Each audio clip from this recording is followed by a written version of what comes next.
Tonight we're going to be reading There and Back Again, A Hobbit's Tale by Bilbo Baggins, and The Lord of the Rings by Frodo Baggins. These were meant as real stories that were released in England before the books. It still says in Wikipedia that it was written by Bilbo Baggins, which is incredibly charming. Thank you so much for joining us tonight, and we'll just get started. So a big deep breath, and I'm going to tuck you in. There and Back Again, The Hobbit's Tale by Bilbo Baggins, and The Lord of the Rings by Frodo Baggins.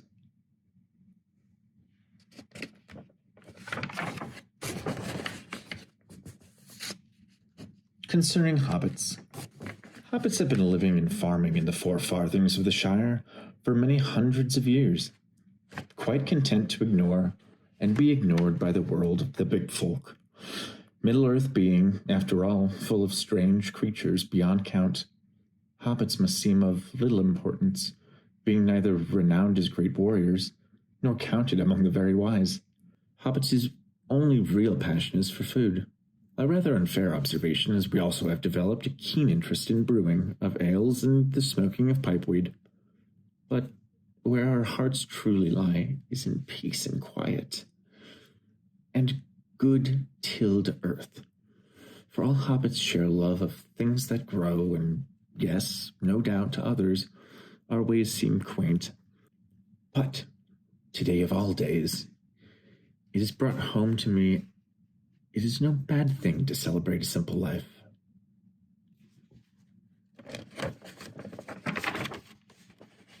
How can I begin the telling of this unbelievable and strange adventure?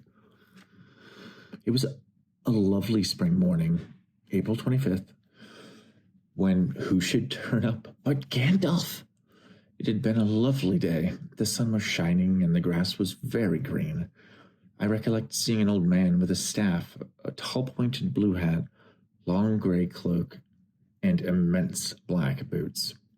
"Good morning," said I, but the man looked at me from under long, bushy eyebrows that stuck out further than the brim of his shady hat.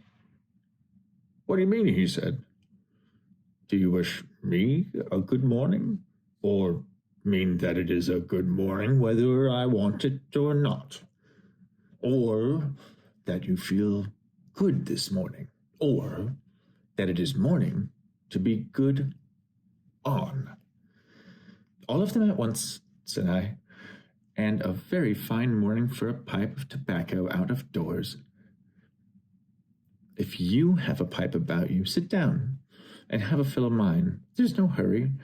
We have all the day before us." Then I sat down in a seat by my door, crossed my legs, and blew out a beautiful gray ring of smoke that sailed into the air without breaking and floated away over the hill.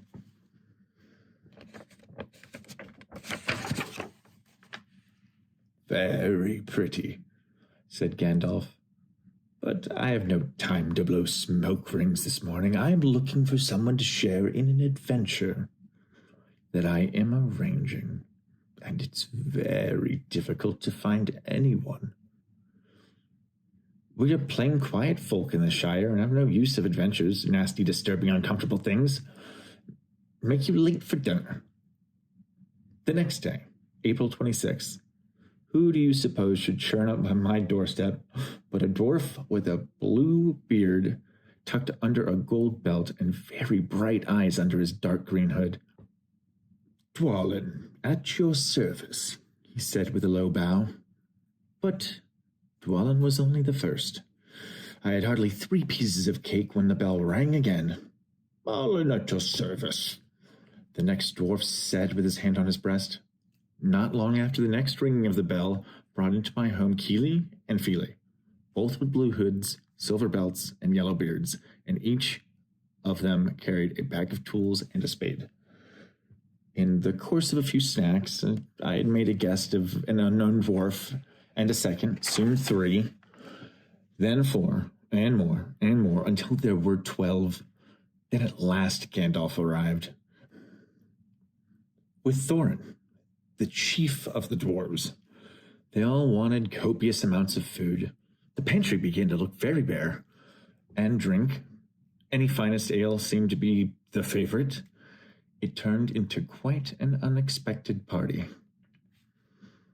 Then, all of the dwarfs sang and made music, and Thorin and Gandalf also sing of kings and elves, this and that, late into the night, into far-off lands, and gold and treasure and adventure.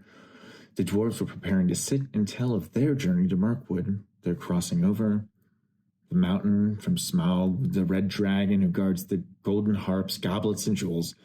Then I discovered Gandalf wanted me to join them in the quest, the 14th member of this expedition. Gandalf took no discussion on the matter. It was go. After the announcement, Gandalf took out an old worn map, a plan of the mountain we were to head to. Thorin claimed to know the route perfectly, calling the map useless. Gandalf, however, pointed out a secret door that was marked by a special rune, and Gandalf had the key to this special door. Smaug, the dragon, was brought to this mountain by the gold collected by Thorin's grandfather. This wicked worm fell upon the town of Dale, destroying most of the warriors. He crept into the mountain through the front gate and routed all of the dwarves, keeping the wealth for himself. When I heard this tale, I soon realized they meant for me to help them steal back this treasure. Thorin's father was nearly killed in the same quest, only to be found later in the dungeons of the necromancer. The next morning, I found myself all alone until Gandalf walked in unannounced, asking me where I has got to. I was then told that I was to meet the dwarves at the Green Dragon Inn by the water, exactly at 11 o'clock. He pushed me hard out of the door, without a hat, a walking stick, any money, nor pocket handkerchief. I made it to the Green Dragon by 11 o'clock, just, and the dwarves were all packed and ready to go. Then, that night we saw 3 trolls about a fire. Sent to investigate, I decided to attempt a pocket picking. I was soon caught out, and that led to an argument between the trolls as to whether or not to eat me. And in the scuffle, I began to escape, but soon the dwarves arrived, and in a new fight began. The trolls grabbed a sack and captured the dwarves, one by one. A fresh argument began when the trolls began to hear each other's voices bickering. They forgot about the dawn, which turns trolls to stone. What had kept them arguing until light was the voice of Gandalf. After freeing all of the dwarves, they began to search for the trolls' cave, in which Gandalf thought they hid during the day. They followed the marks of the trolls straight to a huge stone door in the side of the hill, but it couldn't be moved. Then I remembered the key that I had found on the ground when the trolls had fought. Quickly, Gandalf took the key, put it in the keyhole, turned it, and the door swung open. We all went inside, where we discovered the trolls' plunder. Gold, coins, weapons, clothes, even bones of victims, as well as some food and even some ale. We had a fine breakfast.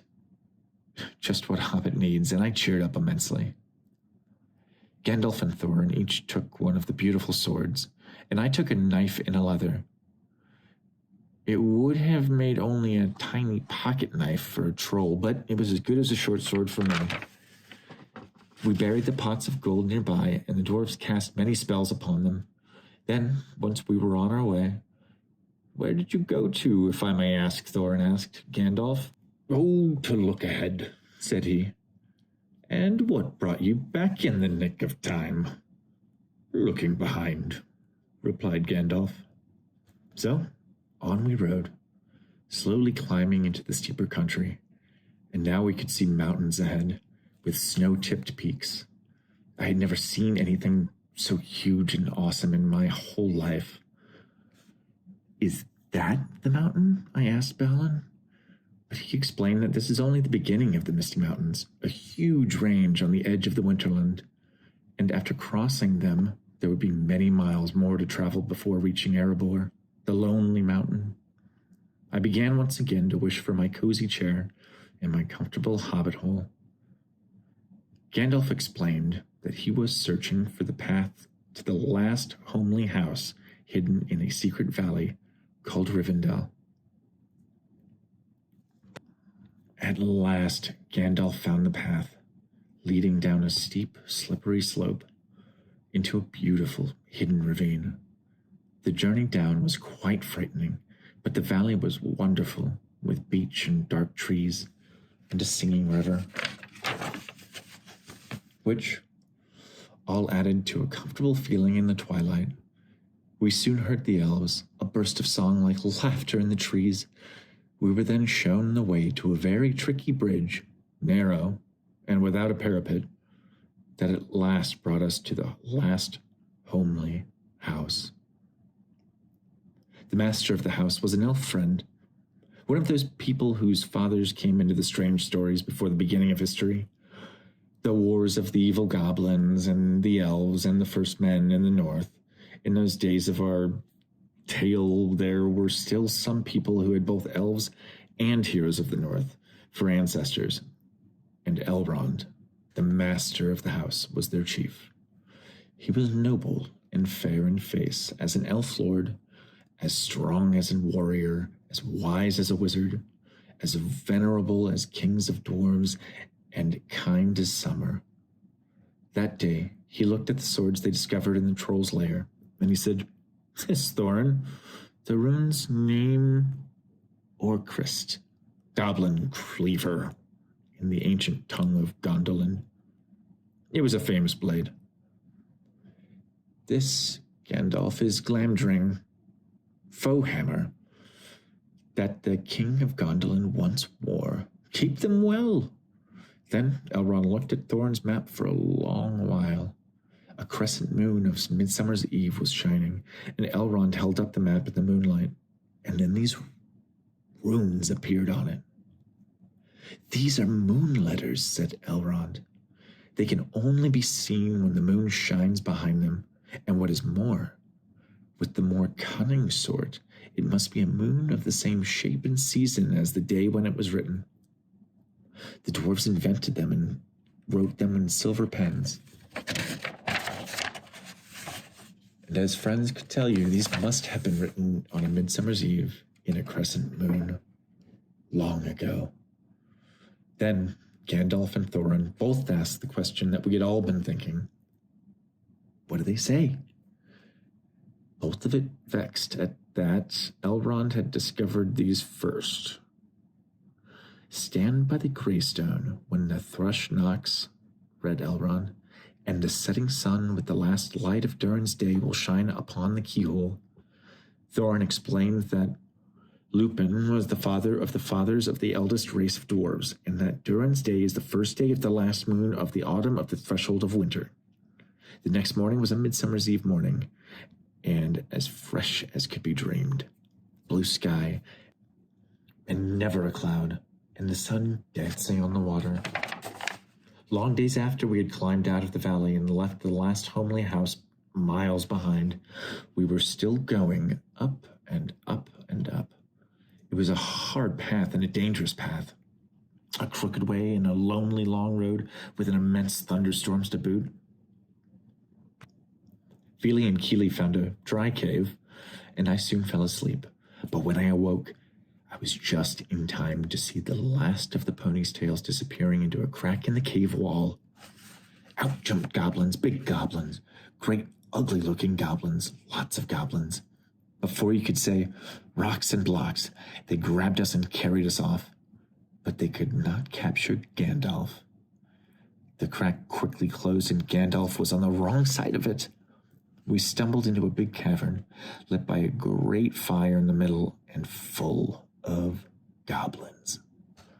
There in the shadows, on a large flat stone, sat a tremendous goblin with a huge head, and armed goblins were standing around him carrying the axes and bent swords that they use. "Murderers and elf friends," the great goblin shouted. "Slash them, beat them, bite them, gnash them, take them away to the dark holes full of snakes, and never let them see the light again. He was in such a rage that he jumped off his seat and himself rushed at Thorin with his mouth wide open. Just at that moment, all the lights in the cavern went out, and the great fire went poof into a tower of blue glowing smoke right up to the roof. Scattered, piercing white sparks all among the goblins. Gandalf had come to save us. We made a run for it, and at this point, Gandalf fell behind, and Thorin with him. They turned. Draw your sword, Thorin! But just then, quite suddenly, I felt the thump of a hard rock on my head and remembered nothing more. When I opened my eyes, it was just as dark as with them shut. I could feel nothing except the stone on the floor. Very slowly I got up and groped around on all fours till I touched the wall of the tunnel, but neither up nor down. I couldn't find anything. Nothing at all. No signs of goblins. No sign of dwarves. I drew my short sword and trotted along the passageway. On and on I went, and down until it was tired, then tired. Along the way, I found the most remarkable thing. A small gold ring, all shiny and bright, which I picked up and put in my waistcoat pocket. Soon I came to the water and a dark cave. Deep down here by the dark water lives Gollum, a small shiny creature as dark as darkness, except for the two big, round, pale eyes in his thin face. I was sitting on a rock resting, desperately searching in the darkness for a way out. Then suddenly, what became... I waved my sword in his direction, which he did not like, but he became a little friendlier then. I introduced myself and asked this Gollum, hideous creature though he was, to show me the way out of this dreadful place. He only smiled and asked if I would play a game with him of riddles. So it was to be a battle of wits. If I won, he would give me a present. Yet if he won, well, I dare not imagine what my fate would have been. I did not like the look of his pale eyes as he asked, "Oh, it has roots, as nobody sees. Is taller than trees. Up it goes, and yet never grows." That's easy. It's a mountain, I suppose. Does it guess easy? Said Gollum. It must have a competition with us, my precious. If my precious asks and it doesn't answer, we eat it, my precious. If it asks us and we doesn't answer, then we gives us a present, eh? I certainly did not want to be eaten. I had to be quick on my feet. I guessed and made many riddles with its strange fellow until I was of the opinion that I had quite held my own, and he should really consider letting me on my way, as he had promised. But Gollum wanted one more question.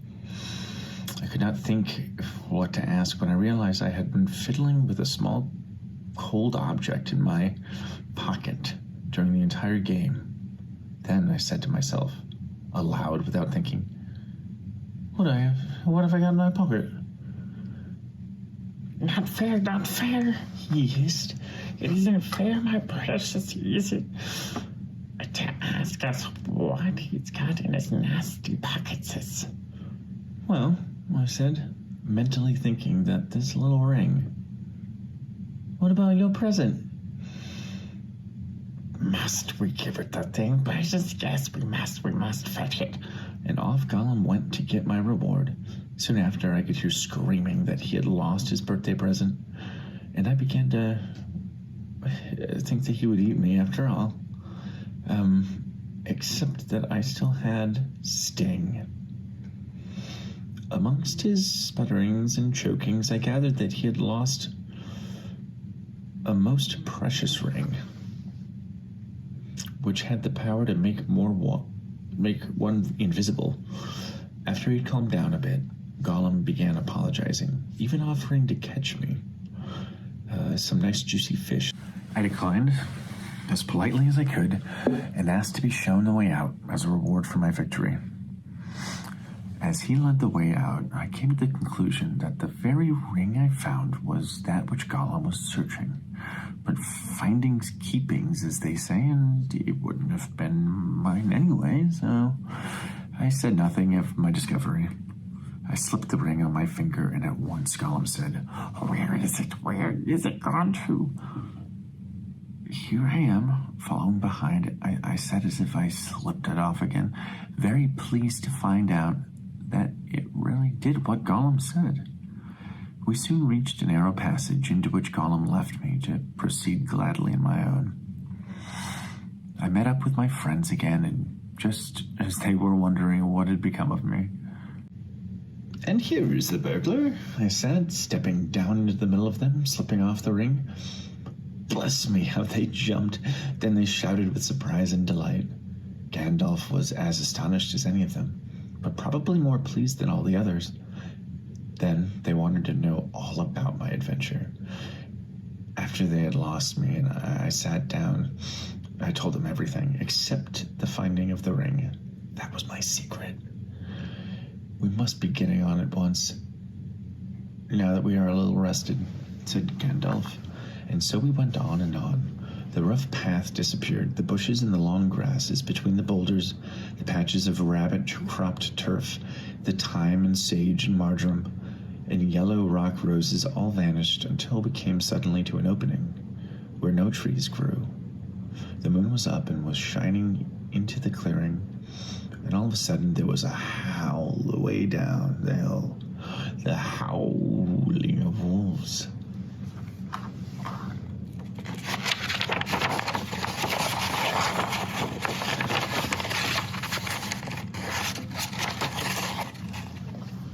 "Into the trees, quickly!" cried Gandalf. Just at that moment, the wolves trotted, howling into the clearing. But even the wild wargs, for so the evil wolves over the edge, if the wild were named, cannot climb trees. And then another most remarkable thing happened. Lord of the Eagles swept down from above, seized Gandalf in his talons, and was gone. There was a howl of anger and surprise from the goblins. Loud cried the Lord of the Eagles, to whom Gandalf had now spoken. Back swept the great birds that were with him, and down came like huge black shadows.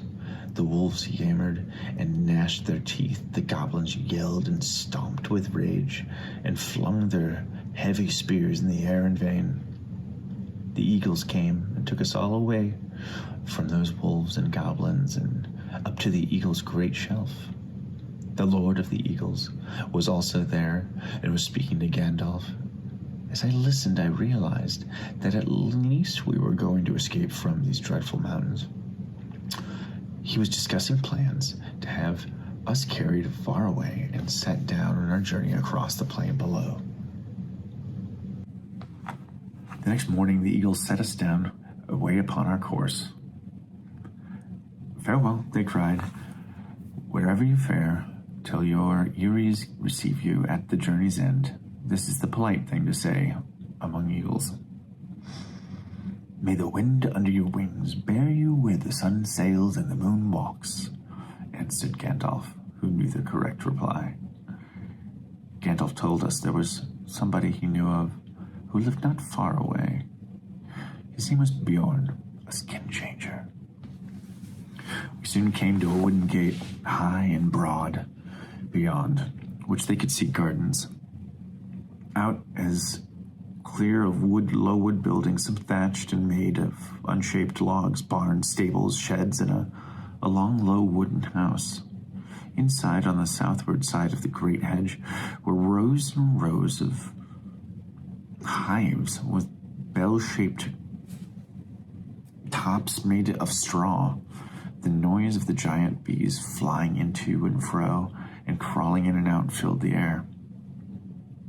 Standing near us was a huge man with a thick black beard, and his hair and great bare arms and legs with knotted muscles. He was clothed in a tunic of wool down to his knees and was leaning on a large axe.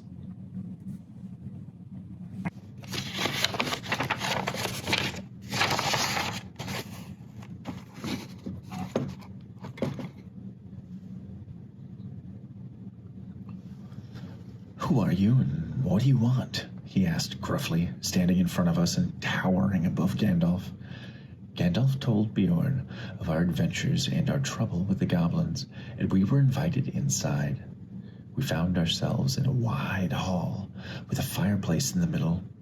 Here we sat on wooden seats while Gandalf began his tale, and when we had finished, Bjorn invited us for supper. So pleased with the tale, there we had supper or a dinner, such as we had not had since we last left the homely house, the west, and said goodbye to Elrond. The light of the torches in the fire flickered about us, and on the table were 2 beeswax candles. All the time we ate, Bjorn in his deep, rolling voice told tales of wild lands on this side of the mountains, and especially of the dark and dangerous wood that lay outstretched far to the north and south, a day's ride before us. Barring our way to the east, the terrible crest of Mirkwood. In the night, I thought I heard Bjorn go outside and change into what sounded like a great bear. But I dived under my blanket and fell asleep, again, in spite of my fears. All the next morning we were busy with preparations. Soon after midday we ate with Bjorn for the last time, and after the meal we mounted the steeds he was lending us, and bidding him many farewells, we rode off through his gate quickly away. North of the Carrick, the edge of Mirkwood drew closer to the borders of the great river, and though here the mountains drew down nearer, due north of the Carrick was a gate of a little-known pathway through Mirkwood that led almost straight towards the lonely mountain.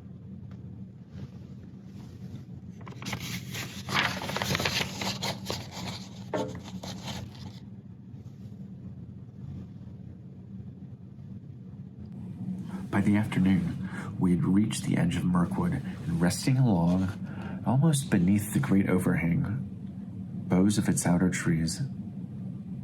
The trunks were huge and gnarled, their branches twisted, their leaves were dark and long, ivy grew on them and trailed along the ground. "Well, here's Mirkwood," said Gandalf, "the greatest of the forests of the northern world. Now you must see and send back these excellent ponies you have borrowed."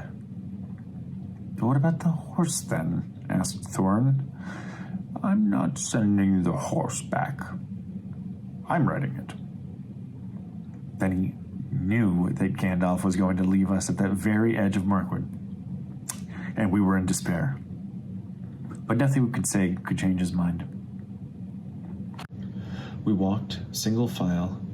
The entrance to the path was like a sort of arch leading into a gloomy tunnel made by 2 great trees that linked together, 2 old and strangled ivy and hiding with lichen to bear more than a few blackened leaves. The path itself was narrow and wound in and out among the trunks. There were black squirrels in the wood, and queer noises too, grunts, scufflings, hurryings in the undergrowth. I did not care for the forest, I can tell you. The nights were so dark, you could not see your hand in front of your face, and we had light watch fires to keep us safe. We had little food remaining, so we tried shooting at the squirrels, but when we roasted one, it proved to be horrible to taste, and we shot no more. I came across a little black boat on a stream and pulled it in, meaning to cross to the other side, but whilst trying to shoot a deer he had spotted Bombur, fell into the enchanted water, and he fell sound asleep. We could not wake him and had to carry him onwards, much to our woe. I could not understand what spell had caused this, but I did wonder if it might have had something to do with the magic of the elves.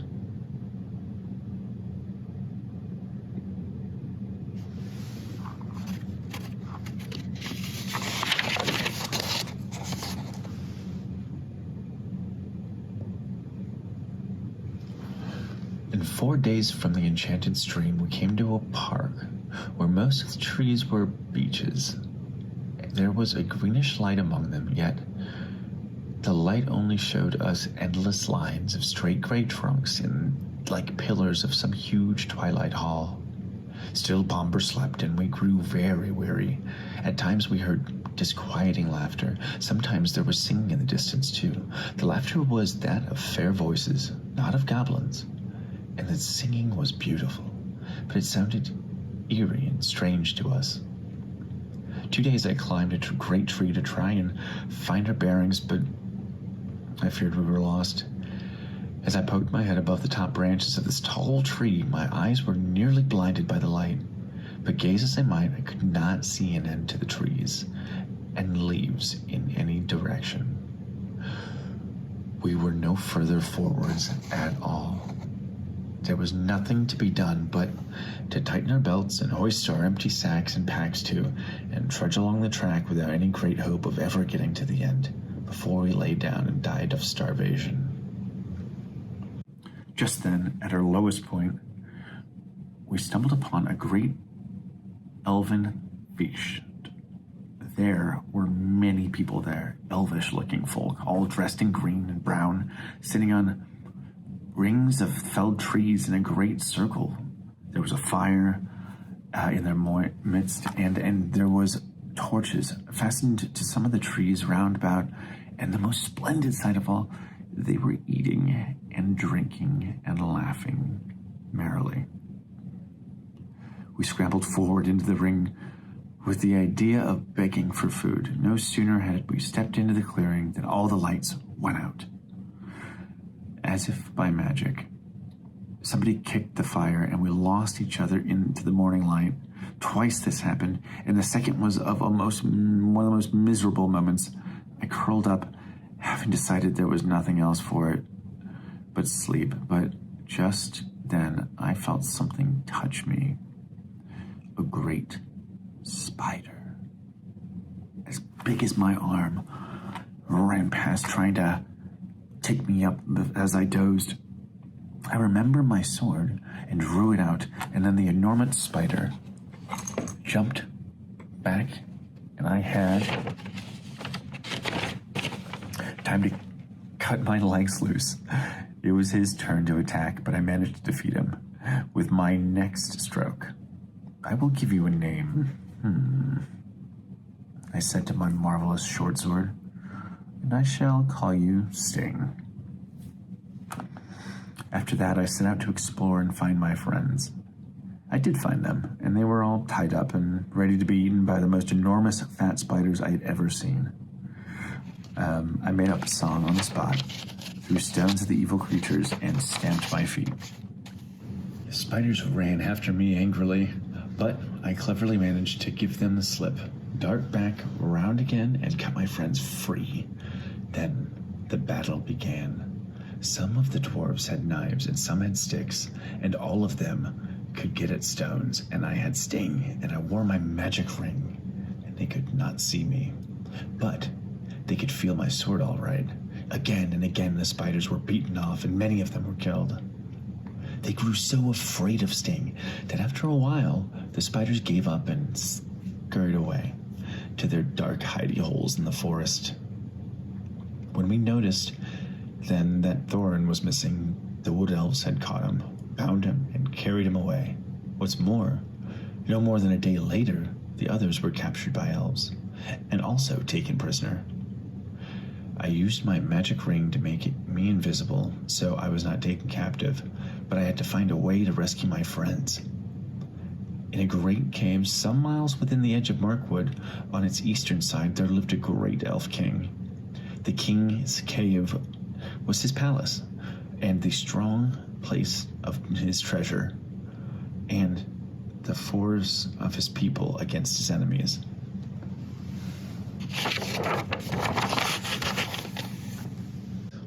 In a great hall with pillars hewn of living stone sat the elven king on a chair of carved wood. On the head was a crown of berries and dried leaves, and in his hand he held a carved staff of oak. "There's no escape from my magic lair for those who are once brought inside," he said, then questioned the dwarves about their purpose, but Balin would not speak. "I will keep you all in prison until you have learned sense and manners," said the king, and that he did. It was a weary long time that I had lived in a place that all alone, and always hiding, never daring to take off the ring, hardly daring to sleep, even tucked away in the darkest and remotest corners I could find.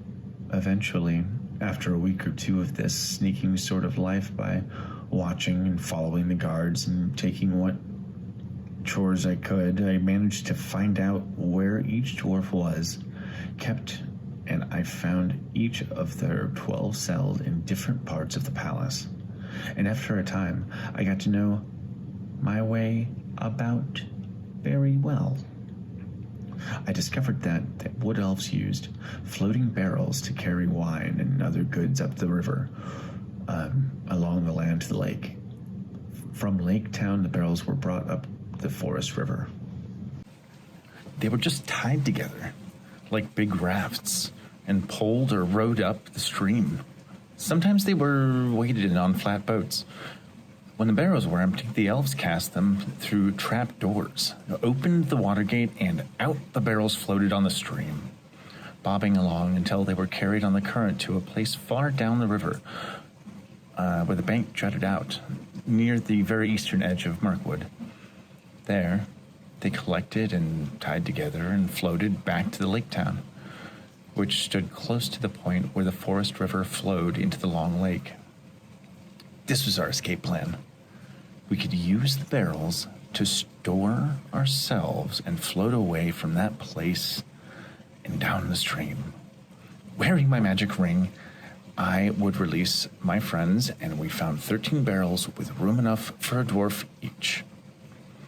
As I watched the wood elves through our barrels in the water, I suddenly discovered the weak point of my plan. Of course, it was not in a barrel myself, nor were anyone left to pack me in, even if there had been, and perchance if I looked as if maybe I could think I would use my friends, this would be nearly all of them had already disappeared down the dark trapdoor and get utterly left behind and stay lingering as a permanent burglar in the elf caves forever. Now the very last barrel was being rolled to the doors. I caught hold of it and pushed over the edge with it. Down into the water I fell, splash, into the cold, dark water, with the barrel on top of me. I tried to scramble on top, but could not manage, so I just held on as best I could, for dear life. Luckily, I am very light, and the barrel was a good one, and being rather leaky now, had shipped a small amount of water. All the same, it was like trying to ride without bridle or stirrups, a barrel-bellied pony that was always thinking of rolling in the grass. It was a long and difficult journey as I clung to that bloomin' barrel, but after what seemed like an age, I did eventually come around on a little dingy shore on the riverbank, but the others running around here, a few went to bump up against the stony pier ahead. We had escaped the dungeons of the king and were through the wretched wood, but whether my friends were now alive or dead remained to be seen.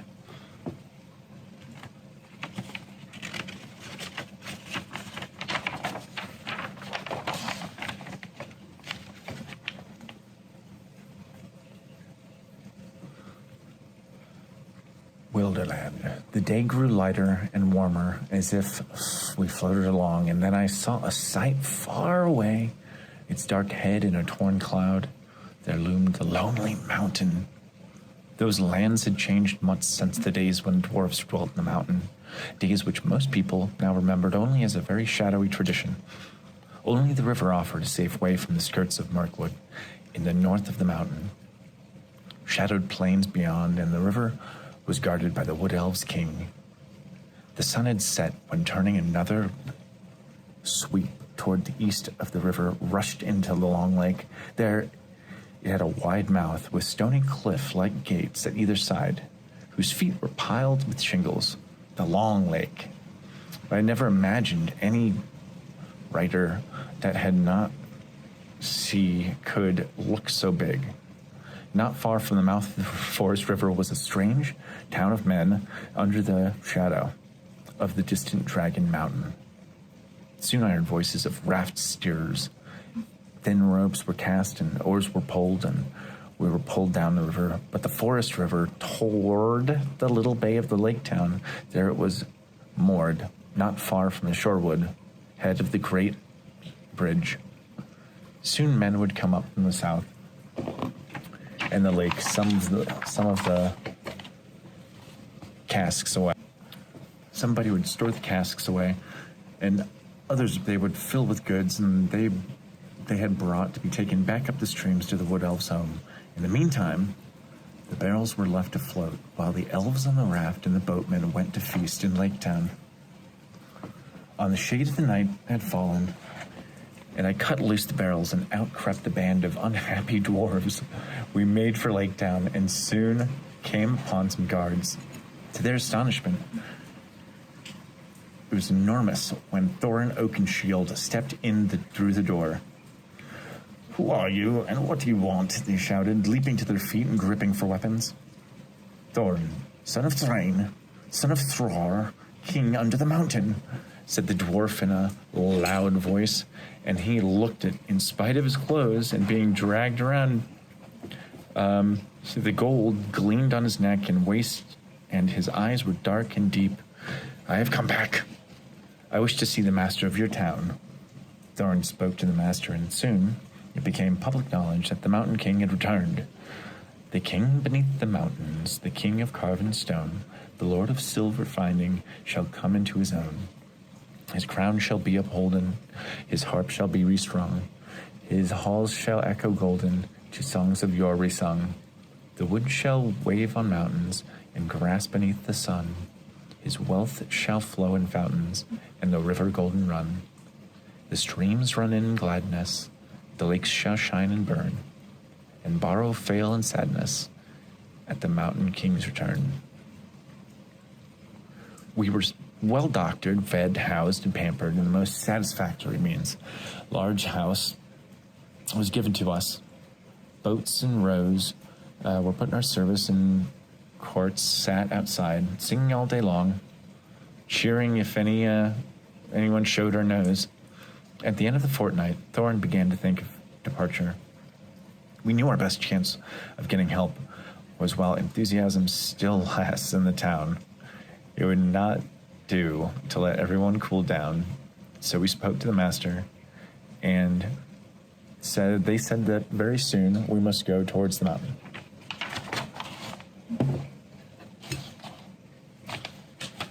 So one day, although autumn was now getting far on, the winds were cold and the leaves were falling fast. 3 boats left Lake Town, laden with rovers, dwarves, myself, and many provisions. Horses and ponies had been sent around by circuitous paths to meet us at the appointed place. The master and his counselors bade us farewell from the great steps of the town hall that went down the lake. People sang, and out the windows the white oars dipped and splashed, and off we went north on the lake on the last stage of our journey. In 2 days, we rode right up along that lake and passed out in the river of the running, and now we could all see the lonely mountain, towering, grim, and tall before us. We packed what we could on the ponies, and the rest was made into a store under a tent. But none of the men of the town would stay with us, even for the night, so near the shadow of the mountain. We were come to the desolation of the dragon, and we were come at the waning of the year.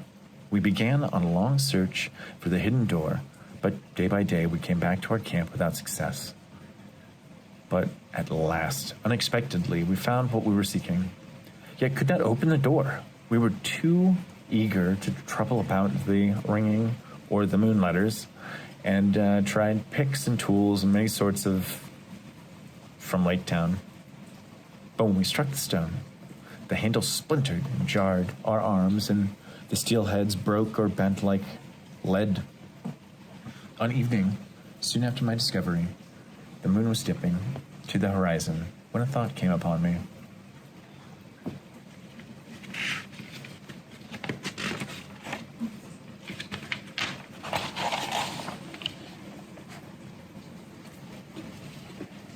The key, I shouted. Where is Thorin? The key, I cried. The one that went with the map. Try it now, while there is still time. Then Thorin stepped up and drew the key on its chain from around his neck. He put it to the hole. It fit, and it turned. Snap! The gleam went out, the sun sank, and the moon was gone, and evening sprang into the sky. The secret door was opened. At the dwarves' insistence, I slipped on my ring and crept noiselessly down into the dark. A slight noise soon grew to the unmistakable gurgling noise of some vast animal snoring in its sleep down there in the red glow in front of me. And rising from the near side of the rocky floor, there was a great glow, the glow of Smaug. There he lay, a vast red golden dragon, fast asleep. Thrumming came from his jaws and nostrils, and wisps of smoke. But his fires were low, in slumber, beneath him, under all of his limbs and his huge coiled tail, and about him on all sides stretching away across unseen floors lay countless piles of precious things, gold wrought and unwrought, gems and jewels and silver, red stained as the ruby light. Smaug lay with his wings folded like an immeasurable bat, turned slightly to one side so that I could see the underparts in his long, pale belly, crusted with gems and fragments of gold, teem along his long lying on his costly bed. Behind him, where the walls were nearest, could dimly be seen coats of mail, helms, axes, swords, and spears hanging, and there in rows stood great jars and vessels filled with a wealth that could not be guessed. My breath was taken away. I picked up a cup and ran back to the dwarves to show them my find. But Smaug had awakened. He issued from the gate. The waters rose in fierce whistling steam, and up he soared, blazing into the air, and settled on the mountaintop in a spout of green and scarlet, tame. The dwarves heard the awful rumor of his flight, and they crouched against the walls of the back castle terrace, cringing under the boulders, hoping somehow it escaped the frightful eyes of the hunting dragon. There, we would have all been killed if it had not been for me once again. Quick, I said. The door, the tunnel, it's no good here. The angered dragon beat down upon the rock and stone, sealing the doorway to the mountain. We were trapped. We hid in the tunnel for the longest time, and soon the noise disappeared. But before morning, we heard the dragon return once more to its golden bed. I again put on my magic ring and crept down the path to Smaug. Soon, all traces of daylight vanished, and there was only very faint glow to be seen from ahead. But the dragon was still awake. Well, thief, I smell you and feel your air. I hear your breath. Come along, help yourself again. There's plenty to share. No, thank you. Oh, Smaug the Tremendous, replied I. I did not come for presents. I only wished to have a look at you and see if you were truly as great as all the tales say. I do not believe a word of it. You have nice manners for a thief, said the dragon. You seem familiar with me by name, but I don't seem to remember smelling you before. Who are you? Now, where do you come from, may I ask? You may indeed. I come from under the hill, and under the hills and over the hills my paths led, and through the air I am that walks unseen.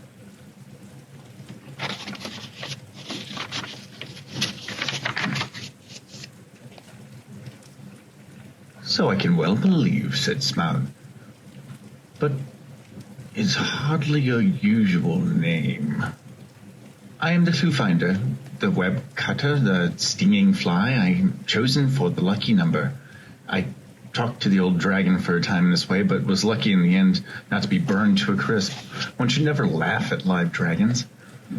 I returned to my friends, and we began discussing dragon slayings, historical, dubious, and mythical, and the various sorts of stabs and jabs and undercuts, and the different arts, services, and stratagems by which they had been accomplished.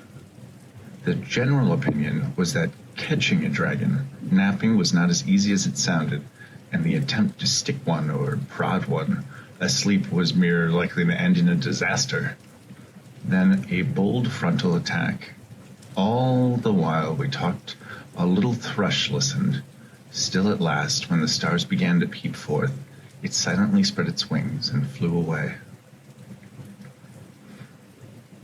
We knew it would be a desperate venture, said Thorin, and we know that still.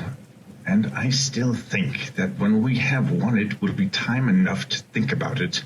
As for your share, Mr. Baggins, I assure you we are grateful beyond words, and that you shall choose your own 14th, as soon as we have anything to divide.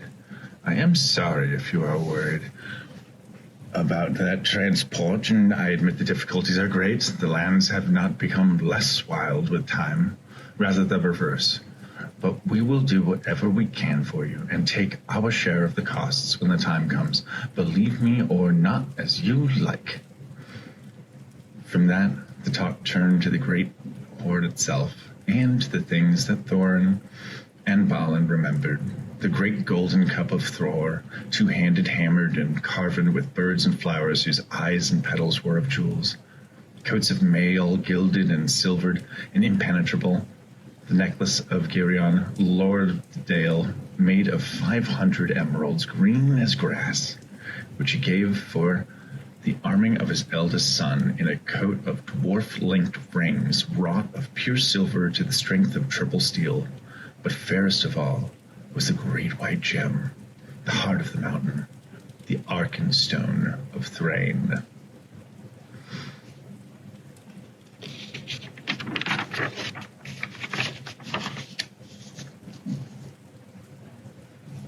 After a long while, we thought we heard the dragon leave again, and so we ventured down the path until we arrived at Smaug's treasure.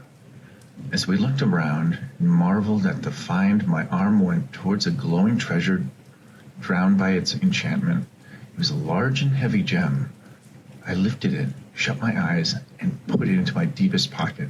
I knew it was the Arkenstone of Thrain, but the enchantment of the jewel made me say nothing to the others. The dwarves took down the mail and weapons from the walls, arming themselves.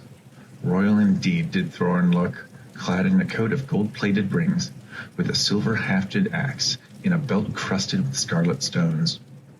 "Mr. Baggins," he cried, "here is your first payment of the reward. Cast off your old coat and put on this."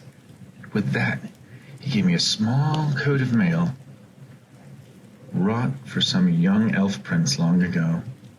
It was of a silver steel which the elves called mithril. We passed the treasure and went down passageways cut out of living rock, broad and lair, and up we went, meeting no sign of any living thing. "This is the great chamber of Thror," said Thorin, "the hall of feasting and of council. Not far off now is the front gate." We passed through the ruined chamber. Tables were rotting. Chairs and birches were lying overturned, charred and decaying. Skulls and bones were upon the floor, among flagons and bowls broken, drinking horns and dust. As we came through yet more doors, at the further end a sound of water fell upon our ears, and the gray light grew more full. "There is the birth of the running river," said Thorin. "From here it hastens to the gate." We came at once to the front of the gate, and were looking out upon the dale. Was never so pleased to feel the sun on my face as that day. After that, we went on again. And now the road struck westward and left the river. The great shoulder of the south-pointing mountain spur drew ever nearer. At length we reached the hill path. It scrambled steeply up.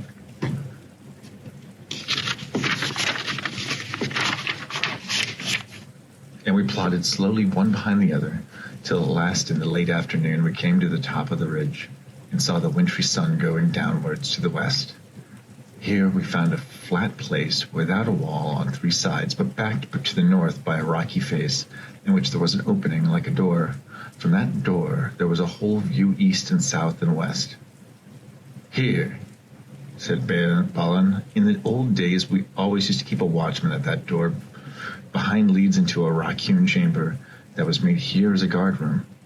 There seemed small need for watching in the days of prosperity, and the guards were made over-comfortable. Perhaps otherwise we might have had longer warnings of the coming of the dragon, and things might have been different. Still, we can now lie hid for a while and see much without being seen." "Not much use if we have been seen coming here," said Dory, who was looking up towards the peak as if he expected Smaug to be perched like a bird on a steeple. "We must take no chance of that," said Thorin. "We can go no further that way." Now Smaug had been so angered for having been outsmarted by a mere hobbit and a few dwarves that he went to the town of Dale to create ruin, and amid the shouts of men came over them, swept towards the bridge, but was foiled. The bridge was gone, and his enemies were on an island in deep water. Too deep and dark and cool for his liking. If he plunged into it, a vapor and a steam would arise to cover the whole land for days. But the lake was mightier than he. It would quench him before he could pass through. A hail of dark arrows leaped up and snapped and rattled on his scales, and their shafts fell back, kindled by his breath, burning and hissing into the lake. At the twanging of the bows and the blasting of the trumpets, the dragon's wrath blazed to its height till he was blind and mad with it. No one had dared to give a battle to him for many an age, nor would they have dared now if it had been for the grim-voiced man, Bard, who ran to and fro, cheering on the archers and urging them to fight the last arrow. Fire leaped from the dragon's jaws. He circled for a while high in the air above them, lighting all of the lake. The trees by the shores shone like copper and blood, leaping shadows of dense black at their feet. Then down he swooped straight through the arrow storm, reckless in his rage, taking no heed to turn his scaly sides toward his foes, seeking only to set their town ablaze. Fire leaped from thatched roofs and wooden beam ends as he hurtled down again, though all had been drenched with water before he came back. Already men were jumping into the water on every side. The master himself was turning to his great gilded boat, hoping to row away in the confusion and save himself. Soon all the town would be deserted and burned down to the surface of the lake, but there was still a company of archers holding there amongst the fire. Their captain was Bard, descended from Girion, Lord of Dale. Now he was shot with great speed till all the arrows were spent. The flames near his companions fleeing, he bent his bow for the last time. Suddenly, out of the dark, something fluttered into his shoulder. He started, but it was only an old thrush, unafraid, it perched by his ear and brought him news. Marveling, he found he could understand its tongue, for he was of a race of the Dale. "The moon is rising," it said to him. "Look for the hollow of the left breast as he flies and turns above you." Bard drew his bowstring to his ear. The dragon was circling back, flying low, and he came as the moon rose above the eastern shore and silvered his great wings. "Black Arrow," he said, "I have saved you to the last. You have never failed me, and I have always recovered you. I had you from my father, and he from his old. If ever you came from the forges of the true king under the mountain, go now and speed well."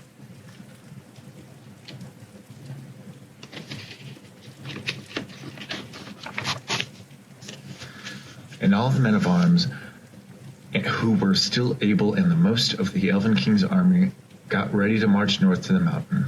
It was thus that in elven days, after the ruin of the town, the head of their host passed the rock gates at the end of the lake and came into the desperate lanes. Meanwhile, the dwarves and I were still on the side of the mountain. Before long, there was a fluttering of wings, and back came the thrush, and with him came a most decrepit old bird. He was an aged raven of great size. "Thorin, son of Thrain, and Balin, son of Fundin," he said. "I am Rak, son of Kark. Kark is dead, but he was well known to you once. It is 100 years and 53 since I came out of the egg, but I do not forget what my father told me. Now, I am the chief of the great ravens of the mountain. We are few, but we remember still the king that was of old. Most of my people are abroad, but there are great tidings to the south. Some are tidings of joy to you, and some you will not think so good. Behold, the birds are gathering back again to the mountain and to the dale from the south and east and west, for word has gone out that Smaug is dead." "Dead, dead," shouted the dwarves. "Dead. Then we have been in needless fear, and the treasure is ours." "Back now to the mountain," cried Thorin. "We have little time to lose." The dwarves explored the caves once more and found, as they expected, that only the front gate remained open, and all the other gates, except the small secret door, had long ago been broken and blocked by Smaug. And no sign of them remained. So now they began to labor hard in fortifying the main entrance and in remaking the road that led from it. They found plenty of old tools and such work. The dwarves were still very skilled. As they worked, the ravens brought us constant tidings. In this way, we learned that the Elven King had turned aside to the lake, and that he still had some space. Better still, we heard that 3 of our ponies had escaped, and were wandering wild far down the banks of the river, not far from where the rest of our stores had been left. So, while the others went about the work, Feely and Keely were sent, guided by the raven, to find the ponies, and bring back all they could.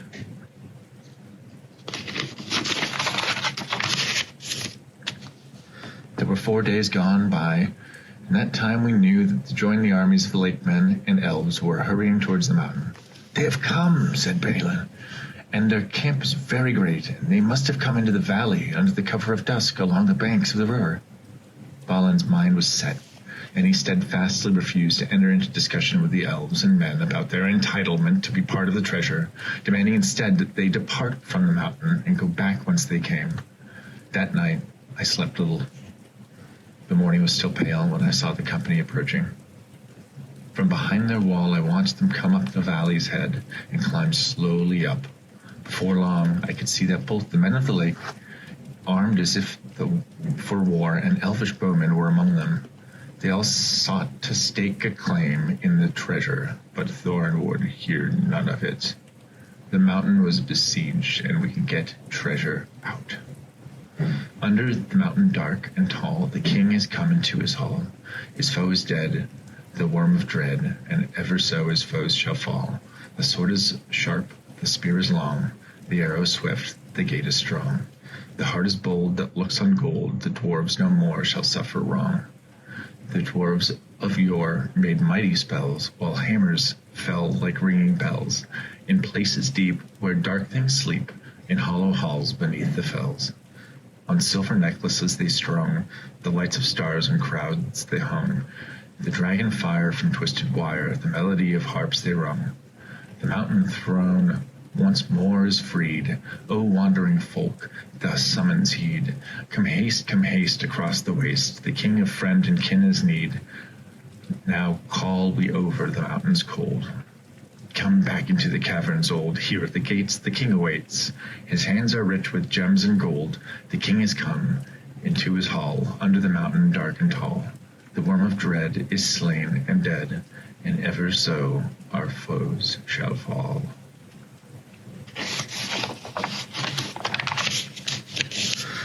Now the days passed slowly and wearily. Many of the dwarves spent the time piling and ordering the treasure, and now Thorin spoke of the Arkenstone of Thrain and bade them eagerly to join and look for him in every corner. One night, when the sky was black and moonless, I lay thinking about the problem at hand. Clearly, the elves and men felt that they had entitlement to part of the treasure, and I was afraid this deadlock would never be broken. I resolved to take matters into my own hands. To break this stalemate, I put on my ring, fastened a rope, and slipped down over the wall. I had a plan to start to talk to the elves and to the men. And that is how it came about that some 2 hours after my escape from the gate, I was sitting beside a warm fire in front of a large tent, and there sat two, gazing curiously up at me, both the elven king and a bard. A hobbit in elvish armor, partly wrapped in an old blanket, was something new to them. "Now, I make you an offer," I said to them. "Let us hear it," they said. "You may see it," said I. "It is this," and I drew forth the Arkenstone and threw away the wrapping. The elven king himself, whose eyes were used to things of wonder and beauty, stood up in amazement. Even Bard gazes marveling at it in silence. It was as if a globe had been filled with moonlight and hung before it a net of woven the glint of frosty stars. "This is the Arkenstone of Thrain," I said, "the heart of the mountain, and it is also the heart of Thorin. He values it above a river of gold. I give it to you. And you in your bargaining." "Bilbo Baggins," they said, "you are more worthy to wear the armor of elf princes than many that have looked more comely in it. But I wonder if Thorin Oakenshield will see it so. I have more knowledge of the dwarves in general than you, perhaps. I advise you to remain with us, and here you shall be honored and thrice welcome." "Thank you very much, I'm sure," I said with a bow. "But I don't think I should leave my friends like this, after all we have gone through together." As I passed through the camp, an old man wrapped in a dark cloak rose from the tent door, where he was sitting, and came towards me. "Things are drawing to an end now. Unless I am mistaken, there is an unpleasant time just in front of you. But keep your heart up. You may come through all right. There is news brewing that even the ravens have not heard. Good night." Puzzled and cheered, I hurried on to return to my friends and fell fast asleep until morning. Next day, the trumpets rang early in the camp. Soon, a single runner was seen hurrying along the narrow path. "Hail, Thorin," said Bard. "Are you still of the same mind?" "My mind has not changed with the rising and setting of a few suns," answered Thorin. "Did you come to ask me idle questions? Still, the elf host has not departed as I bade. Till then, you come in vain to bargain with me." "Is there nothing for which you would yield any of your gold?" asked Bard. "What is the Arkenstone of Thrain?" said he, and at the same time the old man opened the casket and held aloft the jewel. The light leaped from his hand, bright and white in the morning. Then Thorin was stricken dumb with agreement and confusion. No one spoke for a long time. Thorin at length broke the silence, and his voice was thick with wrath. "That stone was my father's, and as mine," he said. "Why should I purchase my own, but wonder, overcome it?" And he added, "But how came you by this heirloom of my house? If thou was need to ask such a question of thieves." "We're not thieves," Bard answered. "Your own we will give back in return for our own." "How came you by it?" said Thorin in gathering rage. "I give it to them," I said. You, cried Thorin, turning upon me and grasping me with both hands. "You miserable hobbit, you undersized burglar," he shouted at a loss for words, and he shook me like a rabbit. But then came Gandalf. "Never again will I have dealings with any wizard or his friends," said Thorin. "You are not making a very splendid figure as king under the mountain," said Gandalf, "but things may change yet." I returned to the camp with Gandalf and Bard, yet the dwarves fortressed themselves inside the mountain. From there Thorin negotiated. But to the dwarves, the knowledge that the Arkenstone was in the hands of besiegers burned in their thoughts. Also, they guessed the hesitation of Bard and his friends and resolved to strike while they debated. Suddenly, without a signal, they sprang silently forward to attack. Bows twanged and arrows whistled. Battle was about to be joined. Still, more suddenly, a darkness came on with dreadful swiftness. A black cloud hurried over the sky.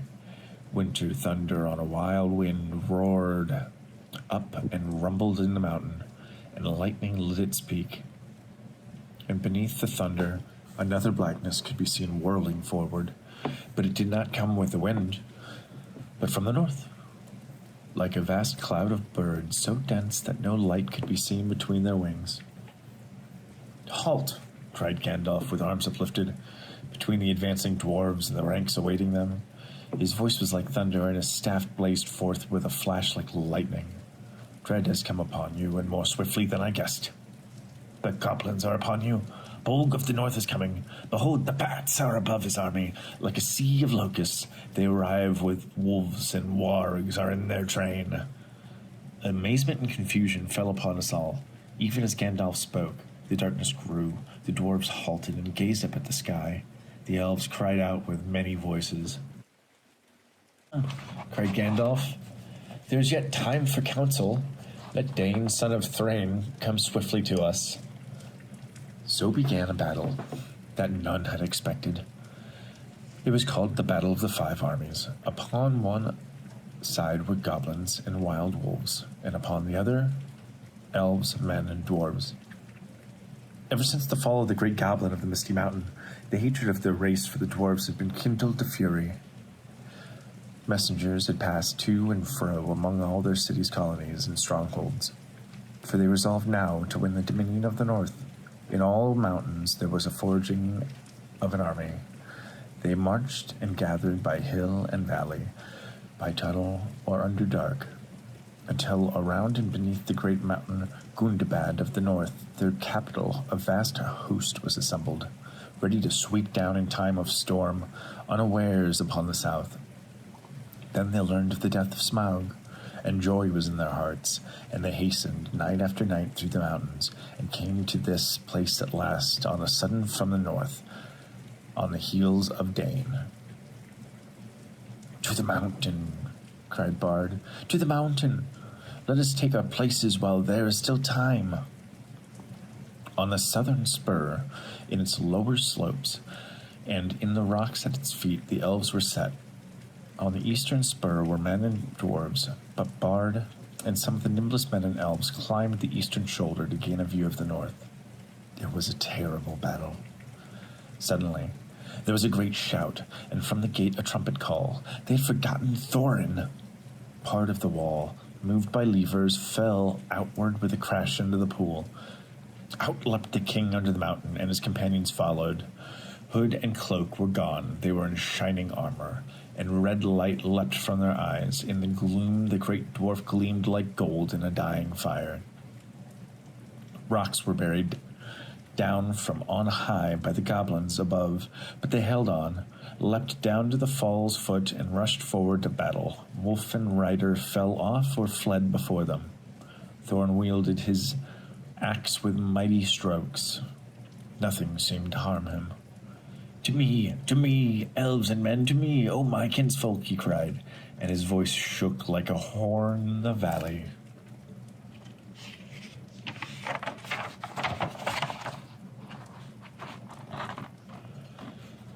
The clouds were torn by the wind, and a red sunset slashed the west. Seeing the sudden gleam in the gloam, I looked around. I gave a great cry, and then I had seen a sight that my heart leapt. Dark shapes, small yet majestic, against the distant glow. "The eagles!" I shouted. "The eagles are coming!" But that moment, a stone hurtling from high above smote heavily upon my helm, and I fell with a crash and knew no more. When I came to myself, I was literally by myself. I was laying flat in the stones of Ravenhill, and no one was near. Looking in the valley, I could see no living goblins. Suddenly, I was aware of a man climbing up towards me. "It is well that I have found you," said the man. You are needed, and we have looked for you long. You would have been numbered among the many dead if Gandalf the Wizard had not said that your voice was last heard in this place. I have been sent to look here for the last time. Are you much hurt?" "A nasty knock on the head, I think," said I. "But I have a helm and a hard skull. All the same, I feel sick and my legs are the straws." The man picked me up, and it was not long before I was set down before a tent in Dale. And there stood Gandalf, with his arm in a sling. Even the wizard had not escaped without a wound. And there were no unharmed in all the host. There lay Thorin Oakenshield, covered in wounds, and his rent armor and notched axe were cast upon the floor. He looked up as I came beside him.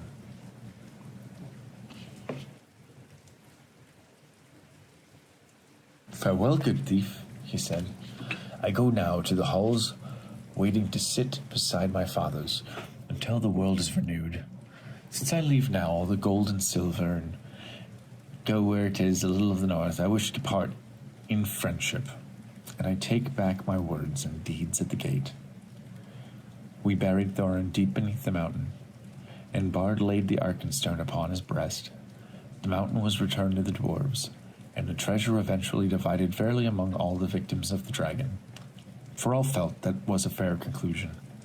And then the time came for me to return home with my share of the treasure, but I was content with only 2 small chests, one of silver, the other with gold, such as the strong pony could carry, for that was quite as much as I needed. At last, the time came for me to say goodbye to my friends. "Farewell, Balin, and farewell, Dwalin, and farewell, Dory, Nori, Ori, Glowin, Bilfer, Bomber, and Buffin. May your beards never grow thin." And turning towards the mountain, I added, "Farewell, Thorin Oakenshield, and Feely, and Keely, may your memory never fade." The tookish part of me was getting very tired, and the Baggins was longing to be in my own armchair. It was on May the 1st that Gandalf and I came back to the brink of the valley of Rivendell, where stood the first homely house. The dragon is withered, his bones are now crumbled, his armor is shivered, his splendor is humbled, till the sword shall be rusted, and throne and crown perish, with strength the men trusted, and wealth that they cherish. Here grass is still growing, and leaves are yet swinging, the white water flowing, and elves are yet singing. Come, tra-la-la-la-la-la, come back to the valley. The stars are far brighter than gems without measure. The moon is far whiter than silver and treasure. The fire is more shining on hearth than the gloaming, than gold won by mining. So why go a-roaming? Oh, tra-la-la-la-lally, come back into the valley. Oh, where are you going? So late in returning? The river is flowing. The stars are all burning. Oi, whiter so laden, so sad and so dreary, here elf and elf maiden now welcome the weary. With tra-la-la-la-lally, come back into the valley. Tra-la-la-la-lally, fa-la-la-la-lally, fa-la. As all things come to an end, even this story. A day came at last when we were in sight of the country where I had been born and bred, where the shapes of the land and the trees were as well known to me as my hands and knees. Coming to a rise, I could see my own hill in the distance. I stopped suddenly and said, "Roads go ever on, over rock and under tree, by caves where never sun has shone, by streams that never find the sea, over snow by winter sown, and through the merry flowers of June, over grass and over stone, and under mountains in the moon. Roads go ever on, under cloud and under star, yet feet that wandered have gone, turn at last to home afar. Eyes that fire and sword have been, and horror in the halls of stone, look at last on meadows green, and trees and hills they have known." And so we crossed the bridge, and passed the mill by the river, and came right back to my own door. My cousins, the Sackville Bagginses, were were in fact busy measuring by my rooms to see if their own furniture would fit. In short, I was presumed dead, and not everyone said so that they were sorry to find they were wrong. One autumn evening, some years afterwards, I was sitting in my study writing these memoirs when there was a knock at the door. It was Gandalf, and a dwarf, none other than Balin himself. We fell to talking of our times together, of course, and I asked how things were going in the lands of the mountain. It seemed they were going well. Bard had rebuilt the town and dale, and men had gathered from the lake and from south and west, and all the valley had become filled again and again, and desolation that is now filled with birds and blossoms in spring, and fruit and feasting in autumn. And Lake Town was founded and was more prosperous than ever, and much wealth went up and down the running river, and there was friendship in those parts between elves and dwarves and men. Long before my cousin Bilbo adopted me as his nephew and heir in SR 1389, he had experienced many things which hobbits found quite peculiar, since hobbits at that time cared little about their goings-on outside the Shire. My uncle's mysterious departure and return became the topic of many a conversation amongst hobbits. That he returned a rich man was a particular interest, although rumors of treasures in hidden tunnels beneath Bag End were entirely false. A rich man he was indeed, but he was also very generous with all he had, and among his greatest treasures were his homeland, his family, and his friends. During his adventures, he returned to Bag End with, among other things, what was to him no more than a mere trinket, a gold ring. Little was known about it at that time, although my uncle considered it among his most favorite possessions.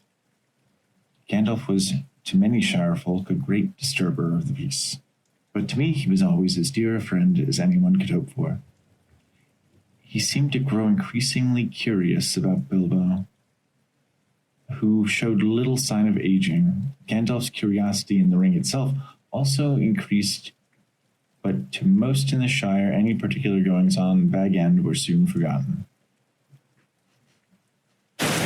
As nearly everyone busied themselves with preparations for my uncle's 111th birthday party, on the surface this was a very happy occasion, for I came of age that very same day, and nearly every hobbit in the Shire came to celebrate with us.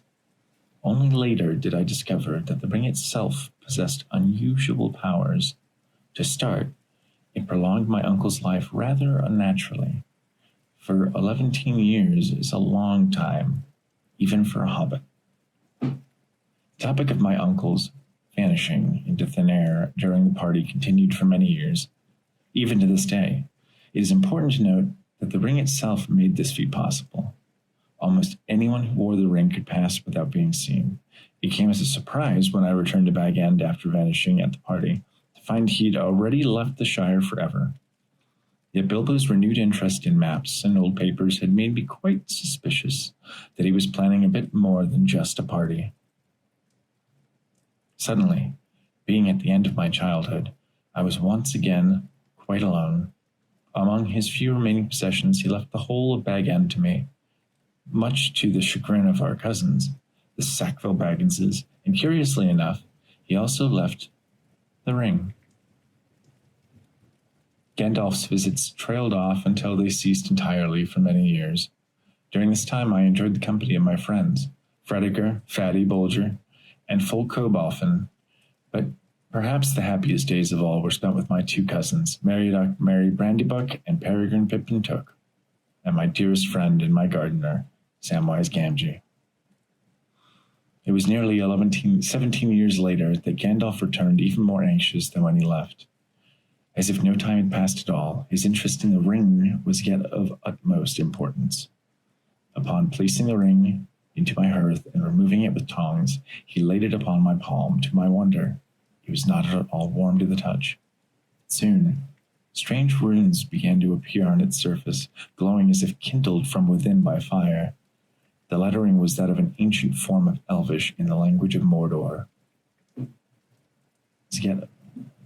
These were the last 4 lines of elven verse of ill tidings, which began, 3 rings for the elven kings under the sky, 7 for the dwarf lords in their halls of stone, 9 for mortal men doomed to die, 1 for the Dark Lord on his throne, in the land of Mordor where the shadows lie.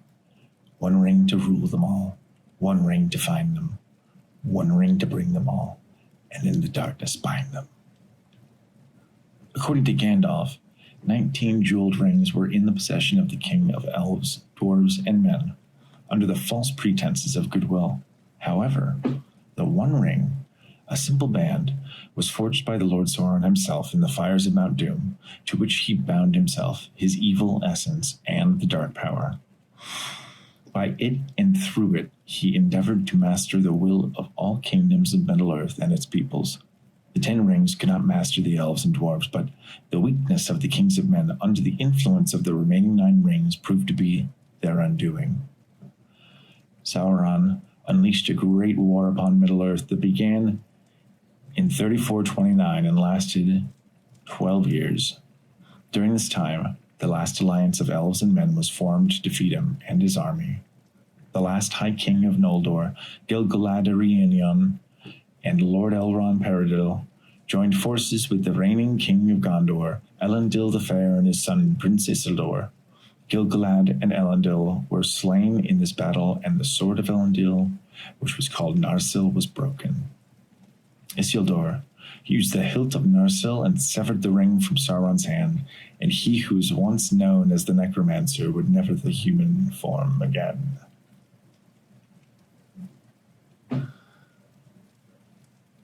Sauron had been nearly defeated, but his spirit and malice remained bound to the 1 ring for which he desperately sought in an effort to reclaim his very existence.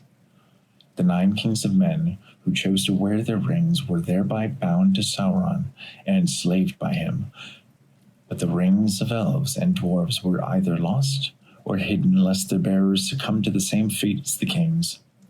But of the 1 ring, there was but one choice to defeat Sauron entirely. It had to be destroyed, and could only be unmade by the very fires in which it was created, the fires of Orodruin, the fires of Mount Doom. Against his own better judgment, Prince Isildur, under the inherent weakness of men, was seduced by the 1 ring's lingering power. Instead of destroying the ring, he chose to keep it as an heirloom to the North Kingdom, but the ring betrayed him. In the year 2, by King's reckoning, the orcs attacked Isildur and his men at Gladwin fields. Isildur put on the ring, and in an effort to flee unseen in the Gladden River, the ring fell from his hand, and he was slain. The 1 ring was lost for about 2,461 years. It was at this time when a shireling named Smeagol found the 1 ring. But the ring's evil had not been dormant even with the passing of so many years. The ring called to his friend, Smeagol, and seduced him to such wrath that Smeagol murdered Seagull and stole the ring. Guilt and greed caused him to flee from his home and on the edge of the Wilderland, to take refuge in deep caves beneath the misty mountains. There he remained hidden for more than 500 years. The ring unnaturally prolonged his life and twisted him into what could best be described as a most wretched creature, tortured and tormented by evil, until he forgot all that was fair and beautiful. The ring's evil divided his mind such that he became a creature of vile duality, always in conflict with himself. He choked and gagged during these long, lonely years spent in seclusion under the mountain. And soon, he even called himself by the unlovely sound he made. Gollum.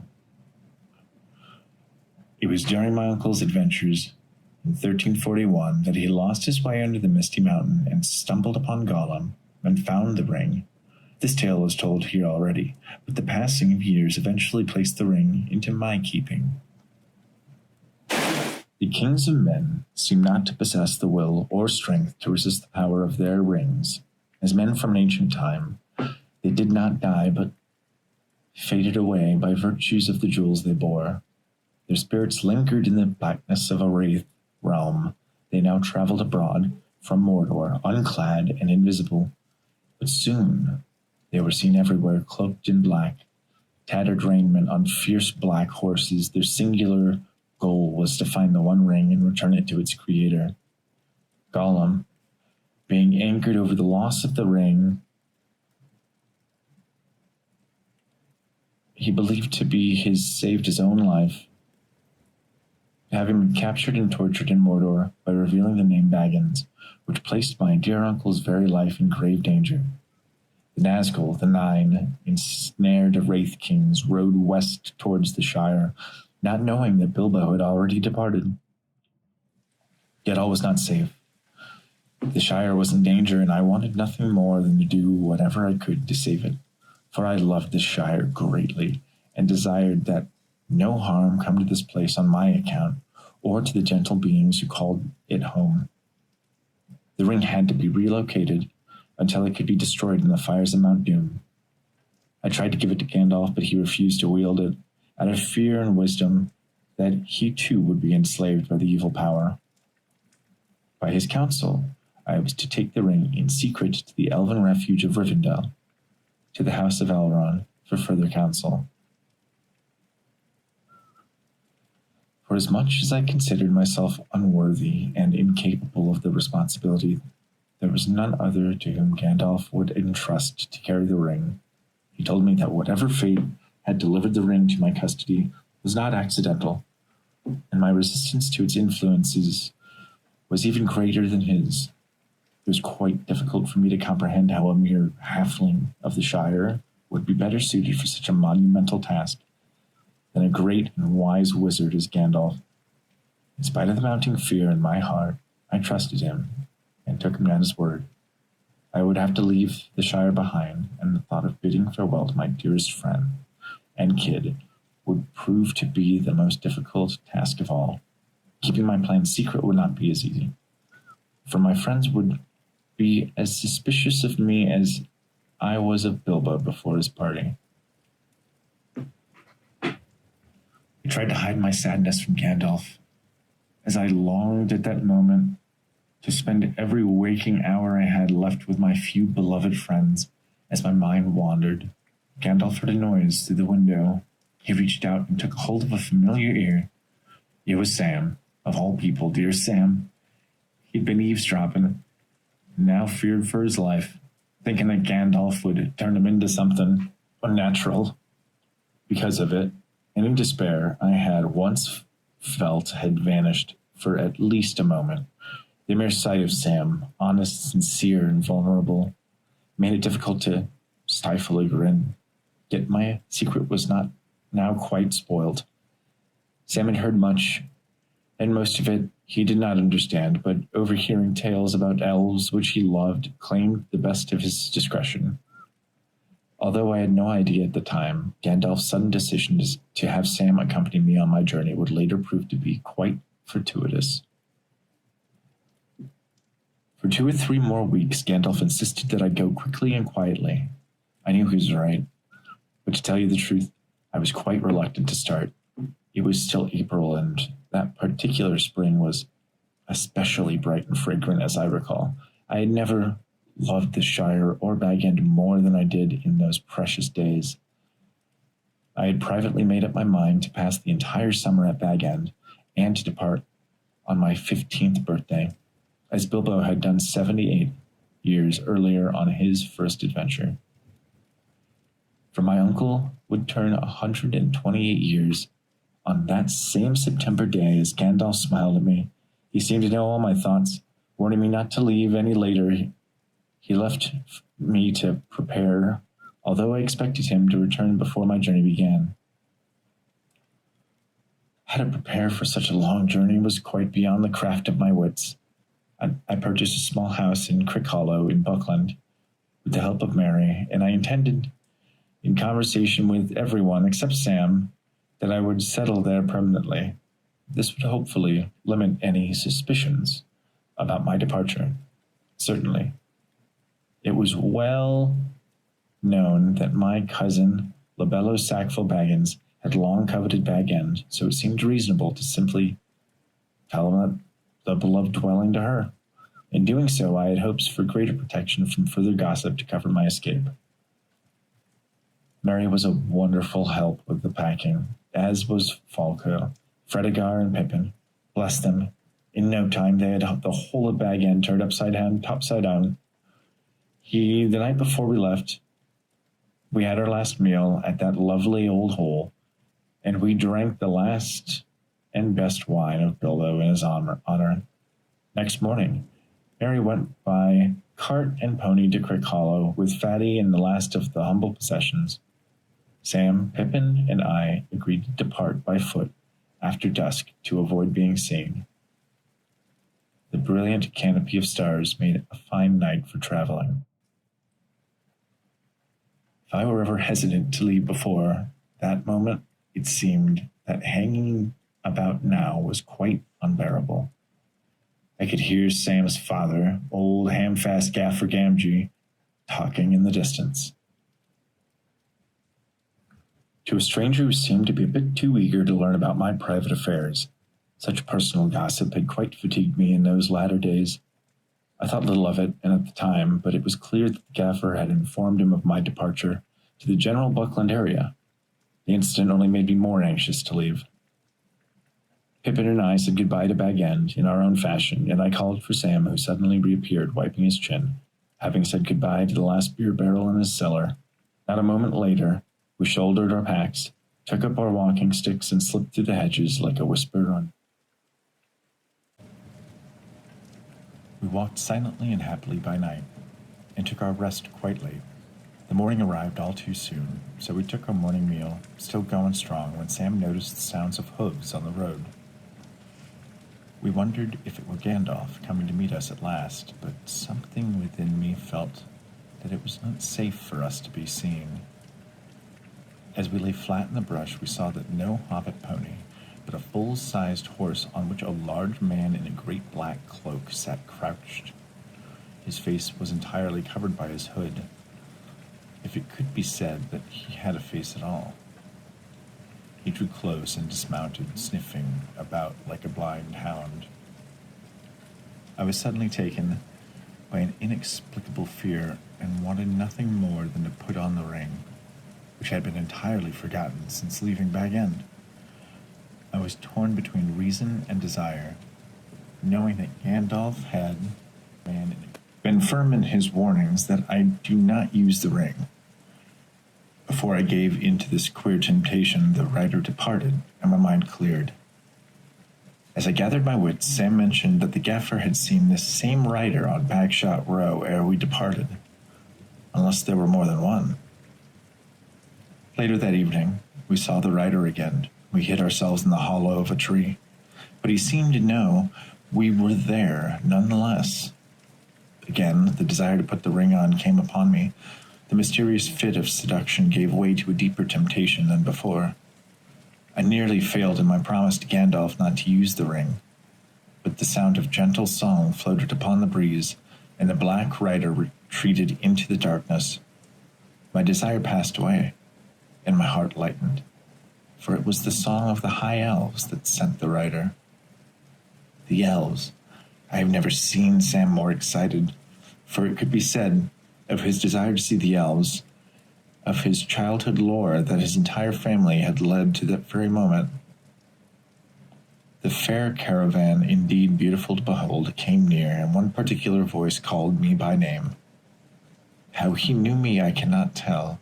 He was Gildor and Glorian of the house of Finrod, exiles who would eventually pass over the sea. Many of their kin remained in Rivendell, the very place we were headed. The conversation with the elves was very pleasant, until we asked about the Black Riders. Gildor would not speak of it, but he bade that we travel with them for safety, as our paths were momentarily the same. The journey was long, and our short legs hardly kept pace. Eventually, we camped with them, and were given what they called poor fare. In truth, the food they gave us consisted of large, sweet fruits, a delicious golden draught not known to us, and a type of bread more satisfying than any we had ever known. Sam and Pippin spoke with the elves until sleep overcame them. I continued to speak with Gildor, and who refused to tell me of the Black Riders. Yet he warned that the Shire was no longer safe, and that I had departed none too soon. Gildor was kind, and the fairest of those in his company. I was grateful for his hospitality, and quite honored that he spoke to me at length, even as he bade me to rest. Finally, he promised that all of the wandering company would know of my journey and would help wherever and whenever possible. Somehow, this was the most comforting news of all. By morning the elves were gone, and we ate our breakfast of elven bread and nectar, which they had kindly left for us. Sam seemed quite changed somehow. I wondered if he were having second thoughts about going with me beyond Crick Hollow. Now that his lifelong dream of seeing the elves had come true, Sam told me with an uncharacteristic maturity that his mission, whatever it might be, lay ahead of him and not behind. He had no intention of turning back or leaving my side. I was quite astonished to hear such determination and resolve in his voice. Perhaps his resolve was inspired by his conversation with the elves the night before. It was often difficult to judge what might have been on Sam's mind at any given moment. While it concerned me greatly that I would lead my dear friend into danger, I went no further that day to challenge his willingness to follow me, for I found great comfort in his strength and welcomed it quietly. Strange to say in hindsight that this would not be the last time I would encounter such feelings. We continued on our journey, and chose to stay off the road, wanting to reach Buckleberry before dark, taking a shortcut over the fields. Would be the fastest way, but somehow we got quite off of our course and found ourselves in deep thickets. Than expected, some of the land was a virtual bog, and we were quite covered with mud. What was worse, Sam spotted another rider atop a hill. His silhouette against the sky was most ominous, but happily, we eluded him. With considerable effort, we reached Amphalong, the gate of old Farmer Maggots, and Pippin seemed more thrilled than I, for I was terrified of him and his dogs. I had once trespassed on his land to steal mushrooms as a child. He caught me at last and severely beat me for my mischief. I learned my lesson quite well and never forgot the incident over the years.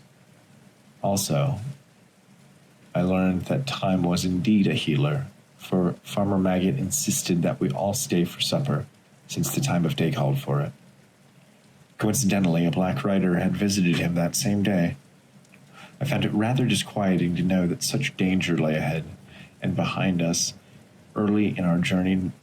Nonetheless, Mrs. Maggot provided a tremendous spread of farmhouse fare, including all the beer we could hold and a mighty dish of mushrooms and bacon.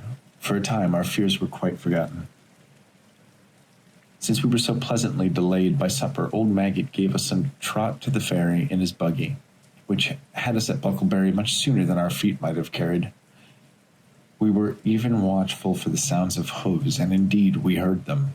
To our delight, it was only Mary who had ventured into the night in search for us, for we were quite behind our time. It was clear that we would have plenty of stories to tell before the night was through.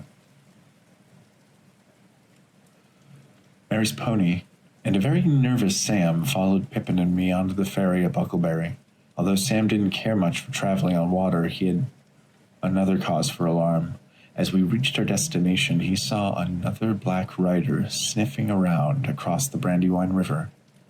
We made for the Crick Hollow house in haste, lest other riders should find us. After the 3-mile journey, we were at last felt safe inside the walls of the new home. Mary and Fatty had done their very best to make it as comfortable as possible. In fact, it looked so much like Bag End that it hardly felt I had moved at all. I knew they had had this done just for me, and the thought of having to say goodbye to them worsened. Sam, Pippin, and I were in desperate need of a wash. To my delight, the new home had a large bath and 3 tubs. Pippin was so overjoyed that he tore into one of Bilbo's bath songs and made quite a flood of it. Sing hey for the bath at the end of the day that washes the merry mud away. A loon is he that will not sing. O water hot is a noble thing. O sweet is the sound of falling rain, and the brook that leaps from hill to plain. But better than rain or rippling streams is water hot that smokes and steams. By water cold we pour at need down a thirsty throat and be glad indeed. But better is beer if we drink we lack, and water hot poured down the back. Oh, water is fair that leaps on high in a fountain well beneath the sky. But never did fountain sound so sweet as splashing hot water with my feet. Once we were, and the floors were clean and dried, the 5 of us had a hearty meal that revived our souls. Pippin told Merry of our adventure with the Black Riders, and by the time the story was finished, I could stand my secret no longer. As I began to tell the others of my departure, Merry and Pippin announced that they had already knew of my plans. In fact, they all watched me carefully throughout the passing spring and summer and had uncovered my plot for themselves. The chief conspirator was none other than Sam. Now, I knew that my dear friend and gardener would jump down a dragon's throat to save me, if he didn't trip over his own feet in the attempt. But I could not allow the others to follow me from peril into deadly peril. Yet these scoundrels had already planned to go with me, or follow me like hounds. Bless them. Their conspiracy was unmasked, and I was all the happier because of it. Merry and Pippin began to dance and sing another one of Bilbo's songs. Farewell we call to hearth and hall. Though wind may blow and rain may fall, we must away ere break of day, for over wood and mountains tall, to Rivendell, where elves yet dwell, in glades beneath the misty fell. Through moor and waste we ride in haste, and whither then we cannot tell. With foes ahead, behind us dread, beneath the sky shall be our bed, until at last our toil be past, our journey done, our errand sped. We must away, we must away, we ride before the break of day. We left just before dawn to find our way to the east road through the old forest. Much has been said about the old forest, and with of it made for kind words. Still, if it was the only path to take, if it were to avoid the Black Riders, the trees bewitched, and seemed to be more than alive than normal trees. They actually seemed to speak in their own way, and I tried miserably to ease my fear by singing a song. Oh, wanderers in the shadowed land, despair not, for thought dark they stand. All woods there be must end at last, and see the open sun go past. The setting sun, the rising sun, the day's end, or the day begun, for east or west, all woods must fail. Fail, the very words seemed to annoy the trees, so I sang no more. By midday we were quite tired, but there was clearly more to our sudden fatigue than just sun and wind, and we were resting against a great willow at the bank of the river with the windle. I placed my feet in the water while straddling one large root, but my senses must have left me, otherwise I would report that the tree itself threw me into the river. Pippin and Merry were nearly buried inside the grasp of the willow's roots, held fast by thick arms covered in twisted bark. Sam and I lit a fire to free our companions, but the tree actually threatened to crush them to death. Sam put out the fire, and I quite lost my wits. I went running and screaming for help, and to my surprise I was answered by a strange, friendly voice. Hey Dole, hey Merry Dole, ring-a-dong dillo, ring-a-dong hop along, foul tow the willow, Tom Bomb Jolly Tom, Tom Bombadillo. Hey come Merry Dole, my darling, light goes the weather wind and the feather starling. Down along the underhill, shining in the starlight, there my pretty lady is, river woman's daughter, slender as the willow wand, clearer than the water. Old Tom Bombadil, water lilies bringin', comes hoppin' home again. Can you hear him singing? Hey, come merry doll, Derry doll and merry-o, Goldberry, goldberry, merry yellow berry-o. Poor old willow man, you tuck your roots away. Tom's in a hurry now, evening will follow day. Tom's going home again, water lilies bringin'. Hey, come Derry doll, can you hear me singin'? He was too big for a hobbit and not quite as tall as the big people. Nonetheless, he commanded the willow to release my cousins, and it obeyed him. We wore a tall, tattered hat, and with a big blue feather. Strangest of all were his yellow boots. He invited us to his home, and we were none too relieved to follow him as he sang. Hop along, my little friends, in the wither-windle. Tom's going on ahead, candles for to kindle. Down west sings the sun, soon you will be groping. When the night shadows fall, then the door will open. Out of the window panes, light will twinkle yellow. Fear no alder black, heed no hoary willow.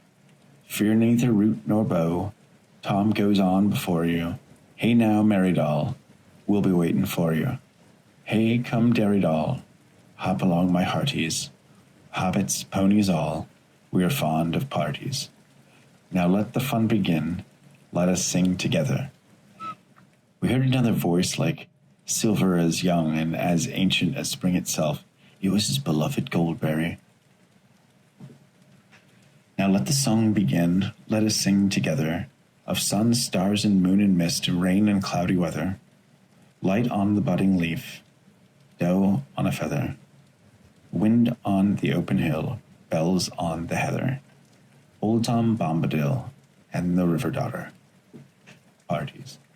Tom was the master of wood, water, and hill, said his fair wife, as we entered their humble cottage. She rose from her chair, surrounded by bowls of water filled with lilies. The very sound of her voice made our hearts glad. She was clad in a gown as green as summer reeds and freckled with silver beads like morning dew. Goldberry and Tom fed us a hearty feast of yellow cream, honeycomb, white bread and butter, milk, cheese, green herbs, and the ripest berries the earth itself could yield. There was nothing else to drink but water, but the clear draught freed our spirits like the finest vintage.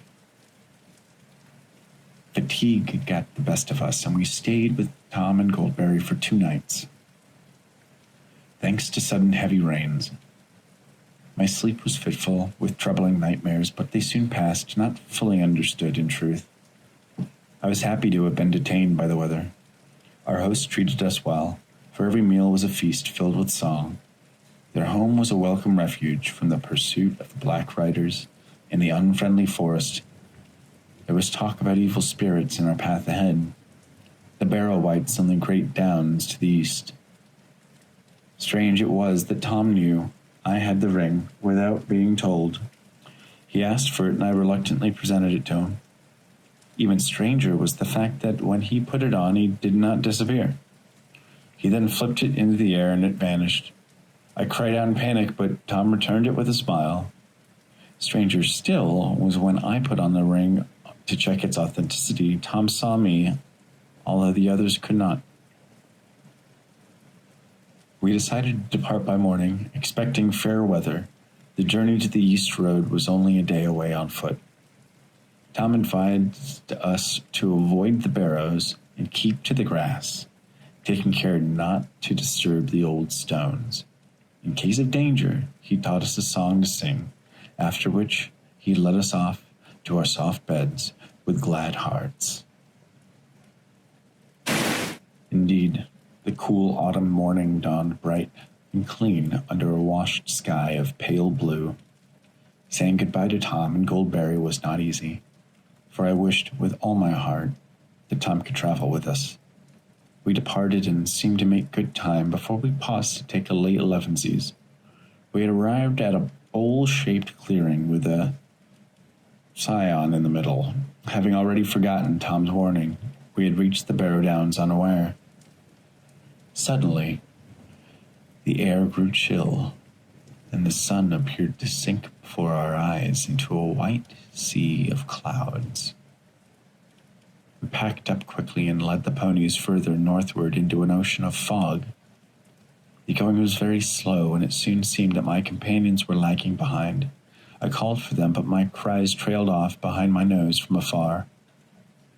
I could hear their voices calling for me, but my replies were unheeded. I saw two eyes which glowed with a pale white light as if from some remote distance. I was seized by a barrow-wight, then must have fainted, awoke in a strange chamber of stone, lying on a sort of altar and shaking with fear. It is said that the seeds of courage are hidden in the hearts of the fattest and most timid of hobbits. I could not be described as fat nor timid, but the thought of having come so soon to such an end proved to be quite unacceptable to my reckoning. Moreover, my companions lay beside me pale, cold, clad in white robes and adorned with kingly jewels across their necks, lay the band of a sword. The room began to glow with a dim green light, and a fell voice filled the air with miserable and grim incantation. Cold hand and heart and bone, and cold be sleep under stone, never more to wake on stony bed, never till the sun fails and the moon is dead. In the black wind the stars shall die, and still on gold here let them lie. Still the dark lord lifts his hand over dead sea and withered land. The incantation froze me, but I took hold of a small sword that lay upon the stone bed and severed the hand reaching out for my companions. The blade splintered at the hilt, and with a shriek the evil spirit vanished. I was dismayed to think that just a short time ago we had enjoyed the songs of Tom. Then I remembered the rhyme that he taught us in case of trouble. Ho, Tom Bombadillo, by waterwood and hill, by the reed and willow, by fire, sun, and moon, hearken now and hear us. Come, Tom Bombadil, for our need is near us. After a moment of silence, so deep that I could hear my very heart beat, Tom's voice could be heard, faint, yet quite plain. Old Tom Bombadil is a merry fellow. Bright blue his jacket is, and his boots are yellow. None has ever caught him yet, for Tom, he is the master. His songs are stronger songs, and his feet are faster. Stones rolled and fell, and the chamber was filled with the light of day. My companions lay as if sleeping, but Tom entered and continued to sing. Get out, you old wight, vanish in the sunlight. Shrivel like the cold mist, like the winds go wailing. Out into the barrow lands, far beyond the mountains. Come never here again. Leave your barrow empty. Lost and forgotten, be darker than the darkness, where gates stand forever shut till the world is mended. We carried Sam and Pippin out into the sun and laid them upon the grass. Tom went back into the chamber and returned laden with treasures for the reclamation of my friends. He spoke. Wake now, merry lads. Wake and hear me calling. Warm now be heart and limb. The cold stone is fallen. Dark doors standing wide, dead hand is broken. Night under night is flown, and the gate is open. To my wonder and delight, my three companions were revived, even if they were a bit confused about what had happened. Their clothes were never to be found again, much to their dismay, but Tom said, Clothes are but little loss if you escape from drowning. Be glad, my merry friends, and let the warm sunlight heat now heart and limb. Cast off these cold rags, run naked on the grass while Tom goes a-hunting. With that, Tom dashed off, with another song to fetch our ponies. We returned with the fifth, his own, which he named Fatty Lumpkin. The other hobbits had no choice but to wear heavier clothes than they had packed for winter. Although the garments made them were quite warm, they were much happier to be just alive. From the pile of recovered treasures, Tom gave each of us old knives that were made long ago by the men of Westerness. Only knives they were, but they were long enough to be used as hobbit swords. Tom escorted us to the east road and then took his leave. He directed us to the town of Bree, just 4 miles away. There, we would find the Inn of the Prancing Pony, under the keep of one Barlaman Buttermer. I reminded the others that the name Baggins would raise suspicions, and therefore was not to be used by Gandalf's council. I should only be known as Mr. Underhill. Where the North Road met the Great East Road lay the small village of Bree. Hobbits claimed to be the original settlers, but it is known that they did not appear there until about 1300. By King's reckoning, the men of Bree, as it is told, were the last descendants of the men of the West who refused to travel across the sea to behold the great lights of the Valar. When the kings returned to Middle-earth, they found the men of Bree still there. The Inn of the Prancing Pony was an important meeting place even for men and hobbits, but some of its visitors from the outside world could not always be trusted. We met Butterbur, the innkeeper, who talks more than he thinks, but he was certainly hospitable enough. He provided us with rooms more suitable for hobbits, which we preferred over those given to big people. Our 5 ponies were well tended, or so we thought. Still, we were glad to have a decent meal and a good ale. Pippin and Sam and I mingled with the other guests and found them to be friendlier than we first expected. To my dismay, Pippin had quite forgotten himself and was given a lively account of Bilbo's farewell party. Rumors of my uncle's disappearance had already reached Bree, and such open talk would needlessly endanger our mission. I was also aware that a stranger had been watching me for some time. He was heavily cloaked and tattered, but there was something stern and keen in his gaze. He beckoned me to his table and introduced only as Strider. Before I could give my name, he addressed me as Mr. Underhill, without having to be told, and went further to suggest that I stop Pippin before the ale loosened his tongue beyond repair. I tore into song, which seemed a worthy diversion, and was thanked with many mugs of Bree draft, and fourth song ensued, and I was dancing on the table quite freely until I slipped and fell. Afraid that I'd lose the ring, I put my hand in my pocket and it found its way onto my finger. Quite by accident, with all eyes on me, I vanished into thin air and felt a complete fool for it. Strider was more annoyed with me as I had been with Pippin. I deserved the scolding he gave me, but trusting the stranger who now addressed me as Baggins without being told made me feel more than uneasy. What's more, others had left the inn in quite a hurry after witnessing my mishap. One was named Bill Ferry, who was not much liked around the village. Worse still, Strider revealed that the Black Riders trailing us had been seen. He insisted on traveling with us, but I was ever doubtful. Butterbur appeared with a letter, which he had forgotten to deliver to me. It was from Gandalf. The letter explained little more than the fact that Strider knew our business and had been sent to help us get to Rivendell. It also stated that Strider's real name was Aragorn. I confirmed the authenticity of the letter by virtue of Gandalf's unmistakable signature, and had no choice but to trust the stranger.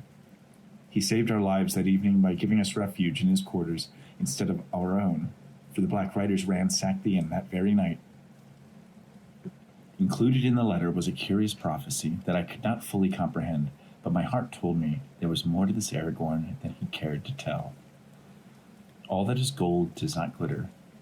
Not all those who wander are lost. The old that is strong does not wither. Deep roots are not reached by the frost. From the ashes a fire shall be woken. A light from the shadows shall spring. Renewed shall be blade that was broken. The crownless again shall be king.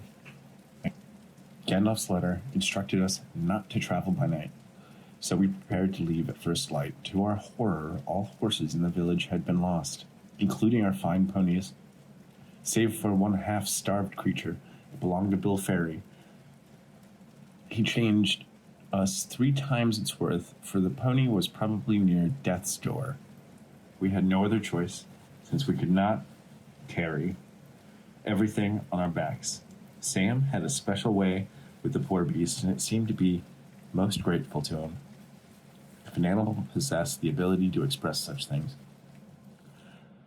It was 30th of September when we left the village behind. Hardly a week had passed since leaving Crick Hollow, and we had already more adventures than we ever cared to tell on our journey. We resumed on the east road for a time, but Strider was more successful with shortcuts than I could ever be. By the end of the third day, we had reached the Midgewater marshes, and our camp was most unpleasant, due to flies and other abominable creatures that croaked like crickets gone bad. By noon on the sixth day, we reached Weathertop, known as Amon Sul by the men of the north. It used to be a fair tower in its day, but was now only a heap of forgotten rubble. Burned and broken, it was a once-so-wrought watchtower of Elendil. We looked for signs of Gandalf, but only found what appeared to be... He left runes upon stones. Our best guess was that he was 3 days ahead of us and must have been in great haste to not have waited for our arrival. Aragorn revealed that we were not just being followed, but hunted. Our pursuers were indeed the Nazgul, the same Black Riders on our trail since the day we left Bag End. He explained that they could not see the light of the world as we do, but our shapes cast shadows in their minds that are only destroyed by the noonday sun. They smell the blood of the living things, at once desiring and hating it. Moreover, the ring itself draws them, for that is what they hope to recover under the command of their dark master Sauron. To our dismay, 5 of the Nazgul met us at Weathertop. As they drew nearer, the desire to put on the ring overwhelmed me, and this time I was powerless to resist. Suddenly, my vision changed. In the darkness, our enemies appeared as shadowy figures, glowing with a pale and unnatural light. All had sickly gray robes and ghastly faces, but the one who wore a spiked crown came directly for me. I struck at his feet with my sword, and a shrill cry filled the night air. But then he pierced my shoulder with his Morgul blade. The pain was like a dart of poisoned ice that froze me to the very marrow of my bones. Strider leaped before me with brands of fire that drove them away. With all the will I had left to muster, I removed the ring. The others found me and tried to give me comfort, but I felt that I was fading nonetheless. Strider found the blade that pierced me. Its point was broken off, and I felt the shard still lodged deep within my flesh. The rest of the blade, which Strider held by the hilt, simply vanished like smoke into thin air.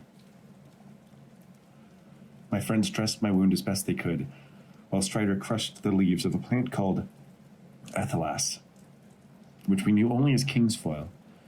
It was known for its healing powers and fragrance. Although it provided some relief, the life did not return to my arm. They let me ride on the pony with Sam, named Bill, and we headed off into the night for safer refuge. I recall little of the next 6 days, for my pain worsened. Aragorn told us that the blade of the enemy carried some poison or evil, beyond his skill to heal. I was fading frequently in and out of consciousness and plagued by strange dreams of endless dark wings sweeping overhead in pursuit of me. We arrived at the Trollshaws and beheld the petrified remains of 3 of the same trolls of Bilbo's adventures. It lightened my heart for a short time to actually see the objects of his tales, but my health was deteriorating rapidly. I knew that I had now become quite a liability to the company, and felt my will and purpose had failed. On the eve of 18 of October, I saw a white light as if from a dream. If I were dreaming at all, it was the Elf Lord Glorfindel, who had come to meet us, a messenger from the House of Elrond. Word had traveled ahead of us that we had gone astray, and that things were quite amiss. He placed me on his great white steed, Asphaloth, and assured me that no rider commanded of him to bear would fall. I was afraid of leaving my friends behind in peril, but I also knew that were it not for the burden I carried, there would be no peril for them at all. It was best that we part ways. 2 more days passed as I rode eastward to little incident, although Glorfindel knew that there would be trouble waiting at the ford of Ahriman, just west of Rivendell. The 9 chased me again, but Asphaleth was faithful and swift. I crossed the ford, and the riders seemed reluctant to follow.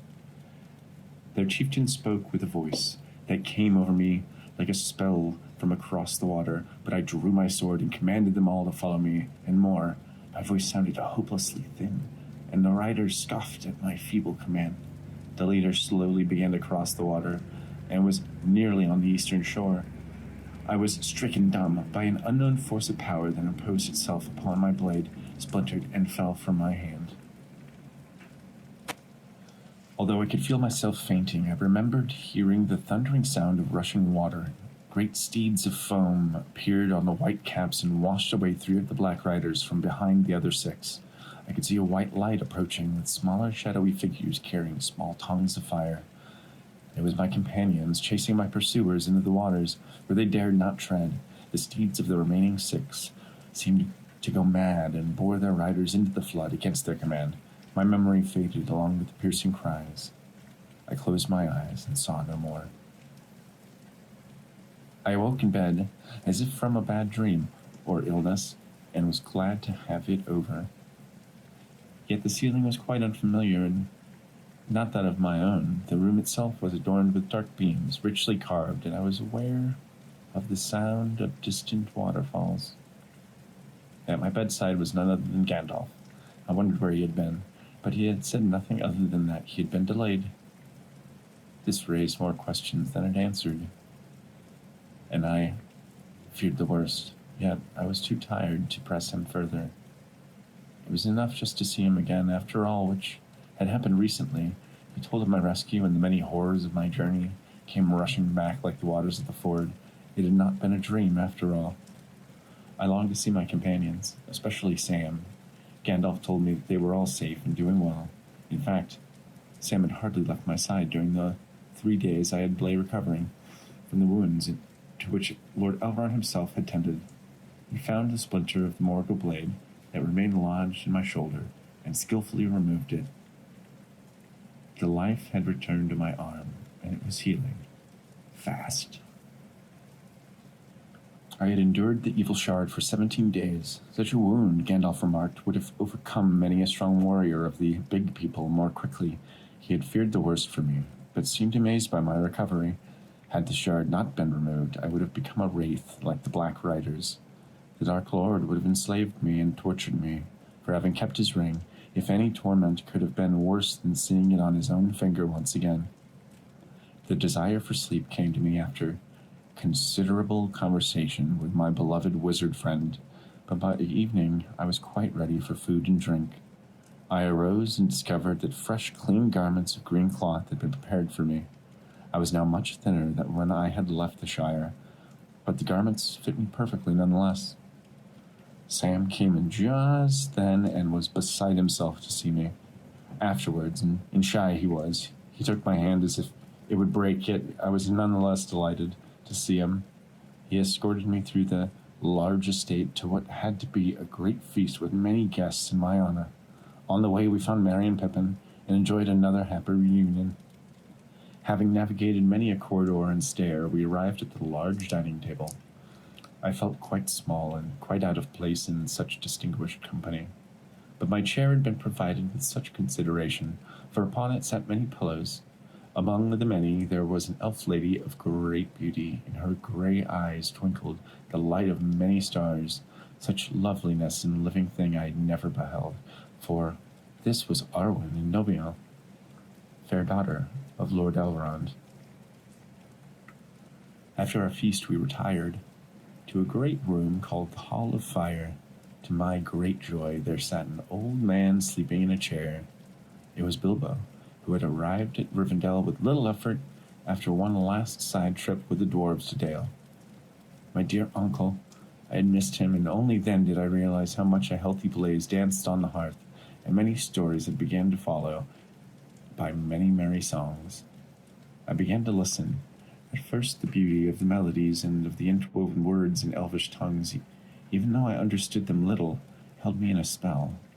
As soon as I began to attend them, almost it seemed the words took shape, and visions of far lands and bright things that I had never yet imagined opened out before me, and the firelit hall became like a golden mist above seas of foam that sighed upon the margins of the world. Then the enchantment became more and more dreamlike, until I felt that an endless river of swelling gold and silver was flowing over me, too multitudinous for its pattern to be comprehended. It became part of the throbbing air about me, and it drenched and drowned me. Swiftly, I sank under its shining weight into a deep realm of sleep. There I wandered long in a dream of music that turned into running water, and then into a calm, familiar voice. Eventually, the chanting ceased. I opened my eyes and saw Bilbo seated on his stool in a circle of listeners who were smiling and applauding him for telling a wonderful elven tale. The evening was full of merriment and quite long, but not quite long enough for the joy lore that we shared. It was well past time to retire, for an important council had been called for early next morning. All fatigue or illness I might have felt on the previous day were distant memories by dawn, for I awoke early. In due time, a bell summoned us to the council. In attendance were Lord Elrond, Gandalf, and Bilbo, who sat on my side.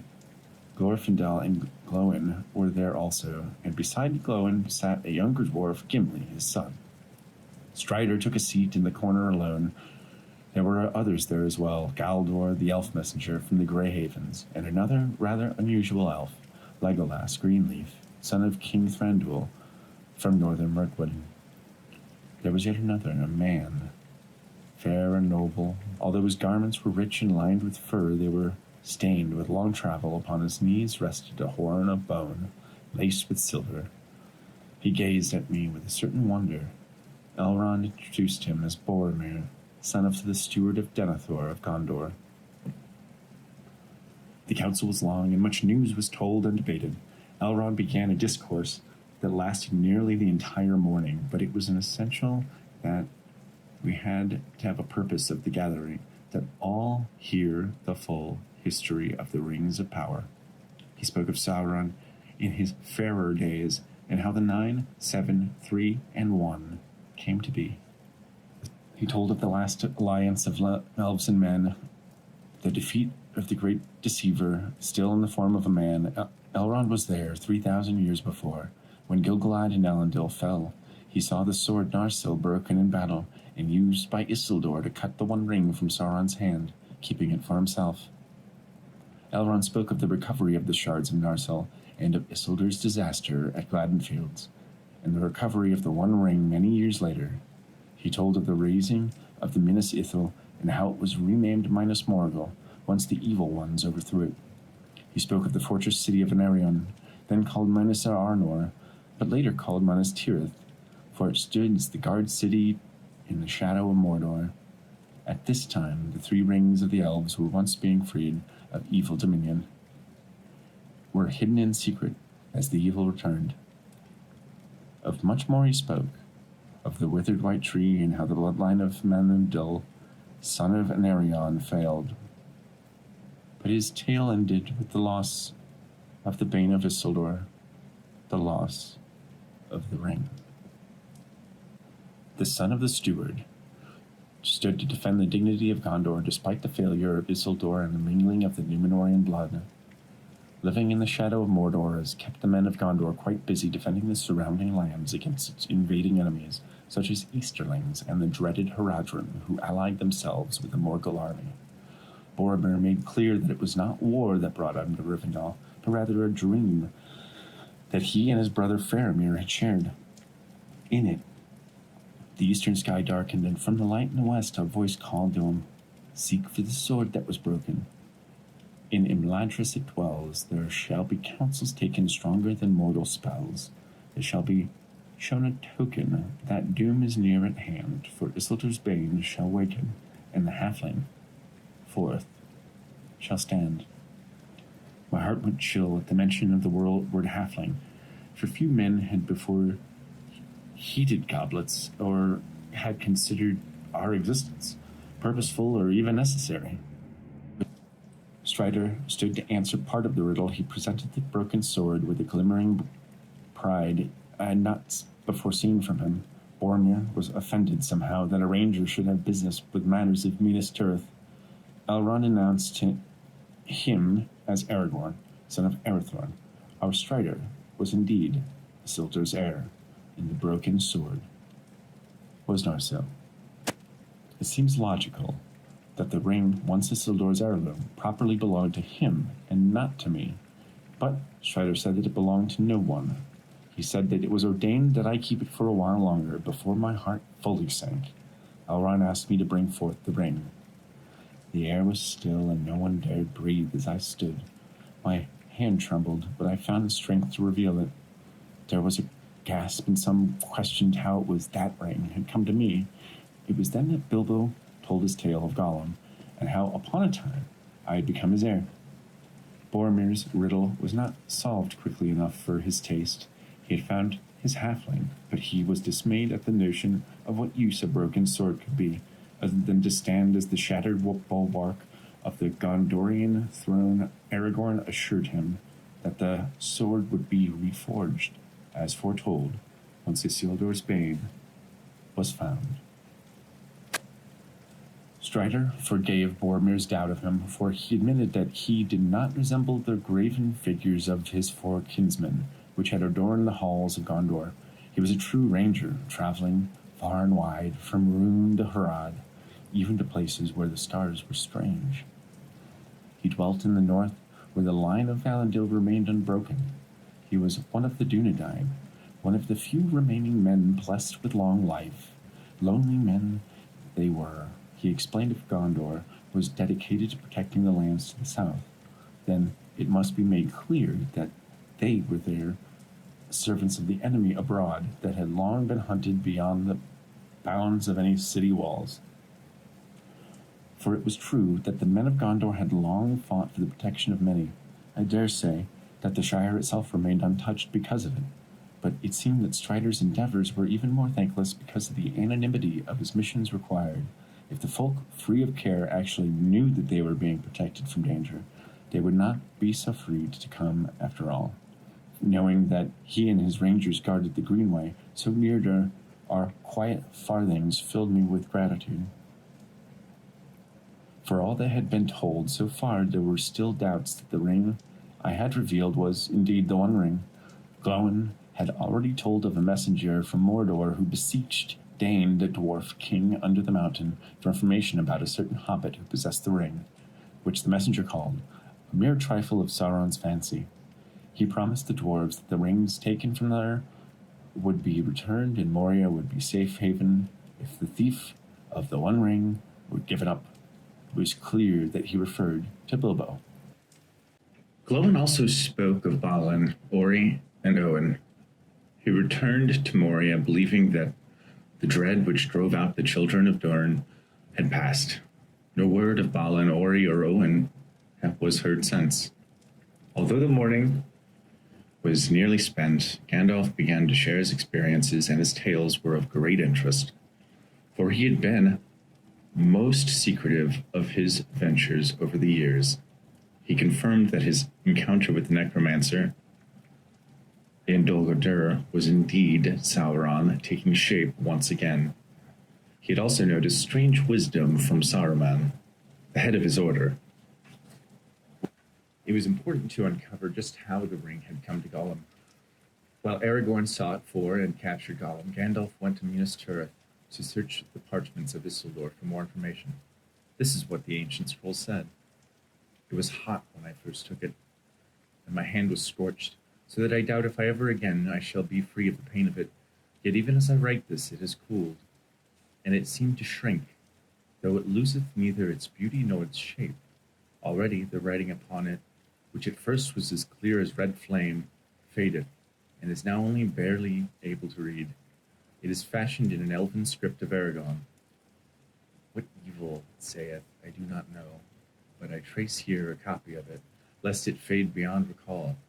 The ring missed maybe the heat of Sauron's hand, and maybe were the gold made hot again, the writing would be refreshed. But for my part, I will risk no hurt to this thing. It is precious to me, though I buy it with great pain."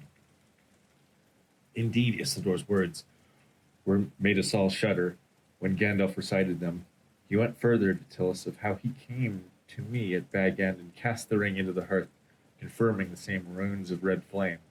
That which Bilbo found and gave to me was indeed the one ring mentioned in Isildur's account. Gandalf's story suddenly became quite complex. He met another of his order, Radagast the Brown, lover of birds and friendly beasts, and asked him to bid any willing creature to gather any information they could and send the messages to Orthanc, where Saruman dwelt. Radagast confirmed that the 9 riders were already quite at large. Taking information back to Sauron was an error unforeseen. When Gandalf told Saruman that the One Ring had been found, the White Wizard of many colors revealed an air of evil intent. Suspicious of the reaction, Gandalf was reluctant to reveal where the ring was, and this displeased Sauron greatly. Gandalf was imprisoned for many days atop the Tower of Isengard. It was by the faithfulness of Radagast that word reached the great eagle, Gwaithir, on whose wings Gandalf was rescued. Strangely familiar this sounded to me, for it greatly resembled another one of the dreams I had while at the home of Tom Bombadil. Now I understood why Gandalf never returned to Bag End as promised, for the Grey Wizard is otherwise never late.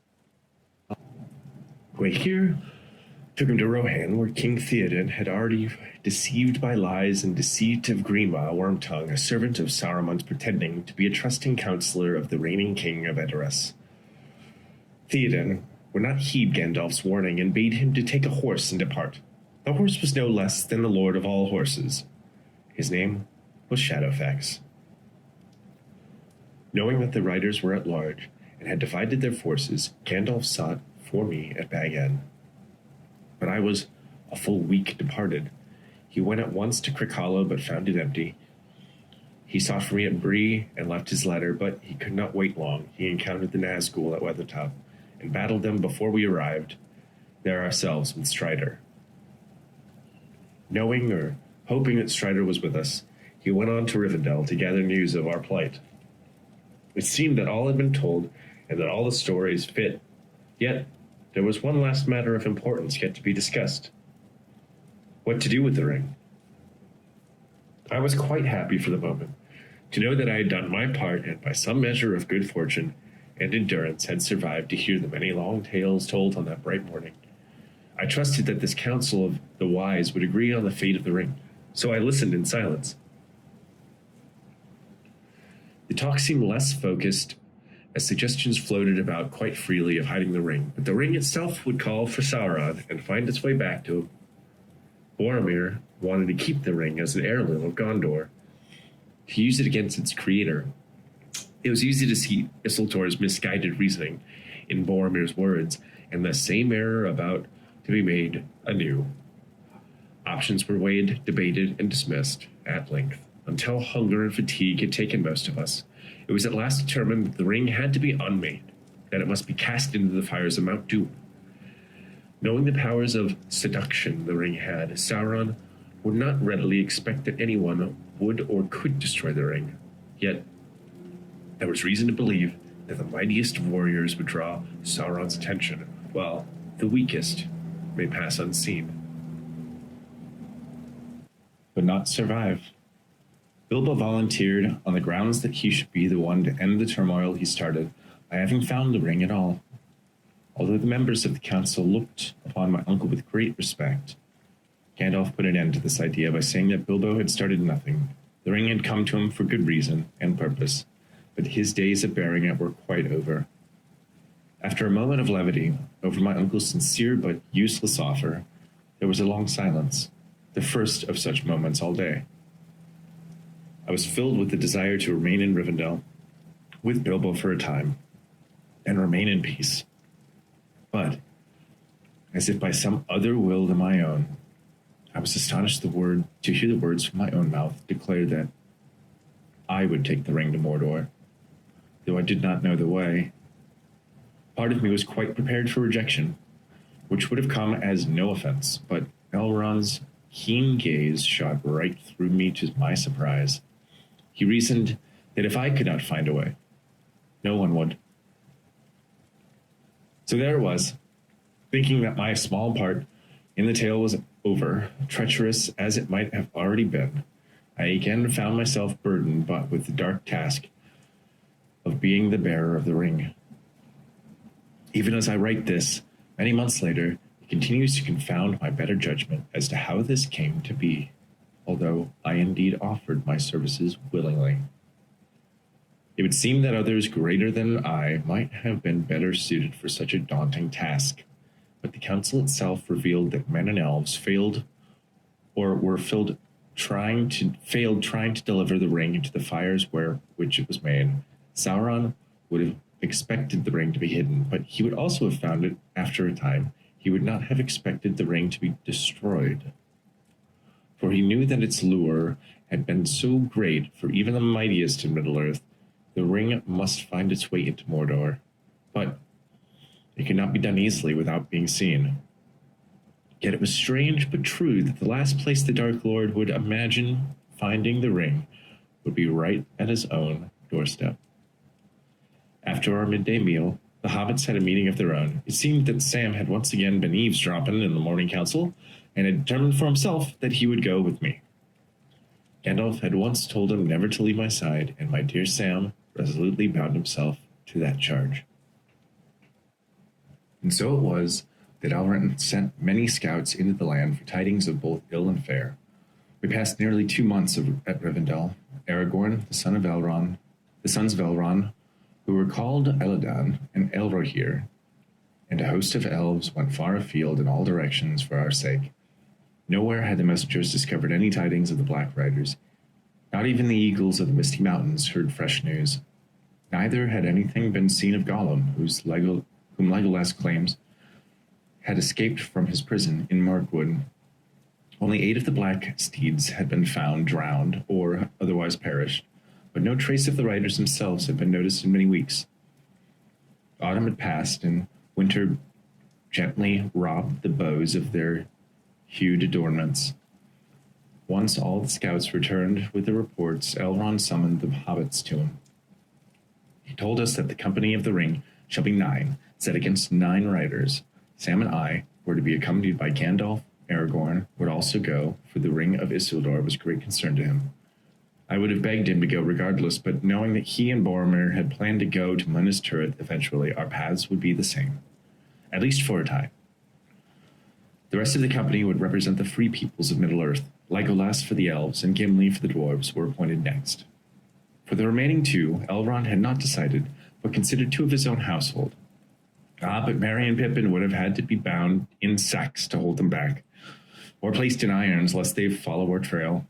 Elrond was quite against their coming, especially Pippin, for he felt that the younger hobbit could not know the perils that lay ahead.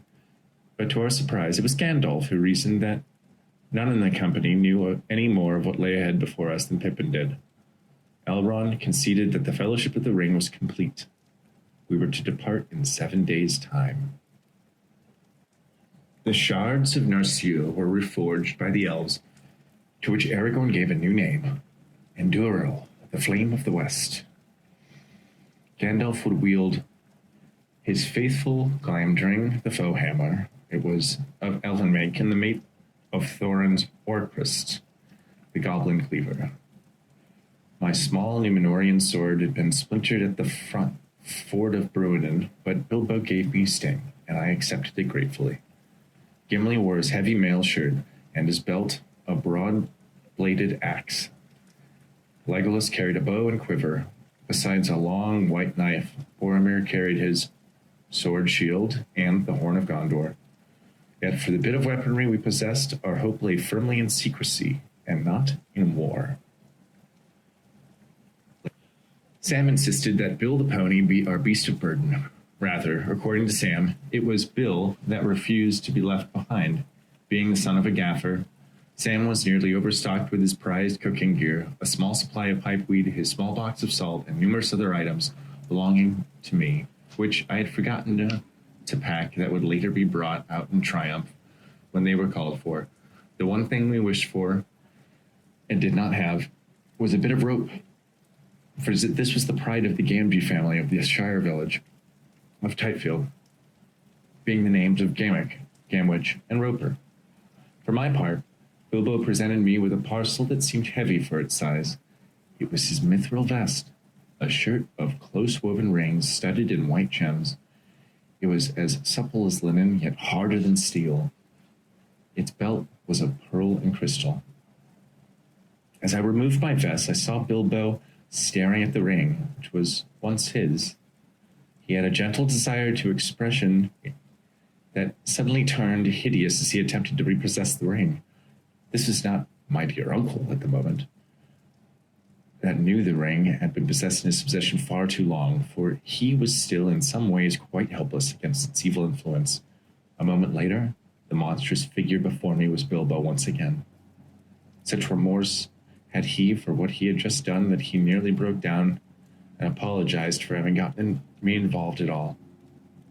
I knew now more than ever how important it was this thing be destroyed, if not for the fate of Middle-earth, then at least for the sake of the one person who had always cared for me as his own son.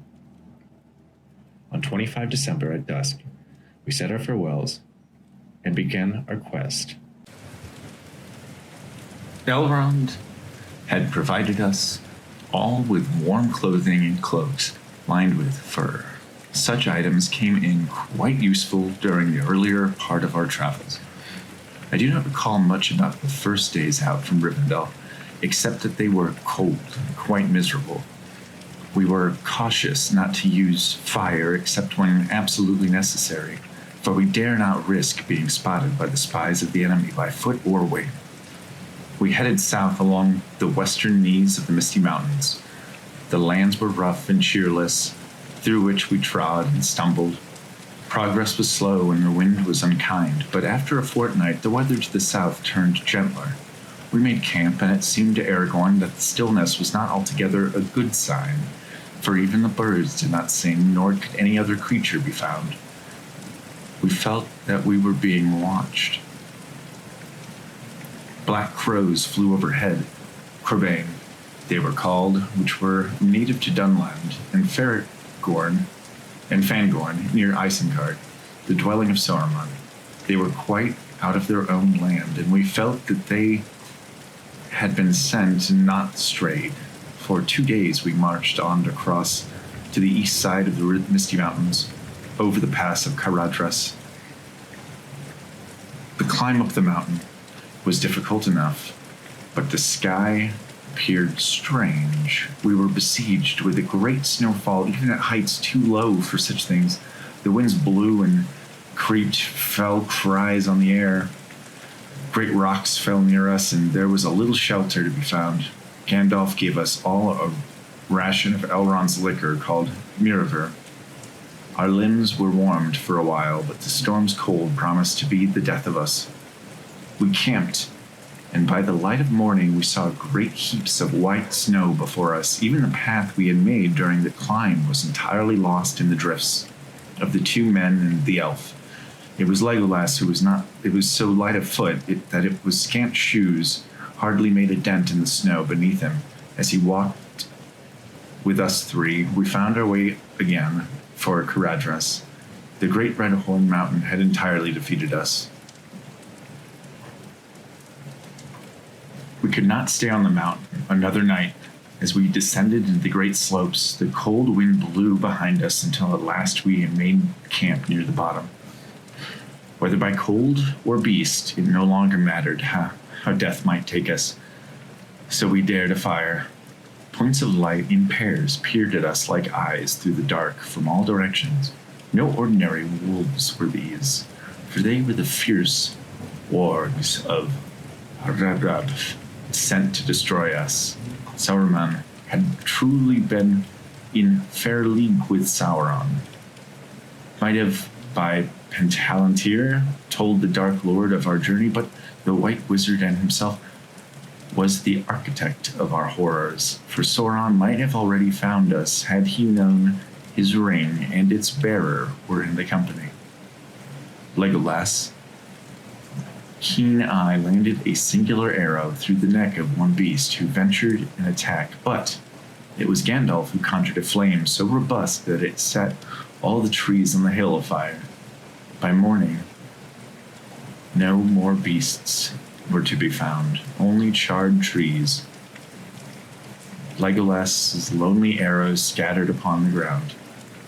At length, a great debate ensued. Boromir wanted to travel south, where the Misty Mountains ended at the expanse of the land called the Gap of Rohan.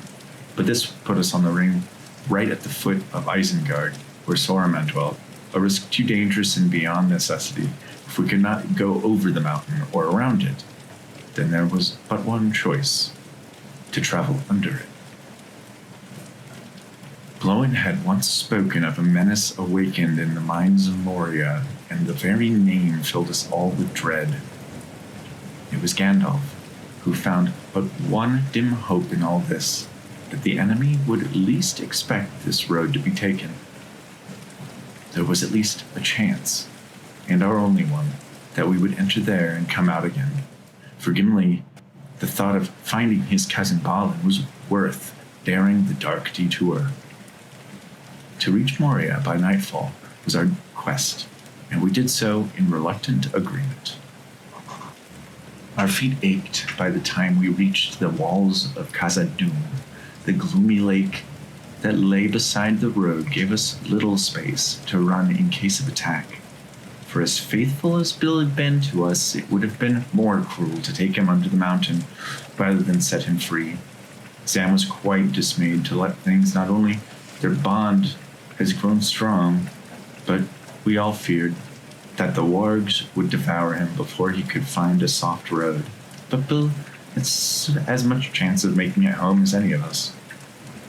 With some effort, Gandalf found the elven entrance into Moria. Emblems of elf and dwarf wrought in Ithilden gleamed by starlight and moonlight.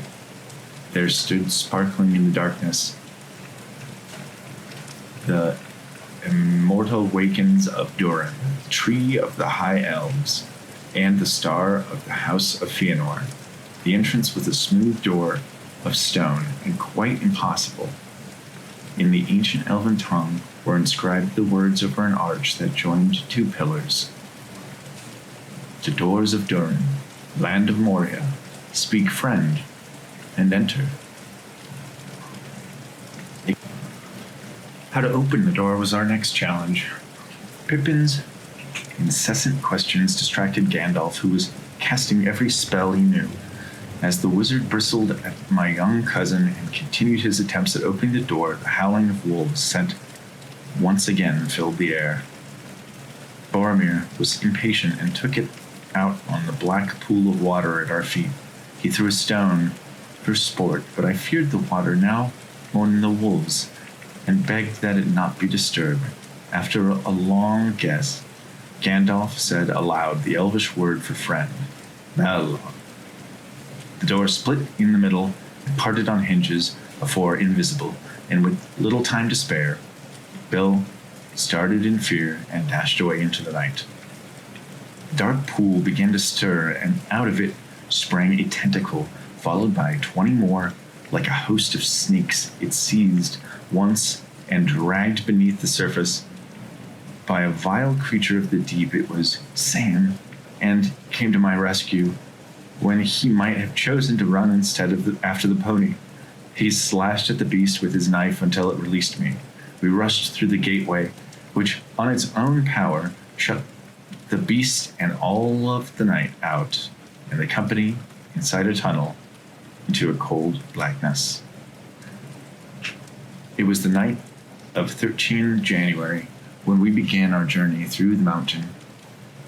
It would be 3 or 4 days marching to complete the 40-mile trek without mishap. It was indeed great fortune to have Gandalf leading the company, for without his staff illuminating our path, we would have quickly come to grief with only what we might have taken in the darkness. Not only were there numerous roads and paths from which to choose, there were endless fissures and chasms, threatening to make a quick end of us. One such crack opened, spanning 7 feet or more across. Again, Sam pined for his rope, nearly cursing himself for having forgotten it. The march began with a long climb up of some 200 stairs and on through a seemingly endless labyrinth of passages and narrow walkways. I became aware that my senses were heightened, for I noticed that I could see more in the dark than the others save Gandalf, although I said nothing of it. I was keenly aware of evils ahead of us, and behind the ring at times felt heavier burden than it ought, and I wondered if my mortal wound were not playing some part in this. No, I dare not speak of what my senses told me, lest I imagined it and needlessly alarmed the others, but I thought I heard footsteps.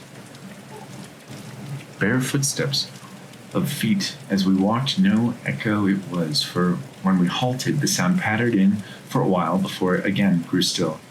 At length, we stopped to make our own beds near a well that greatly interested Pippin.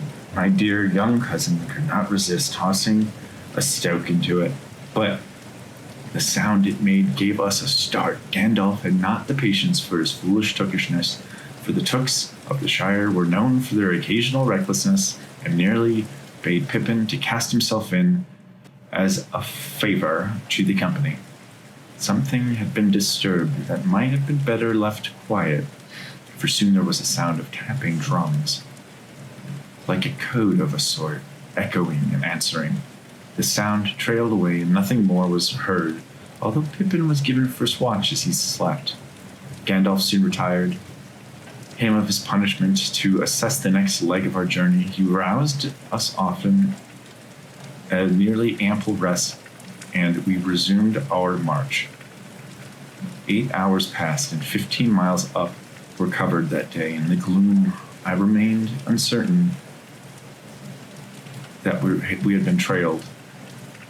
As we sought for a place to sleep, we passed through a large archway into a vast cavern. Gandalf's staff cast great shadows and countless pillars that reached high over our heads. It was the realm of the legendary city of Glorindel, which the Gandalfs called Khazad-dûm. Gimli told us that in the days of old it had been a bright and majestic place filled with light. We honored its length and a chant of lore, sending his voice rising high to the unseen roof, where it dissolved into soft echoes overhead. In his song he spoke of piles of jewels long gone, and we wondered why Durin, Balin, and their kin would ever want to return. Gandalf spoke of their desire for mithril, the most precious metal to be found in these mines. The dwarves delved too greedily and dug so deeply that they awoke a great evil, and fled. Orcs had taken all that remained which had been unearthed. Gandalf wondered what had become of Bilbo's shirt of mithril mail, for it was never told that its value was greater than all of the Shire and everything in it.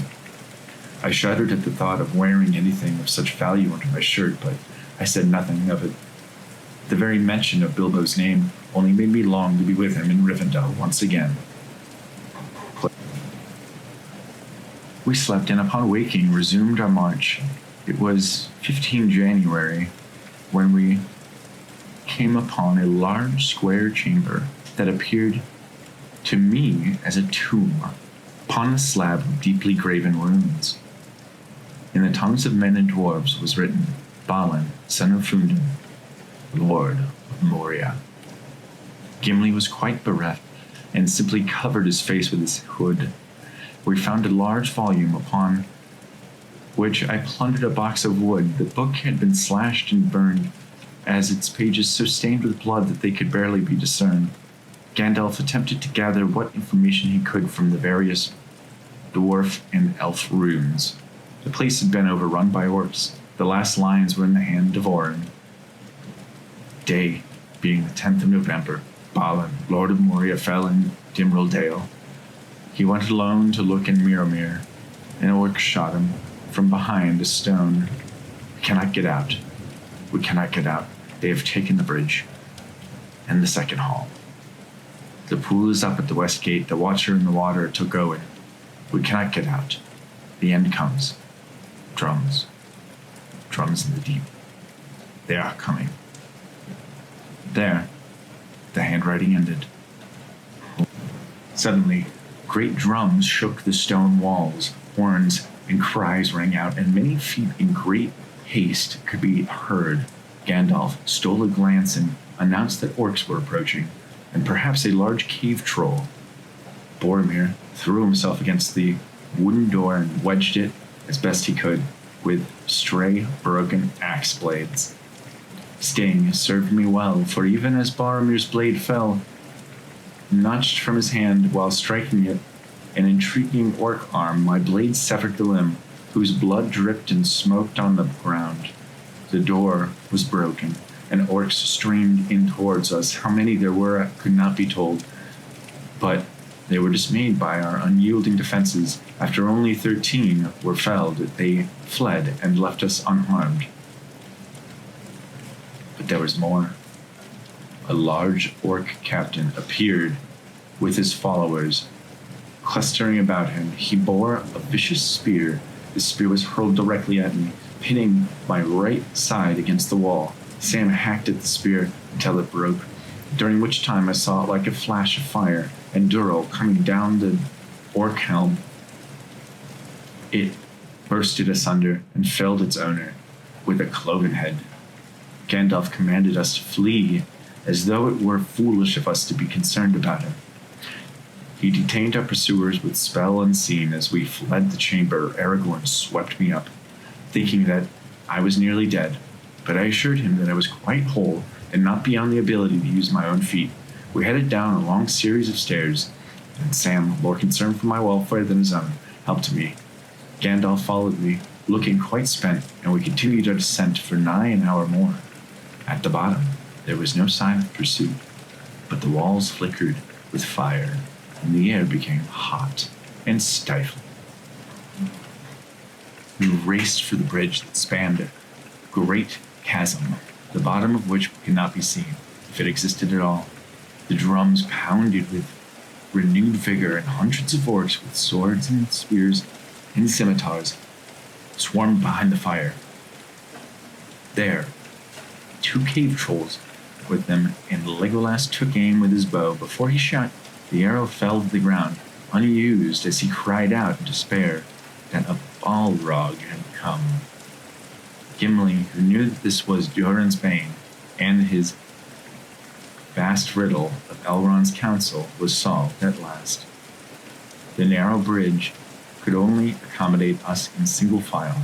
Gandalf, last in line, stopped and faced this new foe in the middle of the span, wielding his staff, and demanding the demon was as much like a beast as it was like a man, and yet not at all like either. It was many times taller than any of the big people. From with him a torso of shadow, a great furnace kindled. From its very nostrils fire streamed forth. Wielding a sword and a whip of flame, he tried to cross the bridge, but Gandalf commanded it not to pass. His sword was met by Glamdring's glittering white blade and shattered the demon's weapon into thousands of molten fragments of red sparks. Gandalf challenged the bane of Durin with his lame of another boar, splintering his staff as he smote the beast whilst casting a spell of protection. The Balrog's wing filled the hall as it stepped forth, but the bridge gave under its cloven hoof. The beast plunged and vanished, but from the dark, bottomless chasm, the throngs of its whip appeared and curled about the wizard's knees, dragging him into the brink. Gandalf gasped in vain at the smooth stone and dust beneath him. He stumbled and fell into the abyss. Aragorn bade us again to flee, and we followed him into the great stair, through a large hall, and eventually felt the sun and wind on our faces.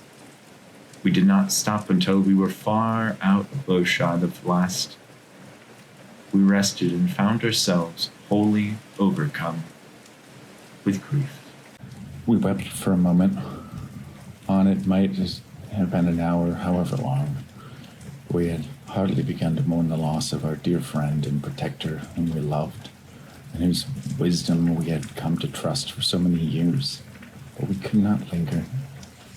Gimli bade that I follow him to the waters of the Mirror ere we resumed our flight, for in the glass lake of Khaladzaram, Durin had beheld Durin's crown in its ever-quiet waters. Even to this day, the light of the stars could be seen reflected on its surface by day or night, though the faces of the beholder remained hidden. It seemed to me that Gimli looked for some sign that the next dwarven king had returned, but there was no such hope to lighten the burden of our grief. Aragorn beckoned us to make haste, and we did as we were asked. Although I was not broken, I was sorely bruised, and breathing was quite painful. I was more concerned about Sam, whose head wound looked more serious than he would have ever admitted. The air chilled him, and he shivered. Both of us lagged far behind the others. Aragorn and Boromir came back and carried us to the next point of rest. There, Aragorn tended to Sam's wounds and insisted he inspect my own. I dared not reveal my mithril shirt, but I trusted Strider. He bathed my bruises with water steeped with Aethelus, and I felt great relief, even though I was quite sore for several days to come. We resumed our trek well into the night until we reached the edge of the Lothlorien. This delighted Legolas, for it was a hallowed region of his kin, but Boromir was wary of entering this land. Upon reaching the healing waters of the Nimrodel, we crossed to the eastern shore and felt the weariness wash from our limbs. Deeper into the woods we marched, to a cluster of mighty trees whose heights could not be guessed. There we met with a start by the elf Haldir and his brothers Rumil and Orofin. They had heard news of our quest, but were dismayed that a dwarf traveled with us. I petitioned Haldir for understanding, but for Elrond himself chose Gimli for his bravery and faithfulness. Haldir conceded and gave us refuge in the trees. During the night, orcs had crossed the Nimrodel, and the elves endeavored to slay most of all of them. Haldir returned with a report that a strange creature had entered the wood, the likes of which had never been seen. I knew that this was the same creature that had followed us through Moria, and I found myself quite ill at ease because of it. The pale dawn broke as fair as any summer morning in the Shire. We set out again with Haldir, who led us across the Celeborn River. Few were allowed to cross. We had entered the Nath of Lorien and ventured throughout the day until we reached Seren Amroth, a guarded region untainted by ages of passing time, the very heart of the ancient elven realm. Sam and I were nearly speechless while taking account of all the timeless beauty that engulfed our senses. Nearly. I found Aragorn. His face seemed free of all care, for it was in this place where he and the Lady Arwen first plotted their betrothal. He took my hand and led me away, reconciling within himself and for my own sake this magnificent paradise against the dark roads that lay before the two of us. By evening, we came at long last to the city of the trees called Caras Caladon. It was the city of Galadrim, and the dwelling place of Elf Lord Celeborn and the Lady Galadriel. We passed the gates that opened with no visible guard, walked many paths, and climbed many stairs. Upon a great tower, like the deck of a mighty ship, stood a house as majestic as any of the great halls of men. We stood and watched, as if in a trance, as two of the fairest and tallest creatures we had ever seen approached. Both were clad in robes long and flowing. One was Lord Celeborn, the other was of Lady Galadriel. Through lore we had known of them, but standing before them was actually inconceivable. Our names were already known, and we were cordially greeted. The Lord and Lady seemed to know Aragorn from years past. 80 and 30 years it had been since they last met. They welcomed Legolas as the prince son of Thranduil and their kindred. Most remarkable was seeing Gimli, as his very soul appeared to be transformed. They bestowed upon him a blessing given to no dwarf since the time of Durin. The friendship between elf and dwarf would be renewed. Brash of tongue he was no more, for he only bowed humbly in gratitude. Brief was our meeting, but we told them of our journey and the fall of Gandalf. They knew that in our grief was great, and that our loss could not be mended. They sent us to rest upon the ground with much pleasure of the hobbits, but we soon learned from another that there was more to this meeting than was readily spoken. The lady seemed to look into our hearts and minds, speaking to us without words. All were challenged with voices and changed to reconsider our commitments to the fellowship. None fully shared their secrets, but we all remained deep in consideration of our questioning hearts. Only Boromir questioned the lady's intent. We stayed in Lothlorien some days and slowly felt quite refreshed. We heard the sad songs of the elves in their own tongue, but caught the name of Mithrandir and knew it was a lament for Gandalf. Legolas would not interpret the words for us, for he claimed that for him if he remained a matter for tears and not for song. One evening, Sam and I were summoned by the lady down a long stair to Dell, where a carved pedestal held a silver basin. The lady filled the basin with water from a nearby stream and bade us to look. Sam was first. The stars reflected in the water faded. He saw many things.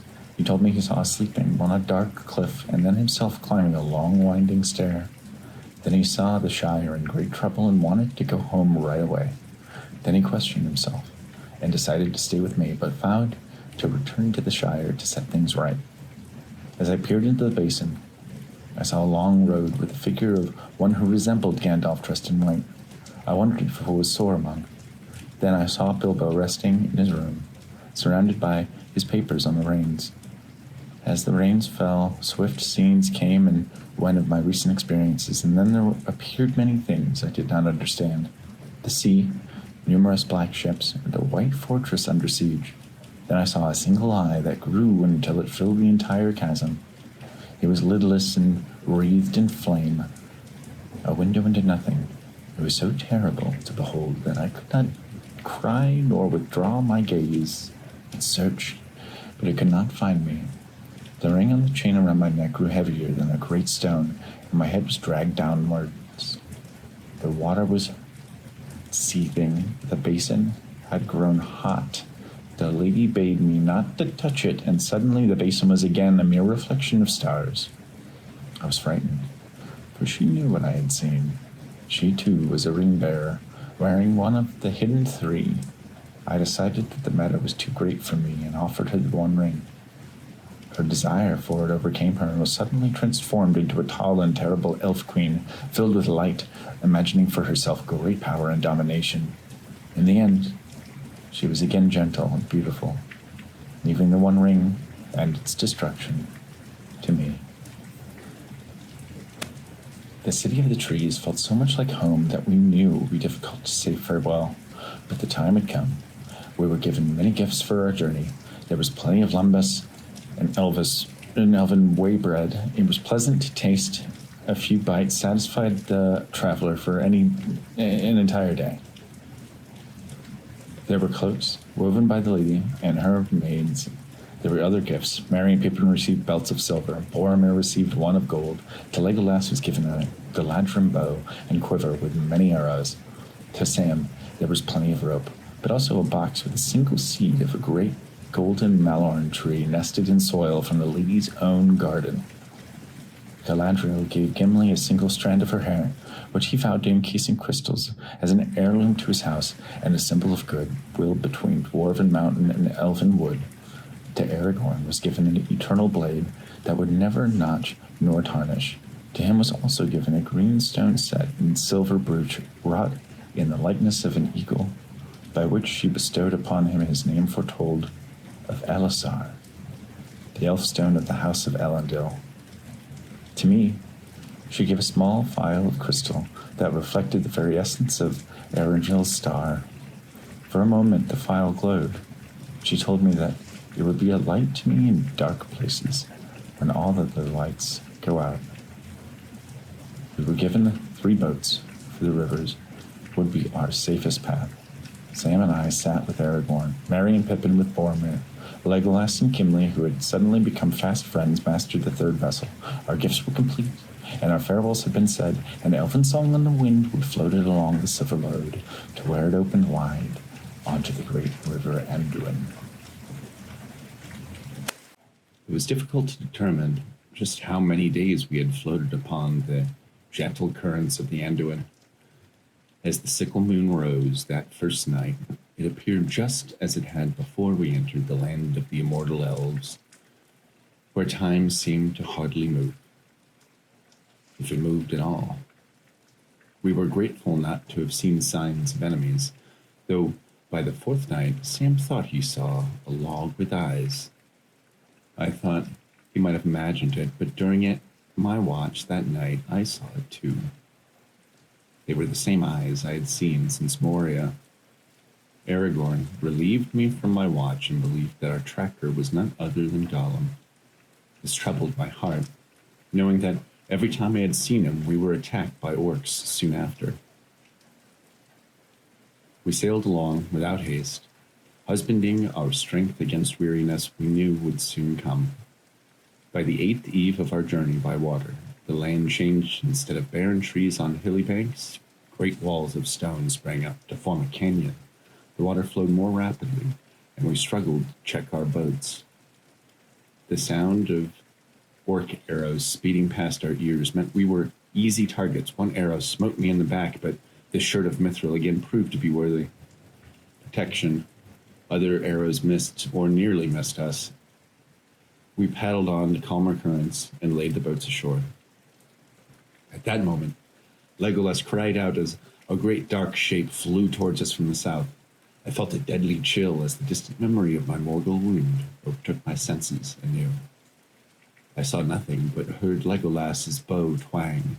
A harsh scream like a crook filled the air, and the winged beast fell into gloom somewhere beyond the eastern shore. It was 25 of January when Sam and I heard a voice. One familiar, but changed somehow.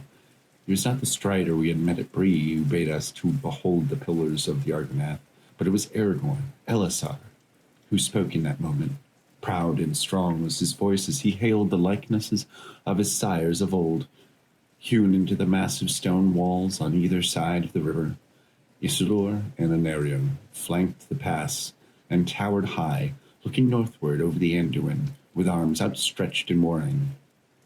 Just beyond the pass was a wide lake, the Renhithwil, which met the sky at the horizon in the great mist of the Rauros Falls, roaring and endless.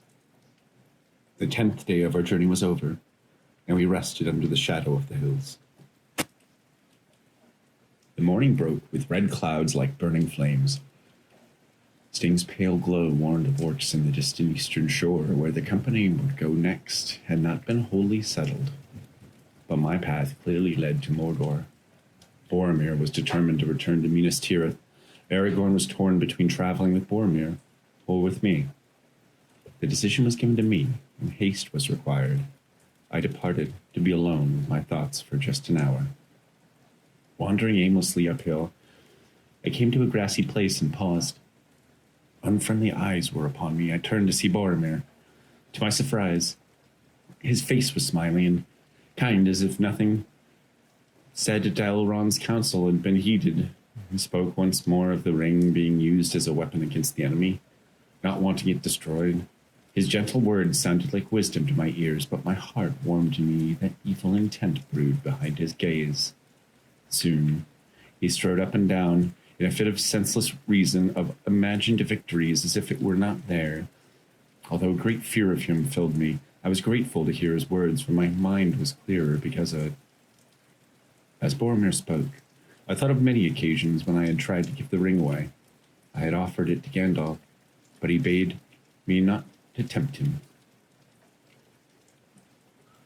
For the ring was wholly evil, and could not be used for good. With fear and wisdom he refused. I had offered the ring to Aragorn, for it was once an heirloom of Isildur, his kinsman. Aragorn was but the heir of Isildur, and not Isildur himself, and so he refused the ring, lest the bane of his sire were likewise his downfall of late. I had offered the ring to Galadriel, but her wisdom overcame her desire and refused to take it, being a ring bearer herself. Alas, here I was in the presence of the most willing candidate to date, who would have easily relieved me of my burden, and yet Boromir's rage only justified a lack of trust in the strength of men to bear the thing and to deliver it to its proper end. He demanded the ring and came for me. I dodged him, for a halfling could be no match in battle against a warrior of Gondor. I put on the ring and fled unseen. I ran without looking back until I found myself upon a hill of Amonhen, the seat of seeing of the Numenor. A flood of dark visions appeared before my eyes, many times more full than any I had seen in Galadriel's mirror. Signs of war were everywhere. Orcs poured from the clefts of Isengard. Mirkwood was overrun with battles of elves, men, and fell beasts. Osgiliath was in ruin. The ships of the Harad sailed and steamed. Regions of the Haradrim and the Rohirrim were moving across the land. I saw the teeth of black gates nestled among the mountains of the shadow. The valley of Gorgoroth lay beyond, where Mount Doom burned and belched a great reek. Then I saw the eye, and knew that I was aware of me. It searched for me, and I could not determine whether to obey it or to hide from it. The two wills wrestled within me in torment, and in the midst of it all, I somehow found the power to remove the evil ring. The shadow passed, and the sky was as clear and beautiful as it ever was. A great weariness was upon me, but my will was firm, and my heart was lighter. I could not willingly escort my dear friends into such perils, as I had just seen the ring had to be destroyed, and I had no choice but to take it to Mordor alone. The others would not understand, especially Sam. I'd depart in secret, or else I would never leave, if I were allowed to leave at all. I found the boats unattended, and guessed that I was being sought for. To my dismay, Sam saw my boat moving offshore, seemingly under its own power. He knew my mind better than I knew it myself. He was determined to go with me, and I nearly lost my friend to drowning before pulling him into the boat. He at once attempted to discourage my efforts. To tell the truth, as Sam protested and declared my plan to leave him behind cruel, hard, I was filled with a great warmth and gladness that touched me deeply. There was no escaping Sam, for he was closer than a brother, a most faithful and unfailing friend. It was plain that we were meant to go together. We set off for the eastern shore and hid the boat. Shouldering our packs, we sought for the path that would head us through the jagged hills of Iman and down into the lands of the shadow. Sam and I had no other source of direction except to travel in the general direction of where the sun last rose. Eastward we were headed, but the sun lay hidden by morning behind a canopy of shadow lit from beneath with flaming red. Of all the places we wanted to see on our journey, Mordor was clearly the least of all. Despite it all, Mordor was our goal. 3 days of difficult marching through forests and over hills found us at the jagged western edge of Imamul. Cold and mists surrounded us and made our going dreary, yet on the eastern horizons the fires of Mount Doom could clearly be seen just behind the mountains of shadow. Climbing down the eastern slope of Imamul was treacherous. Too often the slip of the foot would have sent one of us to our death up on razor-sharp teeth of stone. Sam remembered the elven rope given to us at Lothlorien and tied it firmly. I trusted Sam's skill with the rope and found my way down to a lower plane. Sam followed, but we were dismayed to have to leave the rope in place. With a simple tug, the knot came free and the rope floated downward, landing gently at Sam's feet. It was 29 February. Sam and I attempted to sleep that night, but our rest was disturbed. Some creature attacked us from a hovering cliff above. It was agile as a squirrel, yet large as a hobbit. It was altogether a disgusting thing to see, and a certain reek seemed to follow him. Its skin was bare and spoke of death, long denied, but its eyes, the eyes were large and piercing, the same eyes I had seen before. It was Gollum. He attacked Sam, but with the help of Sting, I subdued him. He wanted the ring, but once he saw my blade, which he had seen before, and bound by Sam's rope, his countenance changed to something less evil and pathetic. Sam wanted to kill him, but Gandalf's words haunted me. It was pity that stayed Bilbo's hand, pity and mercy, not to strike without need. Many that live deserve death, and some that die deserve life. Can you give that to them? Then be not too eager to death. Deal out death and judgment in the name of justice, fearing for your own safety. Now that I saw him, I did pity him, much to Sam's dislike. But I knew, from what Aragorn and Gandalf had told me, that Gollum had escaped or was freed from Mordor, meaning that he would know the road back there. We promised him that he would not be slain as long as he swore by the very ring he desired. He desired to lead us to our goal. Gollum was seemingly true to his word, and for a time, well behaved. He led us out of the jagged heights of the Immanul down to the marshes below. It seemed to us to be impassable, but Gollum knew of a path of land firm enough to carry us through the mists. Orcs claimed always traveled around the marshes for miles and did not venture to cross it. Despite appearances of Gollum's cooperation, Sam's shrewd judgment had us sleeping in turn while the other kept watch on him. The land was a miry bog, vast and stagnant, from which rose the foul stench of death itself. Just beneath the surface of the murky waters, faces of men and elves long dead from battles of ages past could be seen. We dared not look, but only moved forward as fast as our feet would allow us. This does not mean that we went quickly, for I was lagging behind. The ring seemed to have become a great burden. Once again, although I could not fully speak to my mind, which had grown quite cloudy, I worried about Sam.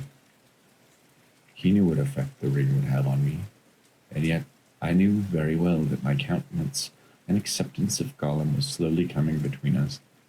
Had we only to deal with the gentler Smeagol, the going might have been easier.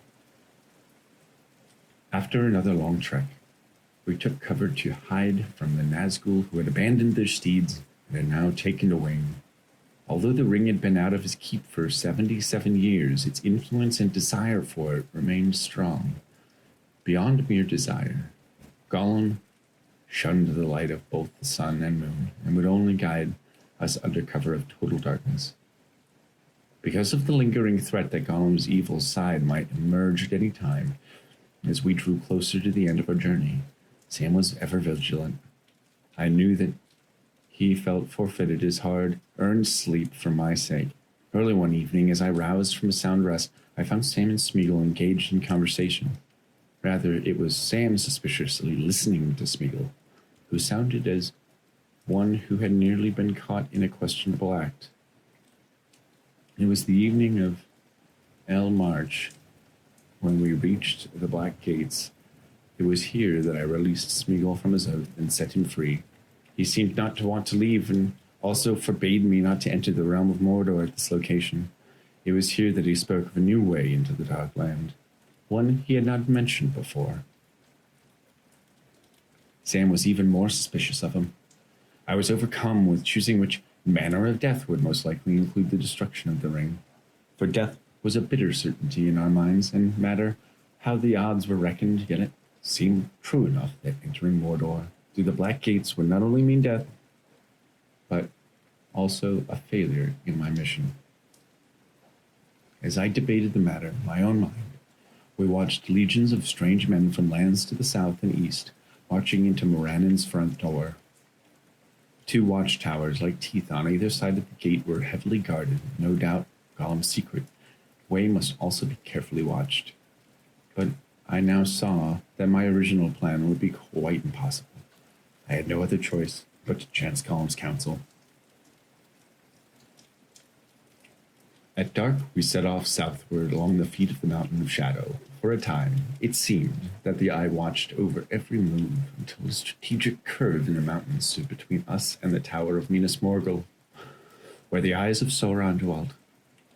It was about 30 leagues to the crossroads above Osgiliath, but we only managed to cover 8 leagues that night, before weariness took the rest of us, as we took our rest and set out again by nightfall. By first light, we found ourselves in groves of strange shrubs and pines. Some time had already come to areas in the south. The climb was gentler, and all around the fragrance of fresh herbs filled the air. We found fresh water and bathed ourselves, after which we took refuge in the heather. I left my 2 traveling companions to sort out their remaining differences while I took my rest. I suspect that neither of them slept. In fact, it seemed that they had been quite busy. Sam presented me with a rather humble stew of rabbit and herbs. I wondered if starting a fire were not unwise, but it seemed worth the risk to Sam, who longed for potatoes and onions and other familiar staples of Shire fire.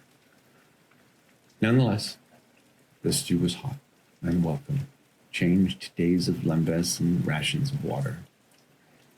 Sam went to the stream to rinse his pots, but he left his fire smoldering. As he rushed back to put it out, we heard the sound much like a bird call, but very strange.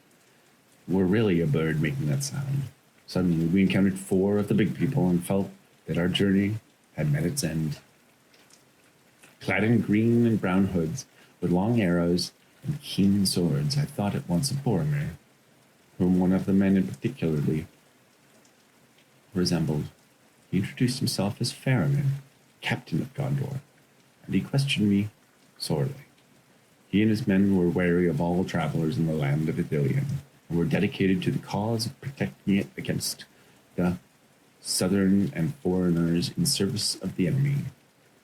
I introduced myself and Sam, and then gave them the names of the rest of the fellowship who set out from Rivendell under the counsel of Elrond.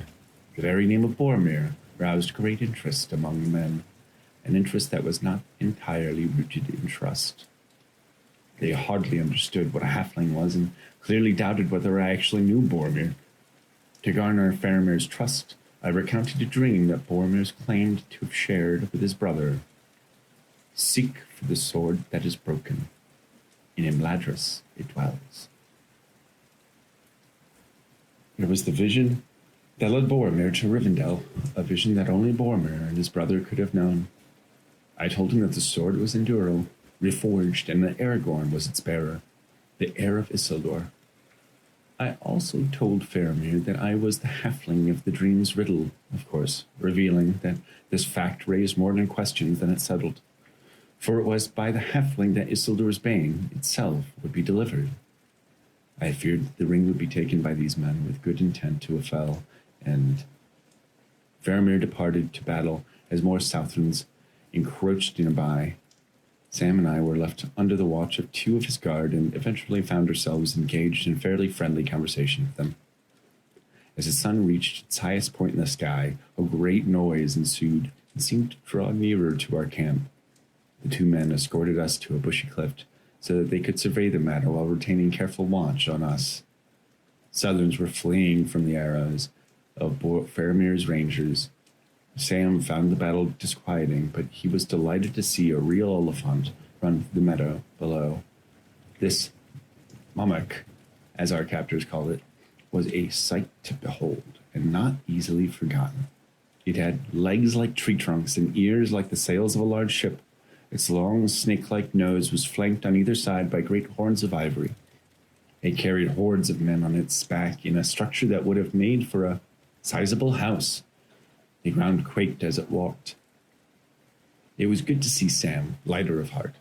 The journey had been hard on him, and even though I tried and failed to spare him from all the danger by leaving him behind, I was pleased that there were still some matters of fascination to take his mind away from the peril, even if only for a moment. Faramir returned soon afterwards, and it was clear that he had not been satisfied with my earlier responses to his queries. He was shrewd and sharp in his approach, and he guessed that if I were indeed the halfling mentioned in the dream, that I should therefore be the bearer of Isildur's bane. I was guilty by my silence, for I dare not reveal it, lest it be taken from me by force. Faramir also guessed that something unfavorable stood between Boromir's path and my own. I assured him that I was his friend, for my part. And then he said, the tidings of death have many wings. Night oft brings news to near kinsmen. In this solemn moment, I learned that Faramir was Boromir's brother. Through another vision, Faramir had seen Boromir's body laying as a corpse in a small boat, with his sword and shield, and a horn. Not long after he had seen this vision was the horn itself found on the banks of the Anduin, cloven in twain. I was grieved at the news that Boromir had fallen, but greater was my grief and Sam's to hear Faramir suggest that I may have been involved with such treachery as his brother's murderer. Faramir must have been wise enough to know that Boromir was too great a warrior for me to have overtaken him, yet I feared for the welfare of the others in the fellowship. Not knowing the fate of the steward's first son, the loss of Gandalf, still heavy in my heart, fueled cause for greater concerns. Sam and I were led away across many miles to a secret place with our eyes covered. Faramir spoke to me in private about matters too delicate to discuss openly. Faramir knew his brother well. It was no secret that Boromir had long dreamed of grandeur and the return of the king to the throne of Gondor. No doubt, Boromir had fancied himself as the first in a new royal bloodline. It was quite clear to my captor that his brother had coveted the ring, and he reasoned that any attempt to rob me of it would have driven me away. To my relief, Faramir vowed not to impede the will of Elrond's council, and would allow me to complete my quest. We were then escorted to the window of sunset, or Kenneth Anduin. It was a large cave that lay hidden behind an immense waterfall. There Sam and I were allowed to wash, rest, and take a heartier meal than we had had in many days. Late that night, ere the dawn, Faramir awakened me and led me to a cliff by the falls, overlooking the forbidden pool. Below there, diving for fish, was Gollum. By a decree of the White City, his life was forfeit. All who trespassed would die. I petitioned for Gollum's life, explaining that he was our guide into Mordor and our only hope after some debate. Faramir conceded to spare him.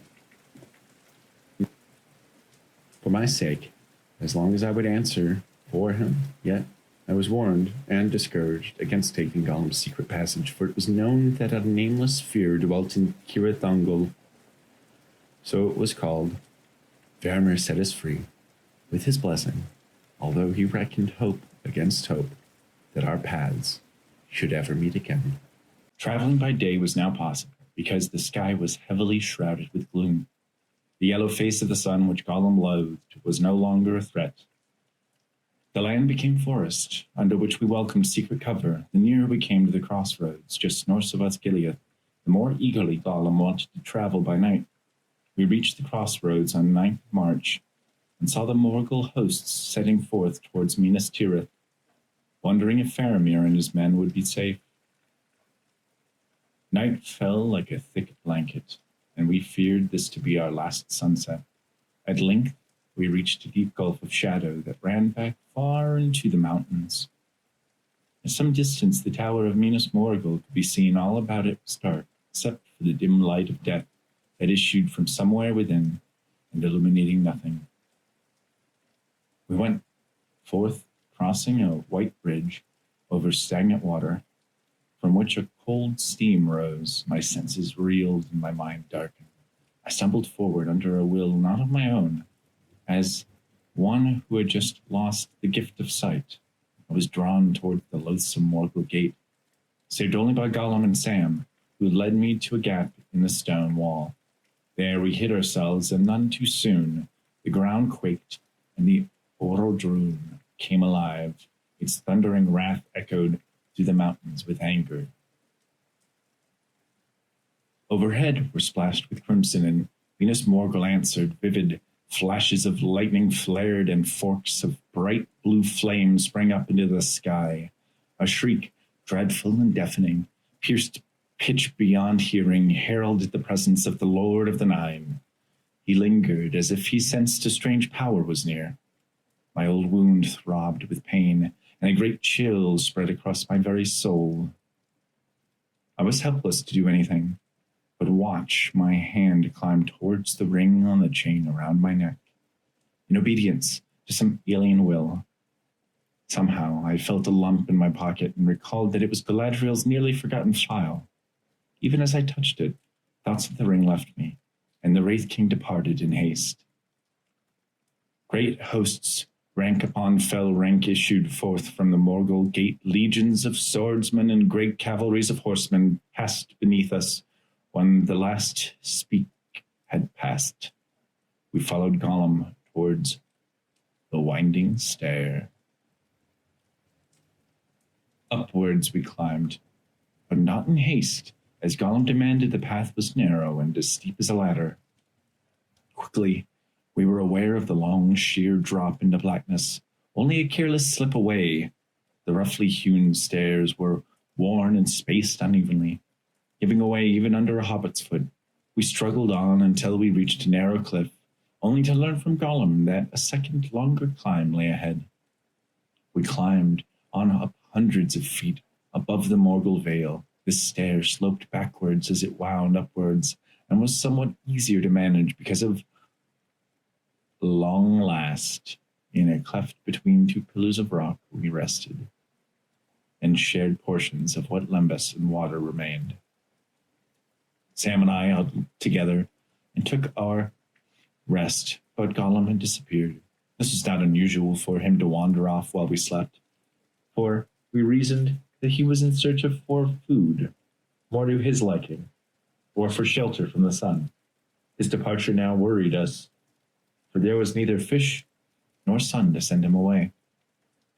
Yet Sam and I managed to sleep perfectly well as we dreamed of people and times that we would tell the tales of Samwise the South-Hearted and Frodo's ring. Many hours later, Gollum returned. It was the dawnless day, for morning had come to Mordor without the rising of the sun. Officially, I released Gollum from his bond and promised that for his faithfulness I would one day reward him. I, or someone would, who might remember me. Gollum refused to depart and only spoke of the tunnel. He led us a mile further to a horn in the rock wall, from which a foul stench offended our senses. Regardless of the odor, this was our path. Gollum entered first and soon vanished. Sam and I walked abreast in brave fear. We seemed to walk on for hours through a labyrinth of filth and dark decay, until it was too dark to see. Something sinister was watching us, and we sensed it. Even as a horrid cracking hiss pursued us, I saw a vision of Galadriel and remembered the file. From my own mouth, but not of my own will, I heard the words spring forth in gloom. Aya Arendil, Elnion, and Kalima. These elven words did nothing to deter the beast, and her deadly malice resumed, now bent upon me. Drawing my blade and holding the glimmering starlight, Sam and I looked on in horror to see a cluster of eyes and legs turn and flee. We followed the path towards a breeze of air, a possible exit from this dreadful place. The path was blocked by a massive cobweb with strands as thick as rope. Sam hacked away at it to little avail, but Sting made quick work of shattering the net. We exited the lair into a chamber that was open to the sky above. I was far ahead of Sam and heard him warn me to look out from behind, but his cries were suddenly cut off. I stopped, turned, and saw Gollum subduing him, but to my utmost horror I saw her between us, Shelob, the last child of Morgoth's beast, Ungoliant, who had come to this place to dwell during an age long forgotten. It was a most hideous spider of tremendous bulk, taller than several hobbits, standing atop the shoulders of one another. Here, I thought my quest was ended. I had played my part, but at last had failed. I believed the very worst had happened to Sam, but for myself, something within me surrendered to defeat. I was pierced and poisoned, entwined in a mesh of horrid silk for a moment. I thought of Merry and Pippin, who would probably never know our fate. One last struggle to recall the Shire itself was beyond my ability. Darkness fell upon me, and I saw no more. I awoke in a most dismal chamber high atop Cirith Ungol. I had no idea how I had come to this dreadful place. Although the spider's wound was quite painful, the venom was not permanent. An orc and an uruk freed me from the spider's bonds. I was too small to fight them and too weak to struggle against the effects of the venom. I closed my eyes and remembered little else. I awoke some time later to find myself lying naked upon a heap of filthy rags. Everything I had was gone, my clothes, the vest, and worst of all, the ring. The fate of all Middle-earth had been entrusted to me, a mere hobbit, and I had failed miserably. I wondered why the orcs kept me alive, for I was no longer of any use to anyone. By my own reckoning, 2 brutes questioned me until I thought I would go mad. They forced me to drink something horrible that burned my throat, but to my surprise, it indeed made my head clearer. It also made me even more aware of their knives, their eyes, and their hideous claws, which prodded and pushed me around the chamber floor like a helpless plaything. Soon they left me alone at the sound of commotion below that sounded strangely enough like singing, weary and aching. I crawled upon my bed of rags. To rest, the brute told me to lie down and to remain quiet. He punctuated his command with a blistering crack of his whip across my side. The pain only made me my failure of this most important quest complete. The noises faded as dreams tormented me. I was not feeling at all well, but the sound of Sam's voice was comforting. To call my name, and I sat up. It was Sam indeed. My dear Sam had come to help me. Tears nearly blinded him as he lifted me and pulled me to his breast. This was not a dream. I might have been filled with hope, but even if there were a chance of getting out of all that awful place, there would be no real escape for anyone, save for the elves who journey across the sea. I confessed to Sam that they had taken everything, including the ring. Sam begged to differ. Thinking that I was dead, he took the ring from me for protection. I was happy that he had done so, but when the ring's evil influence came over me once again, instead of praising Sam for his quick thinking, I called him a thief, among other things, and snatched it from him. I was not myself, and even though he knew it, my words hurt him deeply. He knelt before me with his face wrung in pain as if I had stabbed him in the heart. Tears welled up in his eyes. I begged his forgiveness for what the ring's evil led me to do. Dear Sam, friend of friends, even in that moment he dragged his sleeve across his face and vowed to help me nonetheless. He removed his gray cloak and wrapped it around my shoulders, and we left with Sting in hand to search for something to wear. He was not long in his errand, but quickly returned with orc armor that nearly fit a hobbit. It would be the only way we could continue the quest until the least chance of being noticed, certainly. There would be no walking through the black land of Mordor, and not but my skin. At last, we were on our way again, dressed up perfect little orcs. We arrived at the door to the outer court of the tower, and something came over me. It could not go on. The will of the tower. Watchers, those 2 evil sentient statues on either side of the gate, held us back by a force unseen. Sam raised Galadriel's file and cried, Yothelniel al-Albreth. I replied, Aya, Elnion, and Kalima, and the will of the 2 watchers was broken. As though we had been leaning on some unseen cord which had suddenly snapped. We stumbled forward and ran. From the watchers came a fearful wail. This was answered by the ghastly shriek of one of those winged Nazgul that came swooping down upon us like a thunderbolt. But we managed to avoid being seen. Sam and I continued to negotiate our path through the Morgul Vale. Looking back, I caught my first glimpse of the Cirith Ungol Tower, where I had been held captive. It was only for a little more than a day, but it seemed more like weeks to my recollection. It wouldn't be long before news of my escape became common knowledge, and we did everything we could to avoid passing orcs, including jumping into a thicket of stinging thorns and briars. We made our way down into the valley as morning arrived. if it can even be called that here. Fighting weariness, we pressed on. The orc mail was simply too much to bear. Even my lost mithril shirt had become a burden. As the ring grew increasingly heavy around my neck, I removed the orc cloak and mail and flung it aside. Although I was happy to be free of their weight, I caught a chill, which Sam noticed. He gave me his elven cloak from his pack, which had been at least as protective throughout our journey as any armor might have been. Food was scarce, but our need for water was greater. We risked filling our skins with what trickled down from the black walls of the Morgul Vale. It was bitter, but sufficient enough under the circumstances. As we walked, we saw a great Nazgul overhead. I expected its cry to be as shrill as it had always been, but it seemed like one of dismay and woe. Sam had reason to believe that the Lord of the Ring race, the one who pierced my shoulder on Weathertop, had met his doom. Sure enough, the darkness to the west seemed less of a veil. But this was little comfort for the great wheel of fire which I now saw clearly on my mind all the time. The mountain belched forth its stifling fumes. We sustained ourselves on rations of lembas in the foul Morgul water as best we could, and tried to rest when a safe cove out of sight could be found.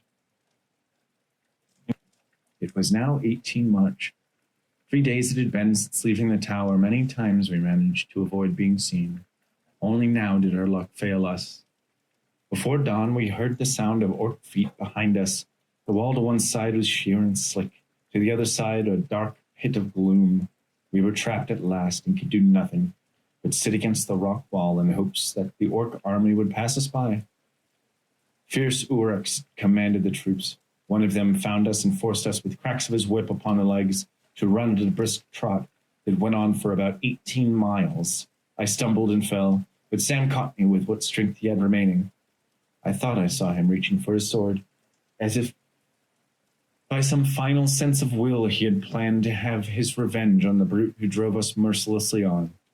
But by a thread of his whip, at that very moment, it seemed that there was a great movement of enemies heading towards the Black Gates in the distance. There was a great confusion in our company, and Sam took advantage of the opportunity by pulling me to the ground.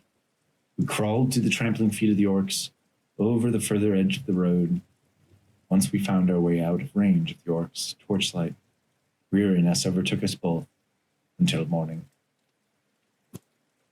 Sam reckoned that the final march to Mount Doom would take a week if it took a day, for the mountain appeared to be some 50 miles away to our relief.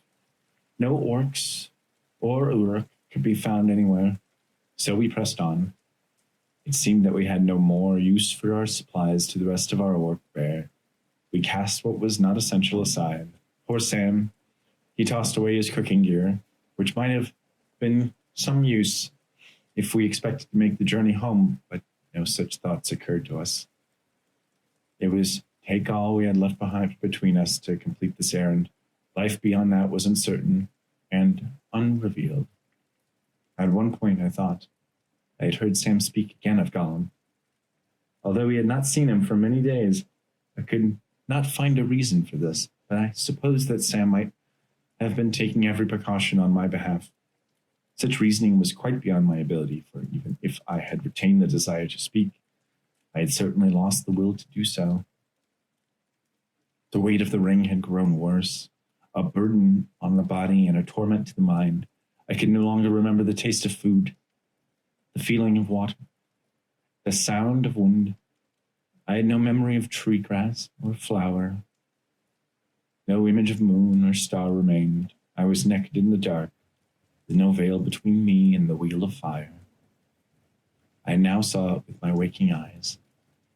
All other thoughts had faded. At last we had come to the foot of the old ruin, where we took our rest, such as it was. This was the very last of it, and with the first days of sunlight that stole their way through the dark clouds, we started again. I tried to stand, but found that I was too weak to keep my feet underneath me. I fell to my knees, for as weary as he must have been, Sam found the strength to carry me on his back, halfway up the mountainside. After a brief rest, we noticed what appeared to be a road there for a purpose. It was Sauron's road, from Minas Morgul to the Crack of Doom, but we did not know it at the time. From that height, I could see the eye in the distance. Its gaze was westward and not upon us, but I fell upon the ground at the dreadful glimpse as though mortally stricken. The desire to put on the ring was overwhelming me, and I begged Sam to secure my hands. When all had passed, Sam carried me further up the winding path. It was then that Gollum attacked us.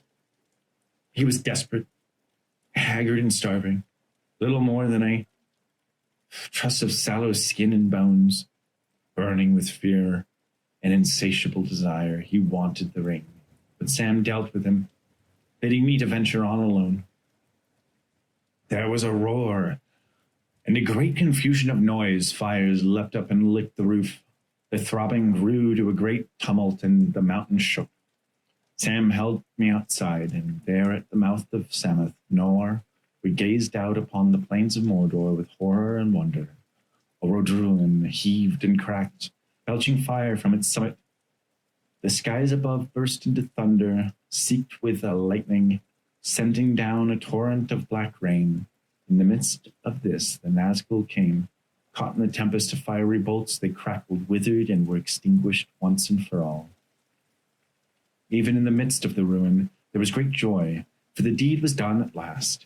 I was worn, but at peace, without the strain of will, madness, or fear, which had grown too great for me to bear.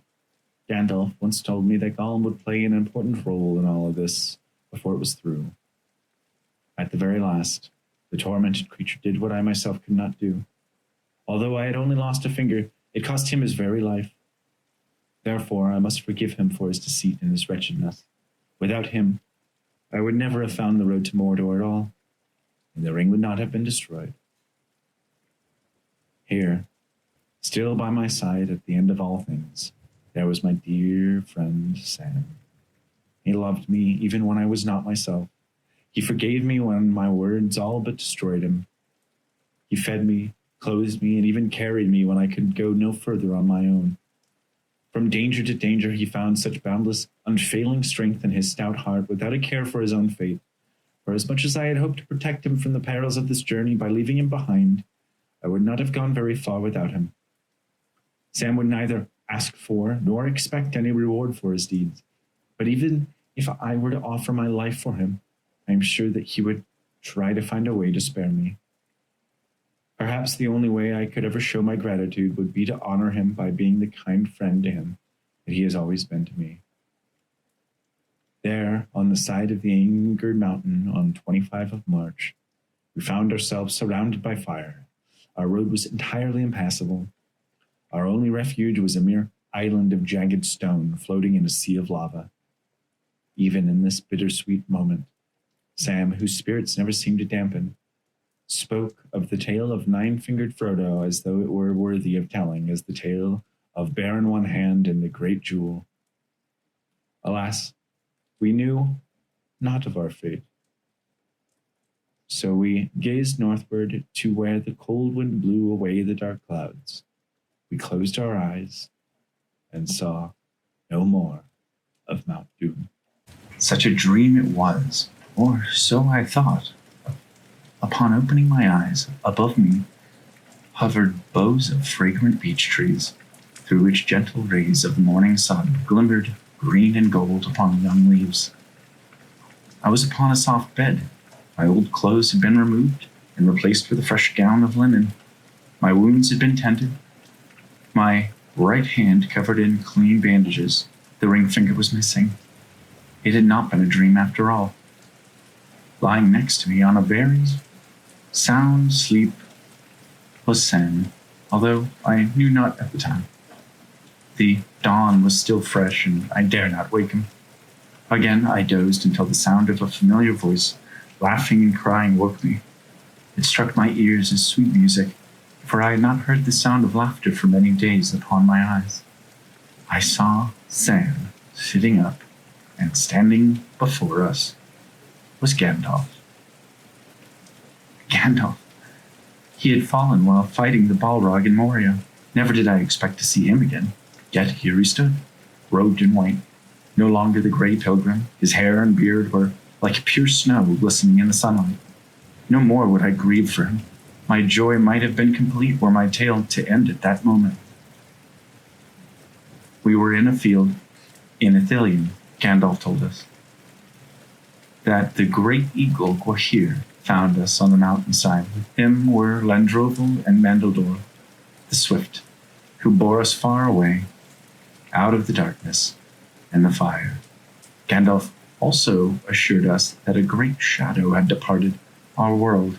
Our quest had been accomplished, and we would live to tell our story after all. For it is said that the hands of the king are the hands of the healer. Gondor now had a new king who had reunited the divided lands. Somehow it was the new king who, in the midst of his duties, seemed to manage the time to tend our wounds and cause us to sleep for many days. It was now the April the 8th in the Shire reckoning, but in Gondor it was the 14th day of the new year, which began the day Sauron and the ring were destroyed. Sam and I had been summoned by the king upon our awakening, so our old clothes were brought to us. Much to our surprise, Bilbo's mythical vest had been recovered, which I believed to have been lost at Cirith Ungol. Gandalf also presented us with two very special items, which were found on Sam when we were rescued. Lady Galadriel's precious gifts, that was the light of Arendelle for me, and Sam's small wooden box. We washed and dressed, and after a light meal, we were escorted through the lush lands of Ithilien, which were in full bloom of springtime. As we approached the field of Caramanel, we heard trumpets and singing in many tongues to our amazement. The heralding seemed directed towards us. Swords were drawn, horns sang out, and the people cried, "Long live the halflings! Praise them with great praise! Frodo and Samwise! Curui Ferion Anan! Algalar Firion Nath!" With our faces blushing and our eyes shining with wonder, we were taken to the high seats set among the turf. Amidst the clamor, behind the highest seat in the middle, there hung a great standard in which a white tree flowered upon. Beneath a shining crown and 7 glittering stars in the throne sat a man clad in mail. A great sword was upon his knee, but he wore no helm. As we drew near, he rose. We knew him, though he was much changed. So high and glad of face, a kindly lord of men. Long ago it was at Bree when we were reluctant to trust him. It was Aragorn, our Strider. This was a happier day than any in recent memory. We laughed and we wept to our great joy. A minstrel of Gondor announced that we would sing a song and tell the tale of Frodo of the 9 Fingers and the Ring of Doom. This was just as Sam had foreseen. So he sang to us now in Elven tongue, now in speech of the West, until our hearts, wounded with sweet words, overflowed, and our joy was like swords, which passed in thought out to regions where pain and delight flowed together, and tears were the very wine of blessedness. The sun set and the celebration ended. At last Sam and I were taken to special pavilions and given clean linens to wear. 2 young esquires of the king entered. Mere boys they were, or so we thought. One was clad in silver and sable, the White City. The other wore white and green. It was Pippin and Merry. How they had grown! There we sat under a tree late into the night as we shared as much of our tales as we could. Gandalf joined us, and soon Gimli and Legolas too. There was much talk of Oliphaunts and Ents and of Ent drafts and of horses, and too many things to be recounted. At once, the deeds of the Fellowship. Pippin, now a knight of Gondor, had helped to save Captain Faramir from the madness of his father, the steward. He also felled a great troll. Merry was soon a knight of Rohan, and along with the Lady Eowyn, had slayed the Witch King, whose Morgul blade pierced me at Weathertop.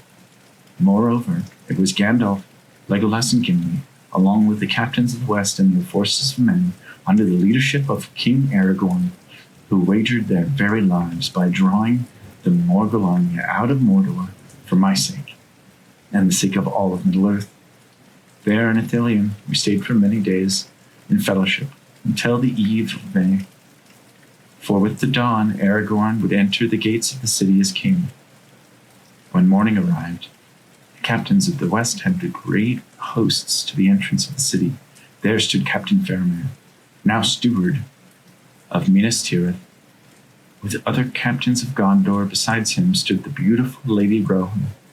With many knights of the Mark upon either side of the gate stood a host of fair people in raiment of many colors and garlands of flowers.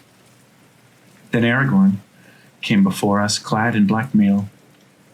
With silver he wore a long white mantle that clasped at his throat with a great jewel of pure green.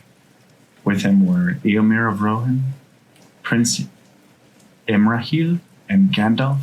Then Faramir stood and spoke in a loud voice, saying, Men of Gondor, hear now the steward of this realm. Behold, one has come forth to claim the kingship again. At last here is Aragorn, son of Arathorn, chieftain of the Dunedain, of Arnor, captain of the host of the west, bearer of the star of the north, wielder of the sword reforged, victorious in battle, whose hands bring healing, the Elfstone, Elisar of the line of Elendil, Isildur's son, Elendil's son of Numenor, shall be king and enter into the city and dwell here. The people cried out their approval. Then Faramir gave Aragorn his crown, which he blessed with an oath of honor. But he did not place it upon his head. He proclaimed that his inheritance was won by the labor and valor of many. For this reason, he asked me as ring-bearer to bear his crown to Gandalf, who in turn placed it upon his head and blessed him and heralded the return of the days of the king. And so the days passed with great joy. The wounds of the battle were mended. The white city was restored. A white tree flourished anew in the citadel, and all dissension among the peoples of Middle-earth were healed. I was anxious to see Bilbo again and to return to my home at the Shire, but Aragorn bid us to remain in Minas Tirith for a while longer. It was Midsummer's Eve when a company of riders entered the gate. Elrohir and Elladan, the sons of Lord Elrond, carried a banner of silver. Then came Glorfindel and Erestor and all of the house of Rivendell. After them came the Lady Galadriel and Celeborn of Lothlorien, with many folk of that fair land. Lastly, there was Lord Elrond himself, bearing the scepter of Anumos, the first capital of Arnor, built by Elendil. With him was his daughter Arwen and Domiel, whose hand gave to the king on the day of midsummer, that the tale of their long waiting and labors was come at last to fulfillment. When the days of rejoicing were over, I asked leave of the king and queen, for since the power of the ring had faded, Bilbo's days would pass quickly. In 7 days we would depart, and the king and queen would come with me. Lord Eomer and Lady Eowyn would first bear the body of their uncle, the fallen King Theoden, back to their land in Edonas. Aragorn gave me words of honor and welcomed all his hands, but Arwen spoke of darker matters which I had kept to myself during the merriment. She gave me a gem set on a chain and placed it around my neck, which she said would be on aid wherever darkness and fear troubled me. By taking the hand of the king, she offered me her place to cross the sea, where all weariness would be healed. The time came for us to depart for Edoras, where on 10th of August King Theoden was laid to rest, and Eomer took the throne of the Golden Hall, and Faramir, now Prince of Ithilien, took the hand of Lady Eowyn. The company departed Edoras in great friendship, and at last came to Helm's Deep, where another great battle had occurred. Legolas kept his promise to Gimli, that he would behold the glittering caves, and when they returned, the elf was without words to describe its beauty. We rode from Deeping Home to Isengard, where we were greeted by Treebeard, the great Ent-friend in the tale of Merry and Pippin. It was a wonder to my eyes. There was some talk of Saruman being held there, but set free, which I did not fully understand. Aragorn granted the Ents the entire valley, as long as they would keep watch over the Tower of Orthanc, which once belonged to the Dunedain long ago. Merry and Pippin joined the old Ent in a final toast to Ventrok, which seemed to be the key to their rapid growth. Here we said our goodbyes. Legolas and Gimli departed to explore the woods and caves of Middle-earth, together in a bond of friendship so strong that it healed the old strife between elves and dwarves forever. We suspected that we would not see them again. Aragorn and Arwen also bid us farewell. Pippin, to his oath of knightship, we watched the king depart upon his horse, with his knights above him. His white mantle shone like flame in the sun, and from the jewel in his hand there came a green flame. 6 days later, we arrived through the gap of Rohan and had passed the borders of Dunland. We headed north and came upon an old man leaning on a staff. At his heel was a beggar slouching and whining. It was Saruman Grima Wormtongue, the wizard and the former counselor of all tidings to the King Theoden. They had been reduced wholly to nothingness and despised us for their fall. We journeyed into the Eregion. As September dawned on the 13th day, we said that farewell to the people of Lothlorien, the Lord Celeborn and the Lady Galadriel. Now we watched, we could see the fair land once again. 7 days later, we arrived in Rivendell. We found Bilbo sitting on his room, the eve of his 129th birthday. I was overjoyed to see him again, and to find him well, if not a bit weary. We celebrated his birthday and spent many hours telling tales of our adventures. Sam observed that in retrospect, we had seen something of everything along our way. I could not entirely disagree with him, but my heart had a desire for the sea. After a fortnight there had been a trust, and I knew that we must come on winter, detain us from our delight. Gandalf would travel with us at the last, far as Bree. Bilbo's gave Merry and Pippin 2 beautiful pipes with mouthpieces of pearl made by the elves. To Sam, he gave a little bag of gold, declaring it to be nearly the last of the smog vintage, to be put away should Sam ever marry. To me, he gave 3 journals bound loosely in red leather, adorned with a silver BB. In addition to, he asked me to gather his various papers from his poetry and writings and to tidy them up, of course. I happily agreed to do this for him, as promised, to return someday for his approval of my work. This information, dear reader, has indeed been compiled and is contained herein, bound in Bilbo's original leather wrapping. Next morning, we took leave of Bilbo in his room, for it was cold outside. Elrond wished us all a fair journey and gave us his blessing.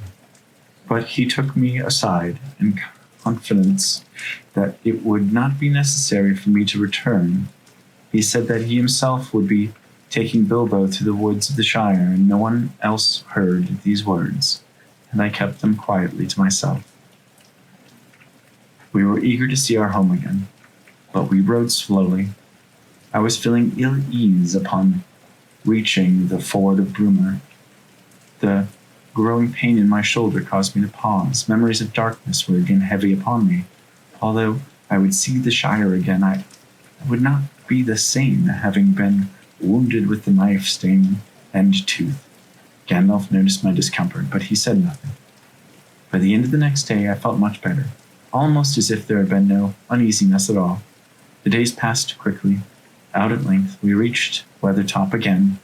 I could do nothing but to pass through the shadows of the hill, and with my cloak drawn, I dare not look at the place. Finally, in the last days of October, we reached the south gate of Bree, and found our way to the Prancing Pony, where we met by old Butterbur, and shared our tales, which struck him as good news. During the times he told us of the strange folk lurking on the Shire, robbers he called them strange too, that pipe we were suddenly hard to come by, and a good many other creature comforts native to our homeland. Pippin observed correctly that we saw no trouble on our way, but Butterbur reminded us that the likes of us would not have been bothered. Donning our cloaks and helms and short shields of Gondor and the Mark, Gandalf, too, was a different sight, being clad in white with Glamdring at his side. But the innkeeper had more ill tidings for us if Sam had been and seen and experienced more than he ever could imagine. Never in 1,000 years would he have expected to see Bill the pony again. The poor creature had found his way back to Bree, shaggy and thin, but he was alive and safe. Of Sam was happy to see Bill. Then it is safe to say that Bill was at last as happy to see his master once again. We stayed at the inn for 2 days, gathering other news of events in the area and sharing our tales. I was asked many times about writing a book and promised to gather my thoughts and to put my notes in order upon arriving home. On the 30th of November, we departed upon reaching the point on the east road where we had long ago taken leave of Bombadil. Gandalf warned us that the troubles ahead. Sam recalled seeing much distress occurring in the Shire and Galadriel's Mirror. Pippin was suspicious of the lack of pikeweed. Gandalf told us as it was Saruman who took interest in the Shire long before Mordor had. Gandalf also bade us to make haste, lest the gates near the Brandywine Bridge in Buckland were locked. He knew of no such gates, but he insisted they were there. Gandalf also told us that he would not travel with us this time, for setting things to the right and for helping folk to do so had come to an end at last. He would spend some time well earned in peace with Tom Bombadil, and he assured us that this would not be our last meeting. As we started out together, so had we returned, just 4 hobbits. Pippin felt as though the entire adventure was like a dream that had faded slowly. But to me, it felt like falling asleep all over again. For many countless days had I dreamed of returning to the region of my own people, and the news from Gandalf and the innkeeper made it clear that there would be some work to be done before I could take a proper rest. Little did I know at the time that there was more work to be done than anticipated. Still, there was great comfort in knowing that my companions were with me, especially Merry and Pippin, who had indeed grown quite tall and looked regal in their armor. I dare say that since their last entrap with Treebird, they have grown even taller. We arrived in the Brandywine Bridge just after nightfall, just as Gandalf had warned. There was spiked gates on either side of the bridge with a sign that said, "No admittance between sundown and sunrise." A voice screamed at us in the dark to leave, but when Sam protested, a crowd of angry hobbits appeared with lanterns to send us away. One of them was the old keeper of the Lay Gate, Hob Hayward, a friend of Mary's. He told us that he and the others around him were only following orders of someone called the Chief. But we suspected that this was only Lotho, son of Loblier, Sackville Baggins, who had obviously taken the job of Chief Sheriff. Merry and Pippin climbed the gate, and the other local hobbits fled, but Hob remained and was joined by none other than Bill Ferry himself, the agent of Saruman from Bree, who long ago told Sam that the pony had argued with Merry, who demanded the key. With a bold threat, eventually Fernie flung the key at Merry's head and departed, but it was Bill the pony that let fly with his heels and caught Fernie as he ran. With Fernie gone, Hob was more of himself, and he told us about the shortage of food. Not that it had been a bad year, but it seemed that there were gatherers and sharers counting and storing much of the yield of the harvest and rationing what little was left. We stayed at the filthy guard's house nearby to gather our wits until morning.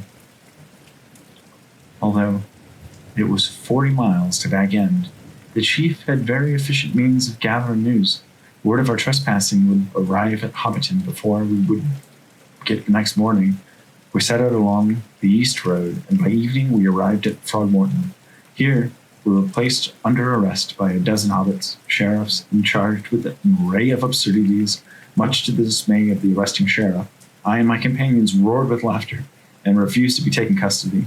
Although we wanted to stay at the end of the floating log, we learned that it had been closed instead.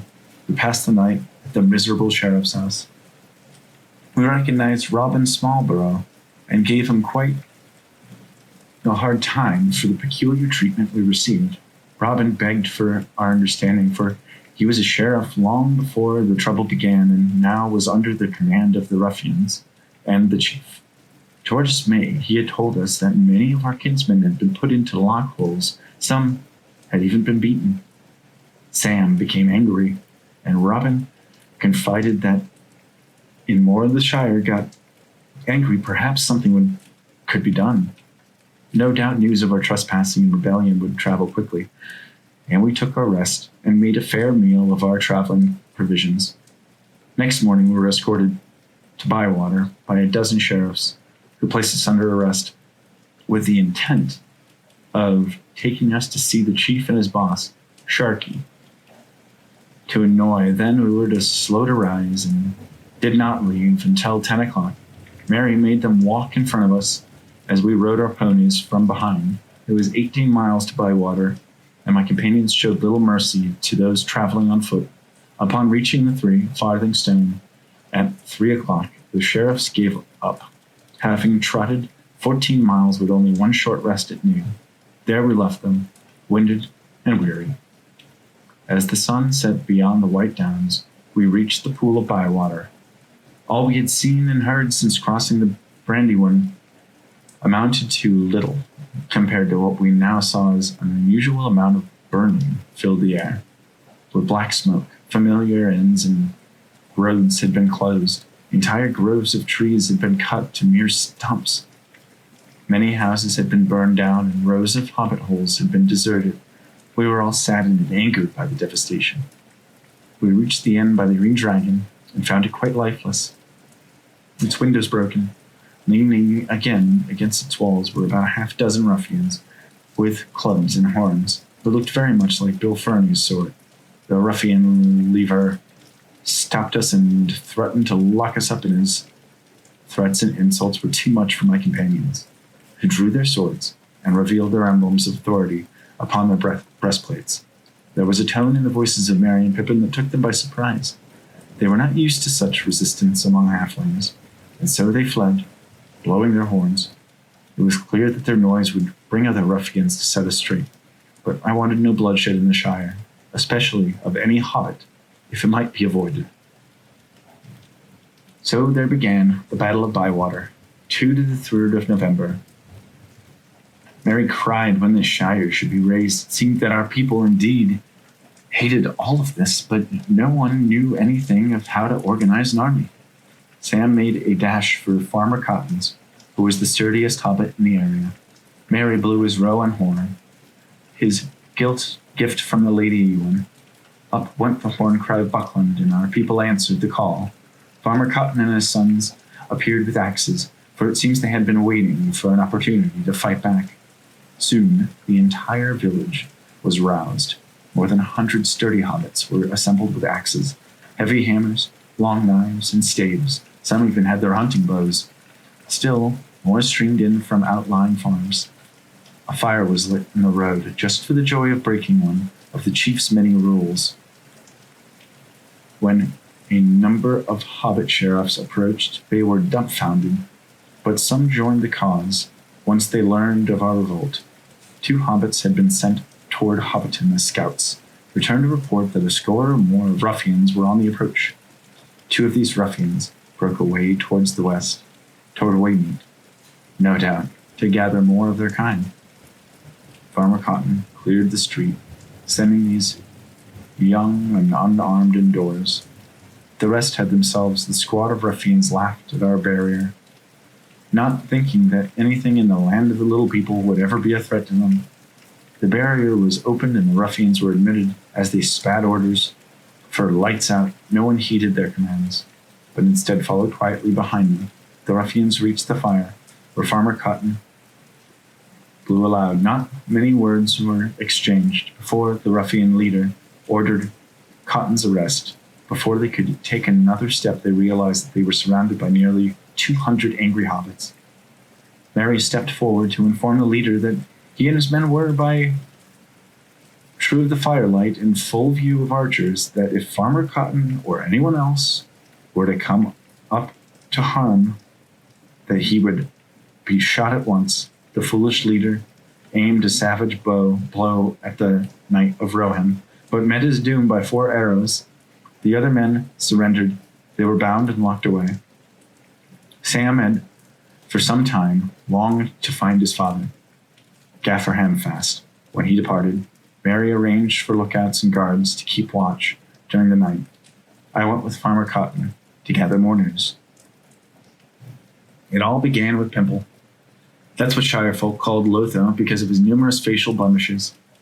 As the Sackville Baggins, he had inherited his mother Lobelia's sense of avarice, which eventually became a crucial vulnerability and an easy target for anyone wanting to gain control of our land. According to Cotton, it was not clear that he had acquired money, but he ought leaf plantations, inns, farms, and mills he had already purchased.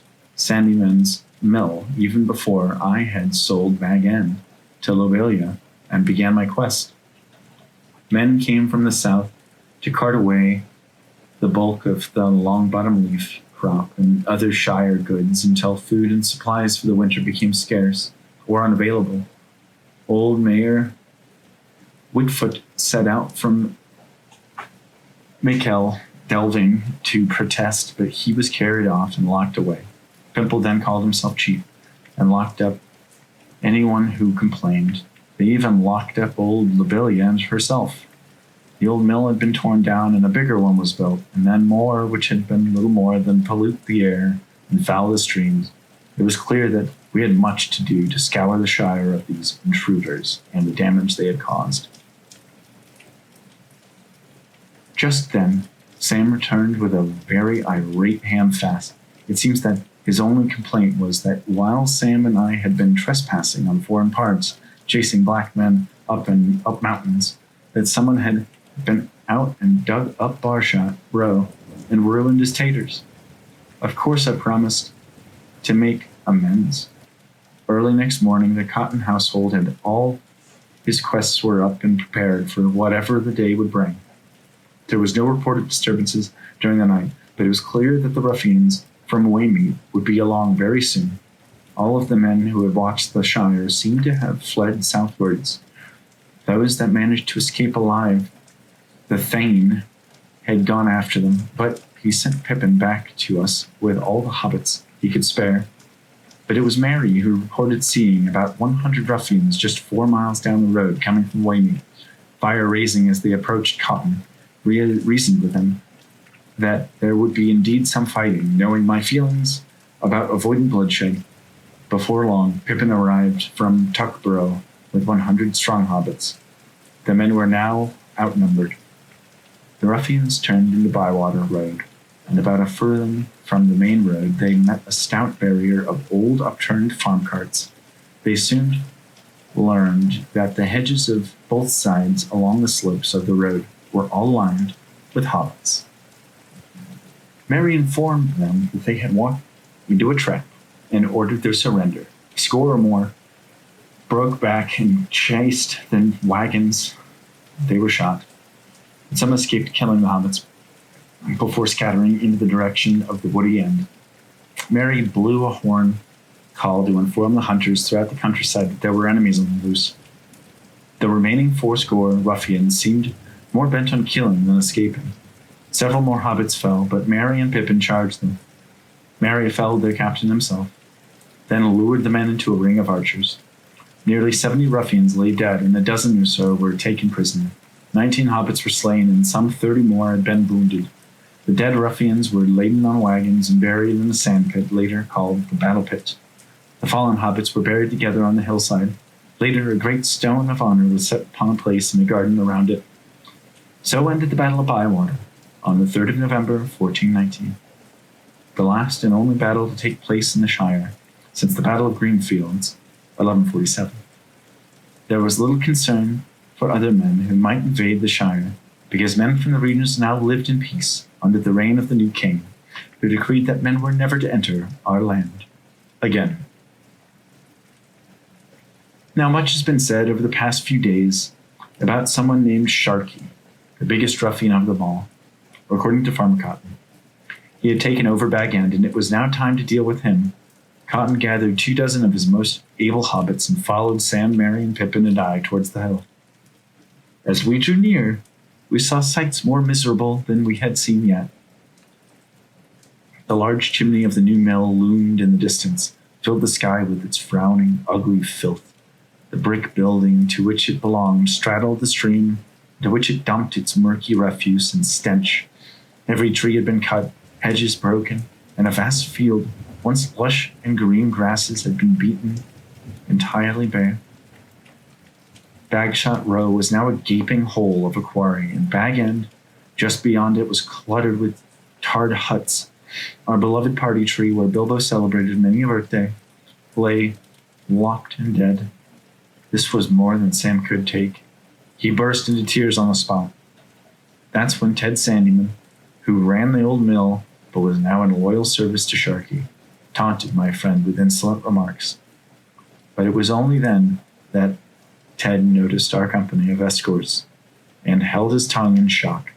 Merry blew the regal horn once again, and a clear call rang. Through the village, and drew hobbits from their sheds and shabby houses with great cheers. They joined our march up to the hill. We reached my once beloved dwelling place. The garden was full of huts and sheds. The door was scarred, and the bell no longer rang. Inside, the place was filled with refuse and a foul reek.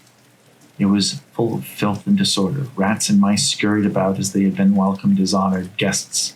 There was no reckoning of what had become of Lotho, who took over the place after I left. This was worse than Mordor, as Sam noted, because we remembered the place before its ruin. Suddenly, a gloomy figure of a man stood in the shallow doorway. It was Saruman. Sharkey was Saruman. Here he was, at my doorstep, looking maliciously amused and quite well fed. Besides, it was he who had been ordering the yield of our land, shipping it all to Isengard until he was displaced and chose to destroy our entire homeland in revenge. One ill turn deserves another. He told us he was quite pleased with himself to have done such damage as could not be repaired in a single lifetime. I ordered him to depart, but the villagers wanted him dead. He mocked us with his voice as if he had still had any former of his powers. He was indeed great, once a wizard worthy of Gandalf's respect. If only for that reason I pitied him, as Bilbo once pitied Gollum, and refused to have killed him. He summoned his servant, Grima Wormtongue, the beggar who was once honored a counselor in the court of King Theoden. But even as they pretended to leave, Saruman lunged at me with his knife. The blade turned and snapped in the mithril shirt I still wore beneath my shirt. Sam's fury at that moment was much greater than his size. He lunged at Sharkey, and tossing him to the ground, he drew his sword. I had not been hurt, and so begged Sam to release him. Whatever cure there was for him was quite beyond what we could give. Death would deny him of it, and I hoped that in his travels he would find it were it to be found.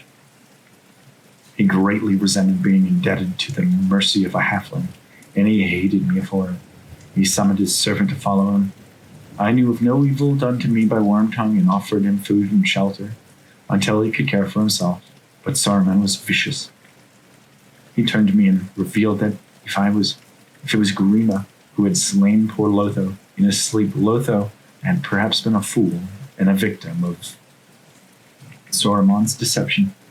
But he did not deserve to die in the manner this malicious wizard sent further to suggest that Wormtongue, who had been quite undeterred and mistreated, may have found other means of feeding himself, for it was not clear whether Lotho had been buried or not.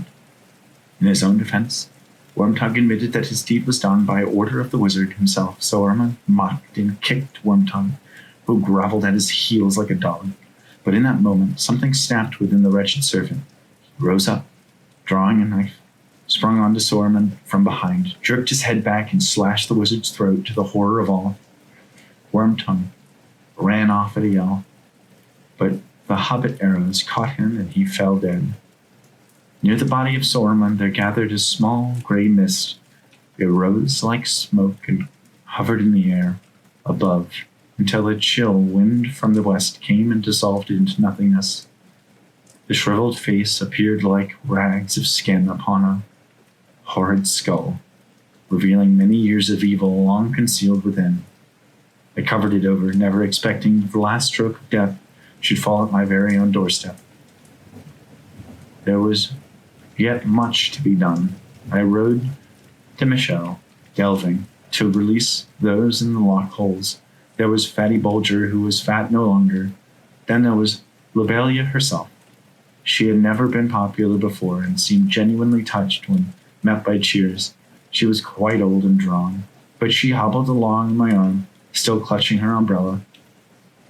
The murder of her son, Lotho, came as a crushing blow to her. She gave Bag End back to me and returned to her own people, the Braceburtles of Hardmuddle. She died in the spring of 1420 and left all of her money and Lotho's to be used in helping hobbits made homeless by all that had happened by virtue of this long-standing Sackville-Baggins feud had come to an end. Old Will Whitfoot, or Flour Dumpling, as we once called him, had been locked up longer than anyone. I stepped in as deputy mayor on his behalf until such time old Will could get the feeding up. He needed to look our party in and resume his job. Merry and Pippin saw the task of hunting down the last of the ruffians. I reduced the sheriff to their proper numbers and functions, but the enormous task of cleaning up the Shire remained, and this kept Sam very busy indeed. Thousands of pairs of hobbit hands of all ages were available for the job, which did take as long as we expected. By Yule, nothing built by Sharky's men remained. The bricks were used to repair many an old Yule, especially the tunnels at Micheldelving. It was a happier Yule than anyone had hoped for. The new mill at Hobbiton was removed and Bagshot Row was completely cleared and restored. Even number 3 was made anew for the gaffer. Sam grieved for the loss of the trees more than anyone. It was only during this time he remembered the small box given to him by the Lady Galadriel. Inside it was filled with a soft, fine grey dust, in the middle of which sat a small nut with a silver hull. By his own wits and his love for the earth, he used the gift wisely, for it proved that ever again had its value. He traveled the entire Shire, planting saplings with a grain or two of the dust at the root of each, not knowing what would come of it. The silver nut was planted at the spot where the old party tree once stood. The spring of 1420 surpassed his wildest hopes. Saplings sprouted and grew as if they were rushed to turn 20 years into one. In the party field, a mighty sapling with silver bark sprang up and burst into long leaves and golden flowers in April. It was a Malorn of the very sort seen in Lothlorien. 1420 was an altogether wonderful year. Indeed, there was sun and rain in perfect measure, and a richness of growth which yielded a beauty far beyond that of ordinary seasons, which come and go in Middle-earth. All of the children born or begotten that year were quite fair.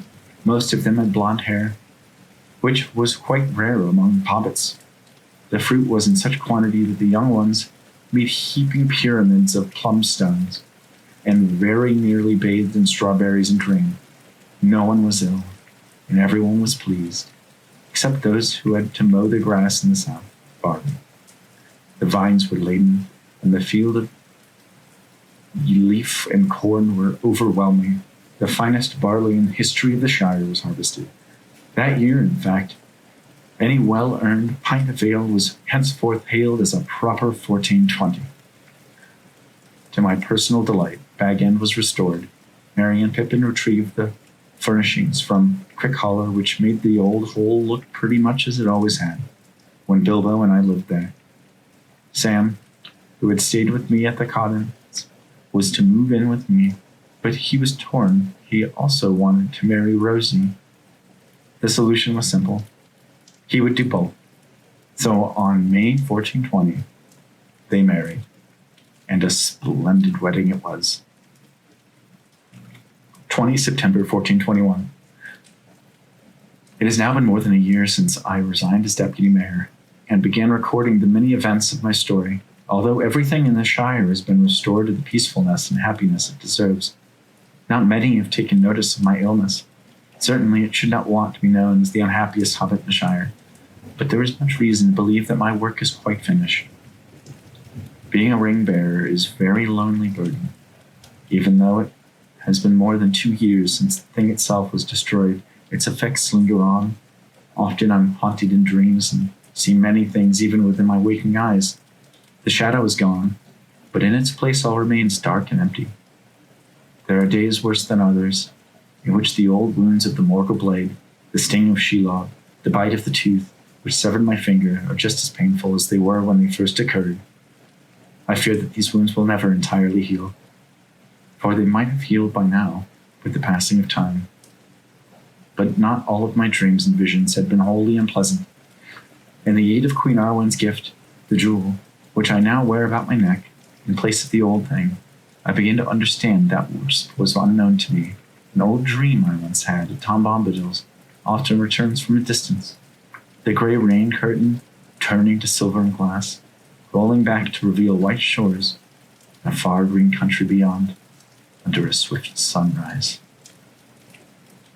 Often, Sam would be away for weeks at a time tending to matters of repair and restoration, leaving me much time alone to ponder the years that have come and what they might have in store. My thoughts were never far away from him, for he has been my dearest and most faithful friend. Through it all, I see so many wonderful and happy things from him and Rosie, and I should not be a burden to them, the cause for their constant concern even when their first child, Eleanor, was born. I struggled to conceal my pain for their sake, for she was born on the very anniversary of when the Dark Tower fell, yet I see for them more children, which I somehow know by name. There will be a Frodo lad and a Rosie lass, a Mary and a Goldilocks, a Pippin, and perhaps many more. So to them I give my love, and all that I possess, or might have possessed, making them my heirs, that they, their children, and even their children after them, may well provide and suffer no lack. Perhaps others in the fellowship will record the accounts of their own adventures so that all may know what was won and what was nearly lost as a record of the labors of many. I once had hoped to stay in the Shire and to enjoy it for years to come, after all that has happened, but I have been too badly hurt. I tried to save the Shire, and it has been saved, but not for me. I will go to the only place I know where I might find rest for my weariness, and for the healing of my wounds. Still round the corner there may wait a new road or a secret gate, and though I oft have passed them by, a day will come, at least when I shall take the hidden paths that run west of the moon and east of the sun. Farewell, dear friends. Farewell. Frodo Baggins. How Mr. Frodo knew that Bilbo and the elves were nearby, I'll never know, any better than how he reckoned the names of my children all in their proper order when they weren't even thought of. He always seemed to know things that a normal hobbit couldn't know. I tried with all that, and I had to give him all that I had, which wasn't much beyond tending his gardens and protecting him along that treacherous journey of his. He suffered the whole time, and it got even worse before the end. Even after we had come back, he still suffered to himself, looking all pale and hurting. More and more I knew that there'd be naught else I could do for him, because his hurts were beyond the mends of a mere gardener. So I dreaded the day when he came to me and asked me to get Bill and the pony he rode all the way from the White City, which he had named Strider. I knew deep inside that this would be our last journey together, but didn't want to believe it. And there we were, way out of Hobbiton, where Mr. Frodo began to sing some song about the sun and moon and finding the ring between them. I didn't give much heed at first, but after he finished, I heard the elves singing as if they were answering him a purpose.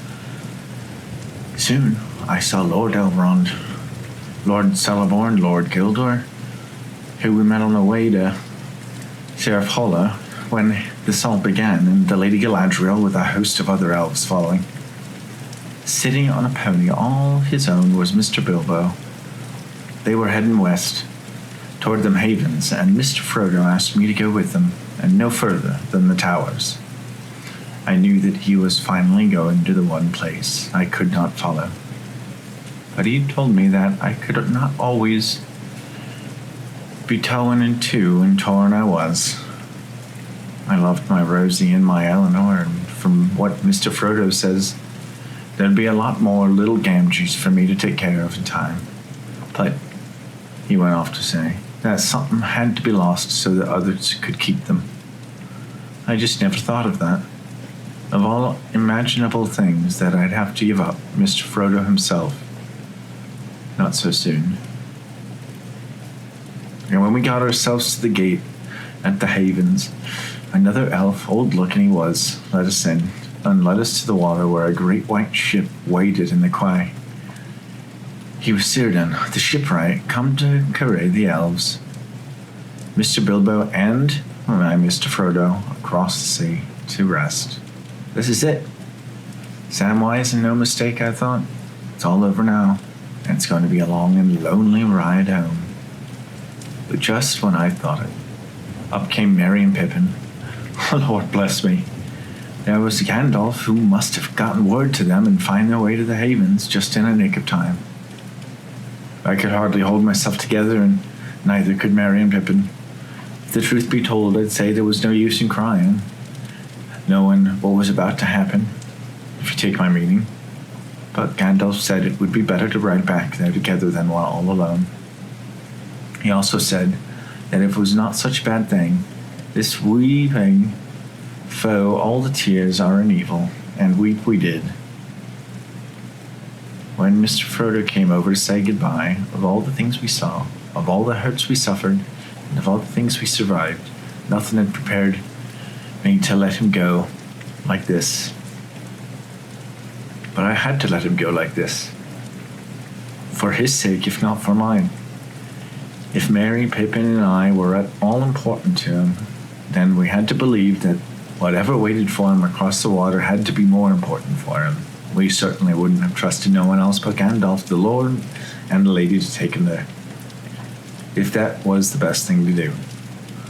For if we had considered them to be powerful before, they seemed even more at that very moment, because each now wore on them one of the 3 hidden rings of the elves we had heard so much about. Well, Mr. Bilbo and Mr. Frodo finally got on the ship, and it took them away, far away west. For a moment I could see the lady's glass in Mr. Frodo's hand. It flickered in the sunlight, and then it was gone.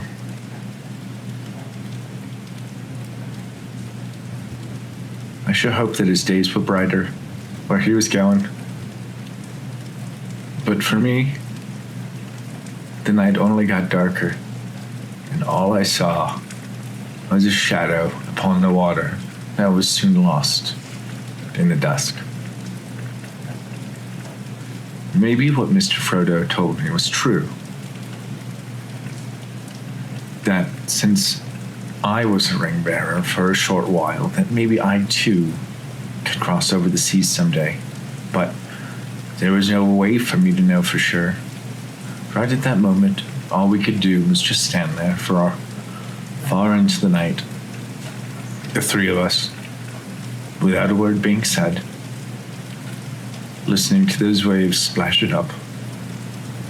Though at any time Mr. Frodo's voice would come out of them, but there was nothing more, but the quiet murmur of the sea, which only sank deeper into my heart.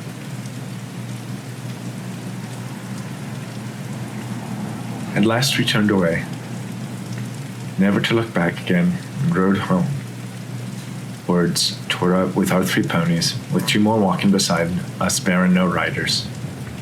I don't think we said anything to each other until we reached the Shire, but it was good, as Gandalf said, that we had the comfort of one another for the trip, in the memory of our beloved Mr. Frodo, which would never die. Samwise Gamgee. Even though Mr. Bilbo and Mr. Frodo taught me my letters, putting pen to paper is a fair struggle for the likes of a Gamgee. What have they written here is clever and accurate to the best of my recall since my master's departure. I have read this entire book many times more as a matter of personal comfort, and I have learned much that Mr. Frodo never told me directly, but I knew just from the way he looked how sick he was, getting from all his wounds that never really got any better. I'm not sure what else may be told, but Mr. Frodo's last request was for me to add something to the remaining. From this part of the journal, methinks it would be a great dishonor to my dear master and friend for me to do not as he asked by contributing something worthwhile. Mayhaps there is part of the story which Mr. Frodo couldn't tell. So here are the scribbles of one Samwise, such as they are, to be placed in the care of my firstborn, Eleanor, for the benefit of all future generations. Though here at journey's end I lie in darkness buried deep, beyond all towers strong and high, beyond all mountains steep. Above all shadows rides the sun, and scare farewell dwell. I will not say the day is done, nor bid the stars farewell. Samwise Gamgee. From the Library of Rivendell. In the first age of the world, Arda was created, born from the singing of the Emir, holy spirits. Eru, the One, was so moved by the vision the spirits had created of the coming of the elves and men, and of what the world buds to come, that he brought their vision to life. The most powerful Emir, the Valar, became the architects of the world, and the seven Valar and the seven Valier came forward to shape Arda. From this came the winds and the stars, the water, and all things in the world that want material, visions and dreams, and a place of rest for the dead, in a state of sorrow, mourning, of bravery. But Melkor, the dark enemy of the world, who was evil, entered the world to undo all the beautiful things the Valar had created. And for ages, the Valar fought Melkor. His greatest servant was Sauron. With evil and pestilence spreading over the world, the Valar fled Middle-earth to Mon, the most west of all the lands where Melkor had no power. It is here where the island of Númenor was located, and the inhabitants by the Edain, who were to become the future kings of men. The elves were the firstborn of the world, of which many divisions were sprung. Most were of the Eldar elves, who made the great journey to Aman. Others were of the Avari, who refused the great journey and never saw the light of the trees of the Valinor. The dwarves were also created and awoke after the elves were born to learn all the craftsmanship on Middle-earth. It was during this time of the world that the Silmarils were created, 3 precious gems that shone the light of the trees of Valinor, but Melkor stole the Silmarils, and sought battles ensued over the course of history between Melkor and the elves and the men of Middle-earth. In the final battle, Morgoth was captured and forever cast into emptiness. In this battle, the shape of Middle-earth changed. In the midst of the battles came the greatest story of that time, the first marriage between Beren, a man, and Luthien, an elf. Beren was asked to bring back a Silmaril to marry Luthien, but was captured by Sauron. He escaped and took the Silmaril Sauron possessed, but his hand was wasted by the flame of the Silmaril and was bitten from him by a wolf. Believing he was close to peril, he made the song of parting to say farewell to both love and light. Farewell, sweet earth and northern sky, forever blessed, since here did lie, and here with limbs did run. beneath the moon, beneath the sun. Luthien to Nuviel, more fair than mortal tongue can tell. Though all to ruin fell the world, and were dissolved and backward hurled. Unmade into the old abyss, yet were its making good for this. The dusk, the dawn, the earth, the sea, that Luthien for a time should be. But Luthien heard this song, and came to him. Returning empty-handed, he was gained sympathy and allowed to marry Luthien. Other marriages between elves and men were to follow. The defeat of Melkor marked the beginning of the Second Age, also known as the Battle of Years, and Sauron was gaining power. The elves made many rings of power, but Sauron had such hate for the elves, and so wished to ensnare the elves into his service that he forged the Master Ring to control them all, Middle-earth. One ring to rule them all, one ring to find them, one ring to bring them all, and in the darkness bind them, in the land of Mordor, where the shadows lie. Sauron took possession of all of the elvish rings, save 3 of the most powerful, Narya, Nenya, and Vilya, and dealt them to dwarves and men, and it was men who proved the easiest to ensnare, and the downfall of the kingdom of Númenor was close at hand. Arendil, who helped defeat Melkor, was a descendant from 2 of the elf-men marriages, and from Arendil were born 2 sons, Elrond and Elros, who were to choose to become either man or elf. Elrond chose to become an elf, and later founded Rivendell. Elros chose to become a man and become the first king of Númenor. The kingdom of Númenor grew too big and too powerful through the lies of Sauron, Ar-Pharazôn, the last and greatest king of Númenor. Raised up against the Valar, Númenor was destroyed and only a few ships escaped. Led by Elendil, father of Isildur, Elendil founded the kingdom of Númenorians in Middle-earth, later divided into Gondor and Arnor, and through the last alliance of elves and men, they attacked Sauron in Mordor, defeating him. Isildur took Sauron's ring for his own, and so the Third Age began. The 4 elven races. The elves are divided into specific races depending on their blood, and later also depending on their location. The 4 elven main races are Vanyar, Noldor, Teleri, and Avari. However, the Teleri elves split up in branches depending on what choices they made.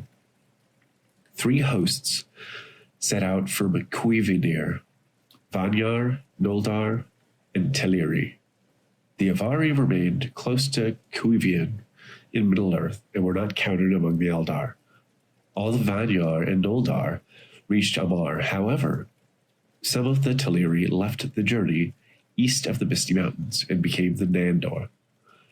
From them came the Lakindi and the Sylvan, and some of the Teleri left the journey in Beleriand and became the Sindar.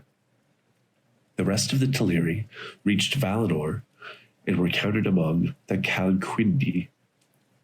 A collected name for the Teleri that did not reach Valinor was Umanyar, and a collected name for all the elves in Middle-earth, including the Avari that did not reach Valinor, was Moriquendi. The collected name for all the elves that reached Valinor was Caliquiri. Elbereth Githoniel, from the Elvish.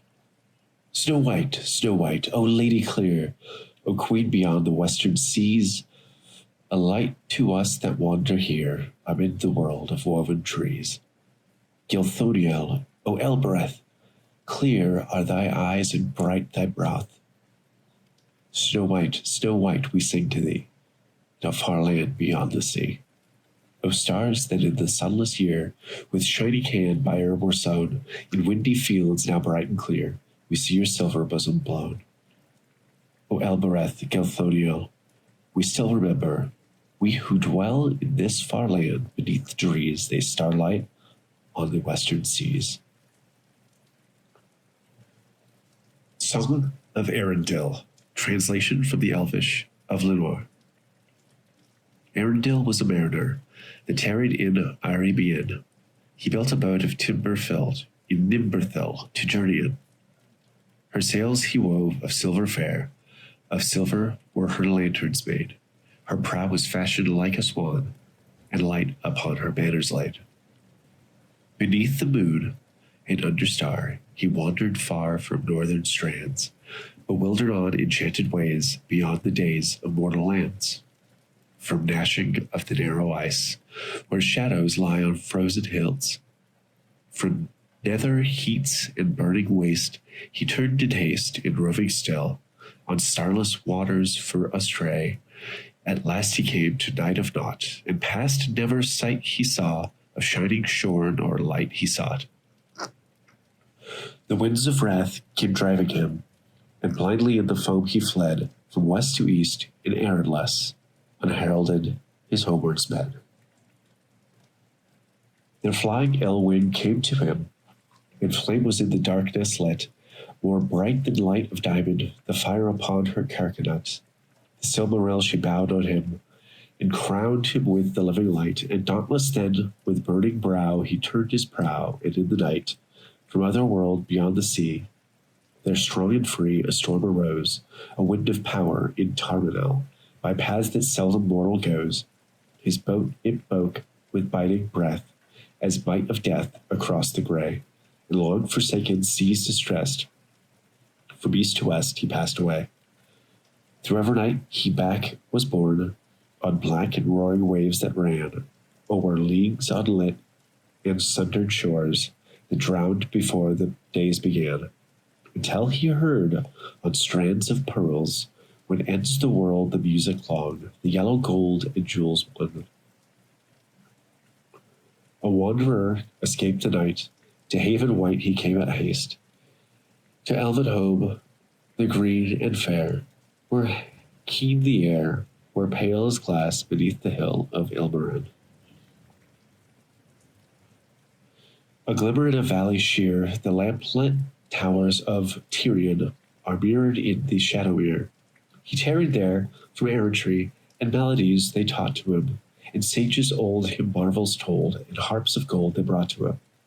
They clothed him then in elven white, and 7 lights before him sent, as though the Calasirian to hidden land forlorn he went. He unto the timeless halls, where shining fall the countless years, and endless reigns the elder king in Ilmarinen on mountain sheer. And words unheard were spoken then, of folk and men and elven kin, beyond the world where visions showed, forbid to those that dwell therein.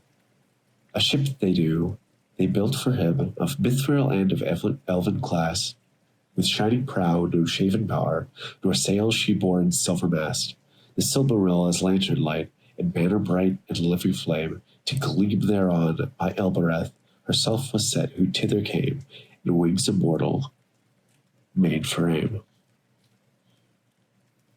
And laid on him undying doom, to sail the shoreless skies and come behind the sun and light and moon. From ever Even's lofty hills where softly silver fountains fall, his wings him bore a wandering light beyond the mighty mountain wall. From world's end that he turned away, and yearned again to find afar his home through shadows journeying and burning as an elden star. On high above the mists he came, a distinct flame before the sun, a wonder ere the waking dawn, where grey the norland waters run. And o'er Middle-earth he passed, and heard at last the weeping sore of women and of elven maids in elven days in years of yore. But on him mighty doom was laid, till moon should fade and orbed star, to pass and tarry nevermore. On hither shores where mortals are, for ever still a herald on an errand that should never rest, to bear his shining lamp afar, the flammifer of westerness.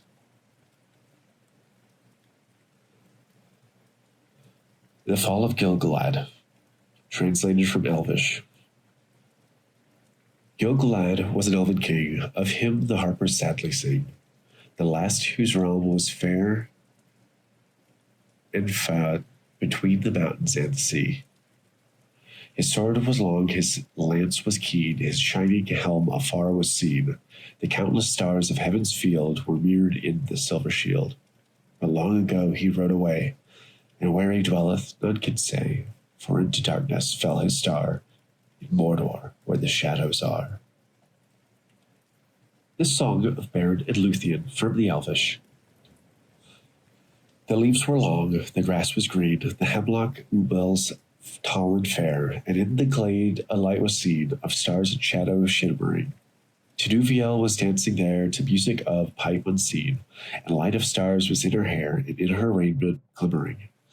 There Beren came from mountains cold, and lost he wandered under leaves, where the elven river rolled he walked alone and sorrowing. He peered between the hemlock leaves and saw in wonder flowers of gold upon her mantle and her sleeves and her hair like shadow following. Enchantment healed his weary feet that over hills were doomed to roam, and forth he hastened strong and fleet and grasped at moon glistening. Through woven woods in elven home she tightly fled on dancing feet and left him lonely still to roam in the silent forest listening. He heard thereof the flying sound of feet as light as linden leaves, or music dwelling underground in hidden hollows quavering. Now withered lay the hemlock sheaves, and one by one in sighing sound, whispering fell the beechen leaves in the wintry woodland wavering. He sought her ever, wandering far, where leaves of years were thickly strewn, by light of moon and ray of star in frosty heavens shimmering. Her mantle glinted in the moon, as on a hilltop high and far she danced, at her feet was strewn a mist of silver quivering. When winter passed, she came again, and her song released the sudden spring, like rising lark and fallen rain in melting water bubbling. Around her feet elven flowers spring, that he saw and healed again. He longed by her to dance and sing upon the grass, untroubling. Again she fled, but swift he came. Tinuviel, Tinuviel, he called her by her elvish name, and there she halted and listening. One moment stood she, and a spell, his voice laid on her, Beren came. Doom fell on Tinuviel, that in his arms lay glistening. As Beren looked into her eyes, within the shadows of her hair, the trembling starlight of the skies, he saw their mirrored shimmering. Tinuviel, the elven fair, the mortal maiden elven wise, about him cast her shadowy hair, in arms like silver glimmering. Long was the way that fate them bore over stony mountains, cold and gray, through halls of iron and darkling door, and woods of nightshade marrowless. The sundering seas between them lay, and yet at last they met once more, and long ago they passed away, forever seeing sorrowless. Song of Nimrodel. An elven maid there was of old, a shining star by day. Her mantle white was hemmed with gold, her shoes of silver gray. A star was bound upon her brows, a light was on her hair, as sun upon the golden boughs in Lorien the fair. Her hair was long, her limbs were white, her fair she was and free, and in the wind she was as light as leaf of hinden tree. Beside the falls of Nimrodel, by water clear and cool, her voices falling silver fell into the shining pool. Where now she wanders, none can tell, in sunlight or in shade, for lost of yore was Nimrodel, and in the mountains strayed. The elven ship in haven gray, beneath the mountain lee, awaited her for many a day beside the roaring sea. A wind by night in northern lands arose, and loud it cried, and drove the ship from elven strands across the streaming tide. When dawn came dim, the land was lost, the mountains sinking gray, the beyond the heaving waves that tossed their plumes of blinding spray. Amroth beheld the glading shore, now low beyond the swell, and cursed the faithless ship that bore him far from Nimrodel. Of old he was an elven king, a lord of trace and glen, when golden were the boughs of spring in fair Lothlorien. From helm to sea they saw him leap, as arrow from the string, and dive into the water deep, as mew upon the wing. The wind was in the flowing hair, the foam about him shone. Afar they saw him strong and fair, go riding like a swan. From the west has come no word, and on the hither shore no tidings elven folk have heard of Amroth evermore. September 9, Shire Year, 1419. Only 13 more days to go until my 129th birthday. I'll pass the old took yet. By thunder, hard to believe that time has passed although it doesn't seem to stand still here in Rivendell. It has been nearly a year now since Frodo has been gone from the Shire. If my calculations serve me correctly, my dear, dear lad, whoever would have thought him to be given this task? I am sorry that nephew had to bear such a burden that will assuredly leave him scarred evermore. Messengers brought word today Lord Elrond returns, but he does not travel alone. Gandalf, Frodo, and company are also on their way to Rivendell. It will be good to see them. I am ready to hear new tales in old Gandalf's voice again, and also love to hear an extra pair of hands for a while. My book is in need of revision, and Frodo must do it. For my Frodo now shakes and eyes fade, I am feeling ever so much thinner and stretched out than I did 18 years ago when Gandalf first arrived in Hobbiton for my 11th. I have enjoyed my holiday, but am now in need of a very long rest. Where or when, I am not sure, but soon. I doubt that I will enter this journal again, as I grow older by the minute, but I shall equal the old took yet. I have trouble remembering now and all such things, so now the task falls to Frodo, that none may forget what has happened. So goodbye, my friend, and I bid you a very fond farewell. Day is ended, dim my eyes, but journey long before me lies. Farewell, friends. I hear the call, the ships beside the stony wall. Foam is white and waves are gray, beyond the sunset leads my way. Foam is salt and wind is free. I hear the rising of the sea. Farewell, friends, the sails are set. The wind is east, the morning fret. Shadows lone before me lie, beneath the ever-bending sky, but islands lie behind the sun, that I shall raise ere all is done. Lands there are done to the west of west, where night is quiet and sleep is rest. Guided by the lonely star, beyond the utmost harbor bar, I'll find the heavens fair and free, and beaches of the starlit sea. Ship by ship I seek the west, and fields and mountains ever blessed. Farewell to Middle Earth at last, I see the star above the mast. Mr. Bilbo Baggins, formerly of Bag End, Bagshot Row, Hobbiton, West Farland, the Shire.